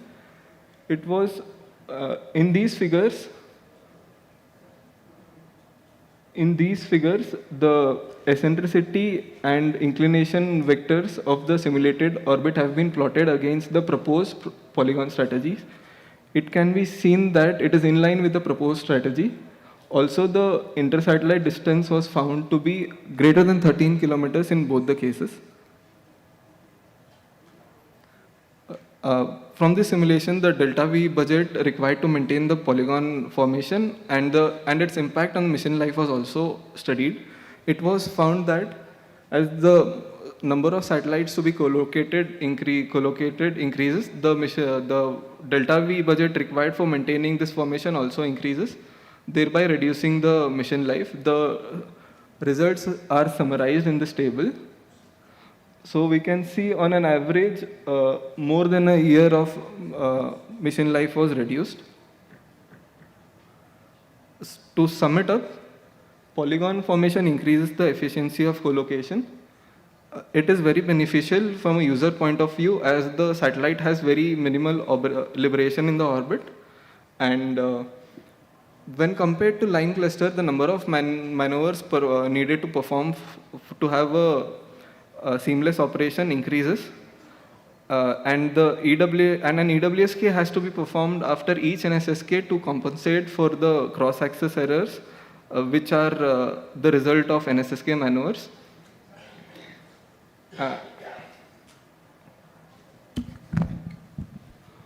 Also, the SK maneuvers would be need to be carried out at any given epoch, irrespective of whether there is an eclipse, lunar shadow, or any other payload operations.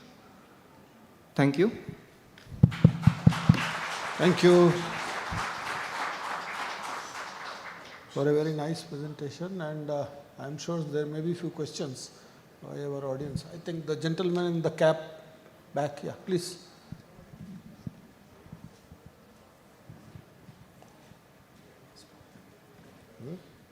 Yeah.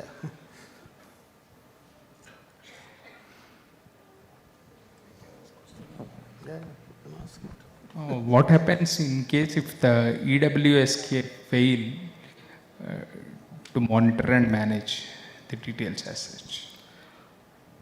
If it fails, it will actually affect the rest of our schedule because an NSSK has to be performed at a fixed cycle, and the consequent maneuvers of other satellites would be affected as well. So the whole cycle needs to be rescheduled.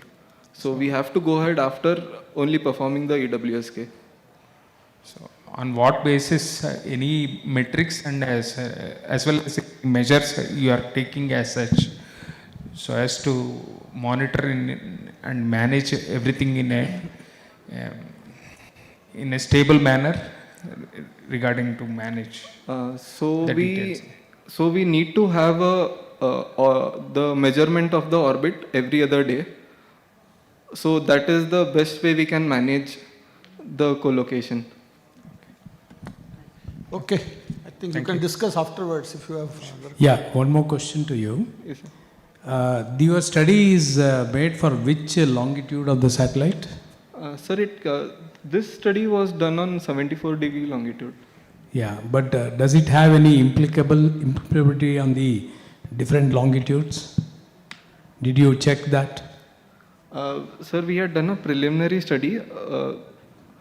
The velocity requirement for EWSK would increase as the longitude is away from the stable longitudes. Okay. Okay. Thank you. Any other questions from the audience? Okay.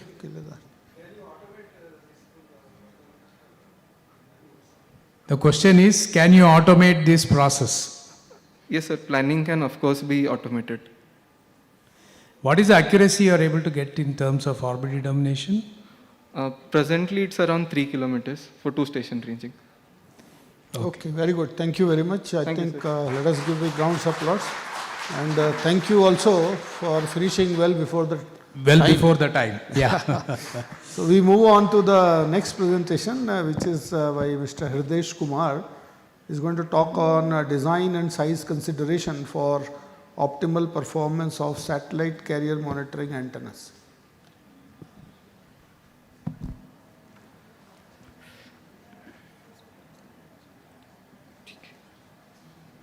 Good afternoon, everyone. Here I will be talking about antenna requirements for carrier monitoring. As we know, carrier monitoring systems are required for regulatory compliance, power bandwidth violation, to see the user's power bandwidth violation, and so many other demodulation, detection, and carrier identification. So for that purpose, here we studied that what size of antennas should be used for the different frequency band across the frequency band, and also for the different kinds of types of carriers. So here basically carrier monitoring antennas requires for spectrum scanning, ERP, spectral density measurements, demodulation and detection, interference hunting. So these systems will be starting from C band, XNet C, KU, Ka band, and also lower and higher frequency band, also the but we have done experiments and studies across these bands. This is also applicable for other bands. So here for our monitoring, primary our goal will be there to maximize the throughput in case of like teleport antenna, gateway antennas generally TV operators use. And but for the carrier monitoring, we want to reliably detect the signals. Our requirement is not to increase the throughput or something. So here what we are suggesting is we can go with the lower size of antennas and lower size of antennas to reliably detect the signals. And also at the same time we have to see that GBRT should be sufficient for reliably demodulate or detect the signal. In case of teleports, they need high ARP to increase the throughput.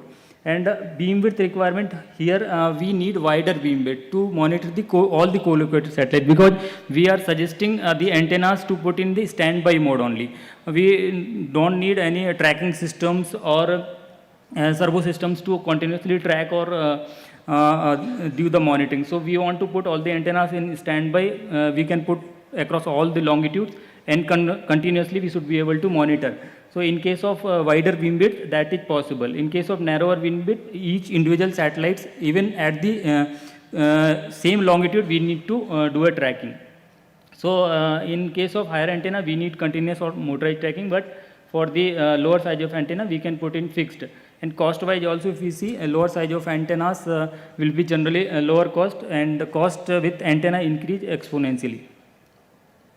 While doing these study or calculations and monitoring also, we have considered these many things like satellite ERP, free space path loss, antenna GBRTs, and beam width constraint, and cost and performance also we have considered. This is the general link calculation we have done for each type of antenna, each type of carrier across the antenna sizes to understand that which antenna size fits the corresponding frequency band. So these are very general calculation. Like in laptop, we have all the satellite parameters. This is done for C band, and similar calculations also applicable for Ku band. In the following slides, I have summarized the results in the table. And for link parameters also, we have in the bottom left side, we have put up the some link parameter, and right side we have done the calculation with respect to a particular bandwidth or required C bar n. So here generally we are focusing on C bar n calculation, like uplink C bar n and downlink C bar n, because generally user will be uplinking with some C bar n, and we want to reliably monitor it. So with the different size of antennas, we have done calculation to understand what size of antenna will reliably detect the C bar n, and also it will not degrade other signals. So just if I come to the C band or extended C band also, it is applicable. So here we saw that generally for 7.2 meter antenna, either in SCPC carrier type or MCPC. SCPC means single carrier per channel, MCPC multi carrier per channel.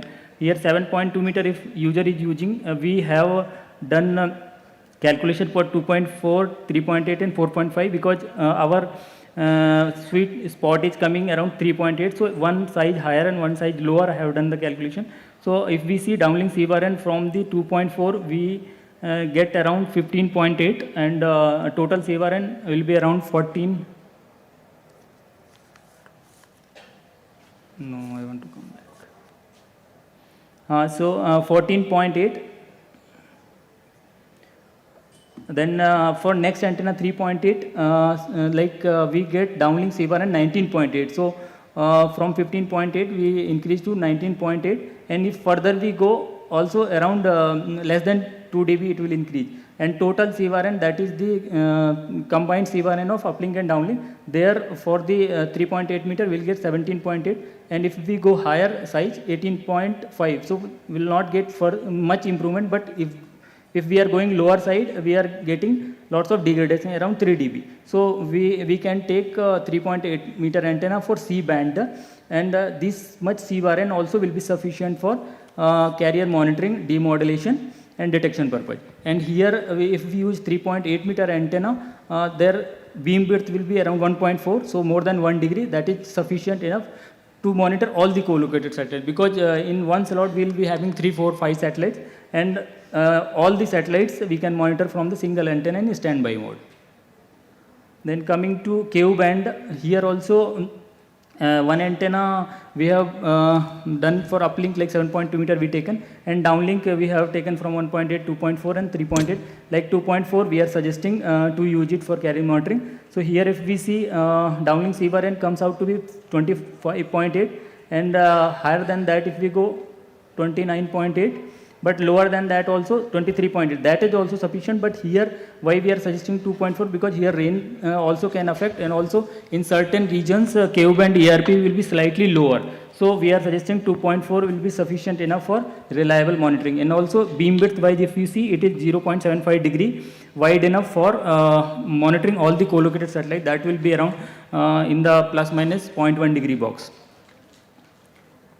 Coming to practically also we saw in the satellite signals, we monitored across the antenna sizes, like in the top left if we see 2.4 meter antenna we saw for KU band signals, and down one we have taken from 3.8 KU.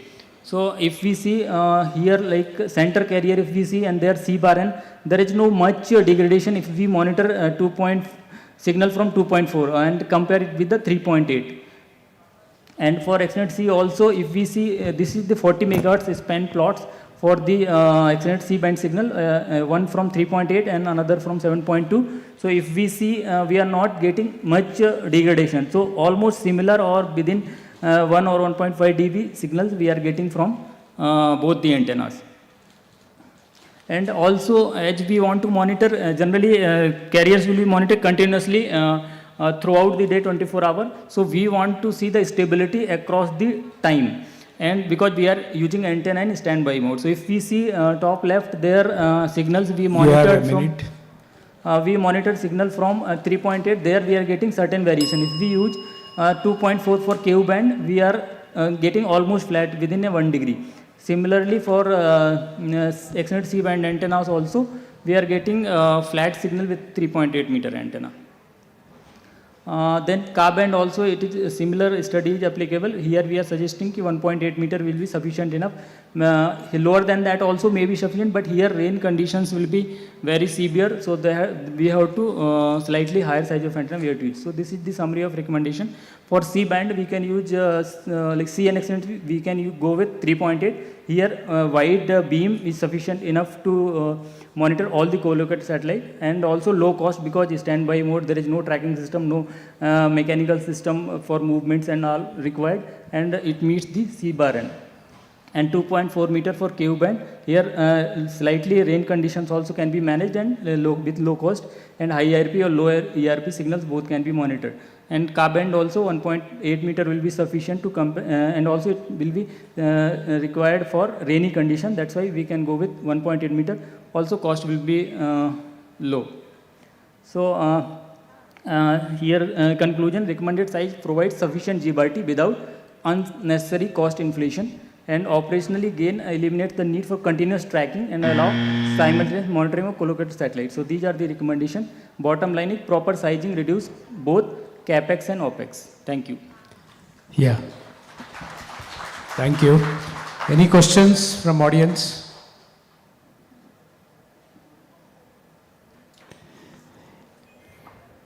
I have a question, if no audience is asking. Yes. How do you monitor suppressed carrier? Or you can say spread spectrum? Yes, sir. Their carriers C bar n will be very small. So here that may not be applicable for spread spectrum type of signals, but at the same time, as we use the correlation of the signals, again we can demodulate and detect it. Because it is similar, like whether you use C bar n matters. Whether you use for CDMA signal or for FDMA or TDMA signals, if you use sufficient C bar n, if you are able to extract from there, you can reliably detect it. Anyway, okay. Any other questions from audience? Okay. Okay, thank you. Okay, with that, I think we are coming to the end of, to the last talk of this session, which will be delivered by Mr. Kundari Subbarao on empirical formulation for total zero Doppler steering for onboard implementation in ISRO missions. Over to you, Mr. This one. Good afternoon, everybody. Good afternoon, sir. I'll be presenting today on empirical formulation of total zero Doppler achieving on SAR missions for ISRO. Basically, various people have worked on various ways of achieving this zero Doppler profile. And in ISRO, we used to determine these profiles on ground, and we used to do in a different method. But we worked out, along with me, Nandini was also there. We both worked on this problem, and we could work out a formulation which can be implemented on board so that it simplifies the operations. So coming to what is zero Doppler requirement, next slide please. The zero Doppler centroid mainly is, I think you can operate, please. Yeah. Previous, please. Previous. Yeah. So I think the Doppler centroid varies primarily due to Earth rotation. Basically, Earth is rotating, and because of Earth rotation, we see this Doppler centroid varying because of the relative motion between observer and the target. Because of this, the various effects in the image are like radiometric errors, poor focusing of the image.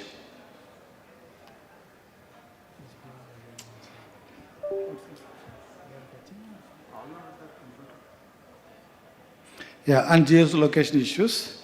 Now, if we implement this zero Doppler profile in any ways, either through older methods or this empirical formulation, it reduces the lower residual Doppler by improving better estimation and compensation, and improves interferometry as well as reduced phase bias, along with the radiometric errors, poor focusing, as well as geolocation issues. So all this can be addressed by implementing this zero Doppler profile. Next.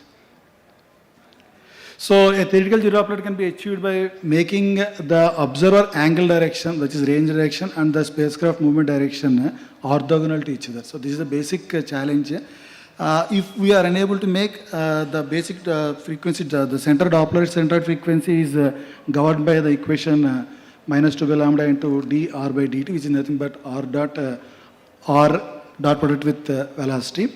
Once they are orthogonal, this dot product becomes 0, and by achieving the Doppler centroid frequency 0. Now, what are the factors which deviate this two vectors, that is range direction and as well as the velocity direction, not to be in orthogonal?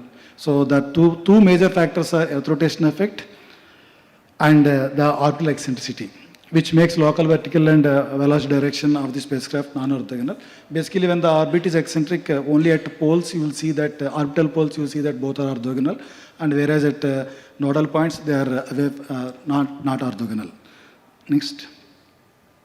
Now, so the steering mechanism what we implement all over the world, yaw rotation to compensate for Earth rotation, and pitch to compensate for the eccentricity effect. Next.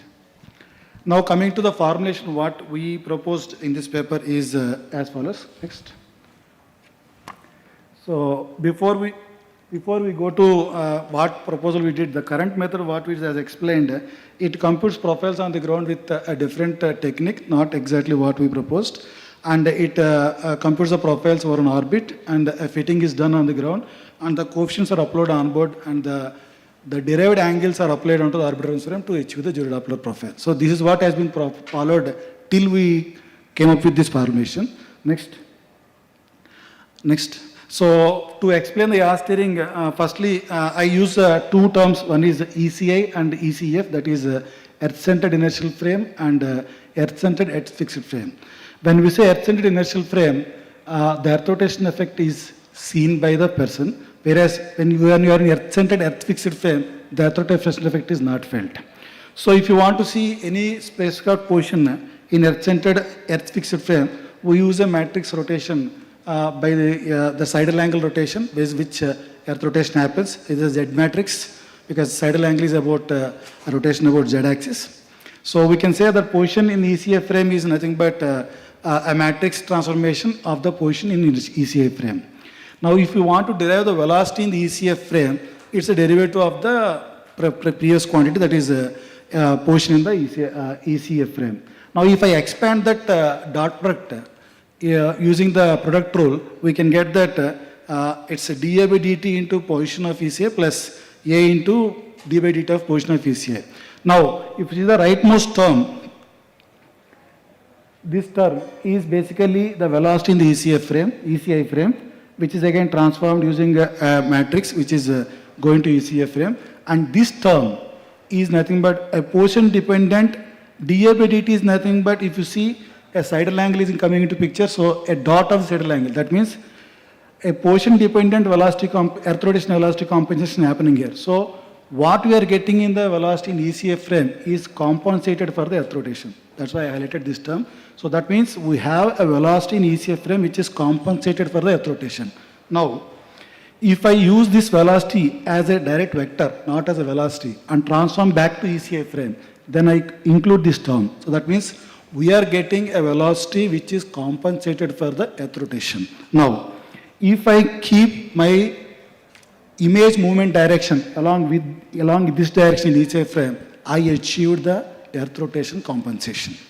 So that is the basic formulation what we did to explain yaw steering and to overcome the earth rotation effect. Next.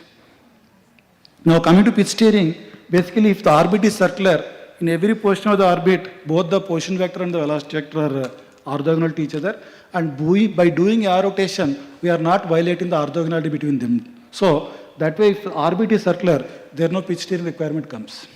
Whereas when we go for a non-circular orbit, as I explained earlier, the orthogonality is basically at 2 points in the orbit, that is at poles. But whereas at equator, at the nodes, the orbital orthogonality is not there. So to preserve that orthogonality, what we do is we modulate the pitch rotation using the eccentricity of the orbit so that we maintain the orthogonality between those two vectors. So by doing these two, we are achieving a total zero Doppler steering profile. Next. Coming to results. Next. So we have studied two cases I'm presenting here. Basically, we have studied various number of cases to qualify this formation. One is synchronous orbit for SAR mission with having a 30-degree roll bias. Now, one more point here is, once we achieve this zero Doppler profile, now the vector in which the image motion is happening is compensated for earth rotation. That means now the spacecraft feels Earth is static. Now any amount of bias about that axis doesn't require any further compensation because Earth is already static. So that's why any amount of roll, here we call the roll direction because that is the movement direction for us. So any amount of bias if we go on the roll bias, on the roll axis, which doesn't require any further compensations, we achieve total zero Doppler steering. So we studied various cases. In that one case is synchronous orbit, and we considered a near beam which is 9 degree away from another direction and a far beam which is 59 degree away. Next. Next please. Yeah. So this is the typical yaw steering profile. You can see it is coming from plus minus 4 degree maximum at equator because earth rotation effect is maximum at equatorial place and almost zero at the polar stage where there is no this thing. And a pitch steering profile which is plus minus 0.06. Basically here I considered eccentricity of around 0.001 degree, 0.001. So because of that we see a pitch rotation profile of around 0.06 plus minus. So next result. Yeah, so if you can see on the left side for a near beam the centroid variation without yaw steering pitch steering, and bottom plot shows by applying total zero Doppler what is the centroid we are getting. So if you see the it is almost 400 hits we are getting in terms of Doppler centroid, whereas when you apply this profile it is almost 0, 10 power minus 7, that is the scale is 10 power minus 7, so it is 0. And for the far beam which is 39 degrees away from 49 degrees away from Nadir, still same thing we are getting, it is almost 0 at once we apply this zero Doppler profile. Next. We have similar study we did for inclined orbit also, where we considered inclined orbit of around 45 degree. Next. Now if you see the profile here, the small change in the yaw steering is there because now the orbit is more. Conclude. Yeah. Please sir, last slide, sir. This is the, basically, if you see the yaw profile, it has changed. It is no more 4 to 4 degree. It is almost around 2.8 degree kind of thing, because the inclination has reduced to 45 degrees. So that effect also we can see. Whereas pitch steering is remained because eccentricity we consider around 0.001 only. Next. So this is basically, again, it explains that zero Doppler is achieved. Next. Next slide. Coming to conclusion, basically here, because the orbit, this formulation is implemented on board, so any orbit deviations are there, it takes the real-time orbit into consideration to compute this, this steering profile. So it takes care of in-orbit deviations like drag whenever it is there, it is altering orbit, or intentionally we do any maneuvers. So it takes, automatically it computes the steering profile to adjust to that, and any timing shifts are there also it takes care, and it reduces dependence on the ground basically, and supports dynamic mission modes on board for automation. Basically it works for automation, and most importantly it simplifies mission operations. Thank you very much. Thank you. Any question? One question? One or two questions? Because we have other speakers who have donated some time. Okay, there seems to be none, but one, is there any, SARF wavelength dependencies there on these simulations, like for C-band, L-band? No, sir. Basically, these two results, what I am showing is one for C-band, one is for X-band. So there is no dependency as such. Only the Doppler centered, if I don't compensate, it will be very high. Once I compensate, it will be zero. Yeah. Okay. And what is the, expected Doppler ranges you get for, let's say, for the Earth rotation, and what are the typical ranges? Sir, Sir, for Earth rotation, for C-band, if you see, likely 4,000 hertz we got. Okay. Whereas if you compensate Earth rotation, and if you don't compensate for eccentricity, the variation depends upon the eccentricity number. If the eccentricity number is close to zero, it is between 100 to 200 hertz. Okay. So by doing this, that also we are avoiding. Okay. I have a question. So you are compensating for in the sense for Doppler. So Earth rotation effect. So what is the coupling effect on the roll because of that? Is there any coupling? Sir, basically that's what yaw rotation when we do. Suppose if you take a circular orbit case, the yaw and roll are orthogonal to each other always. Now the yaw rotation makes roll to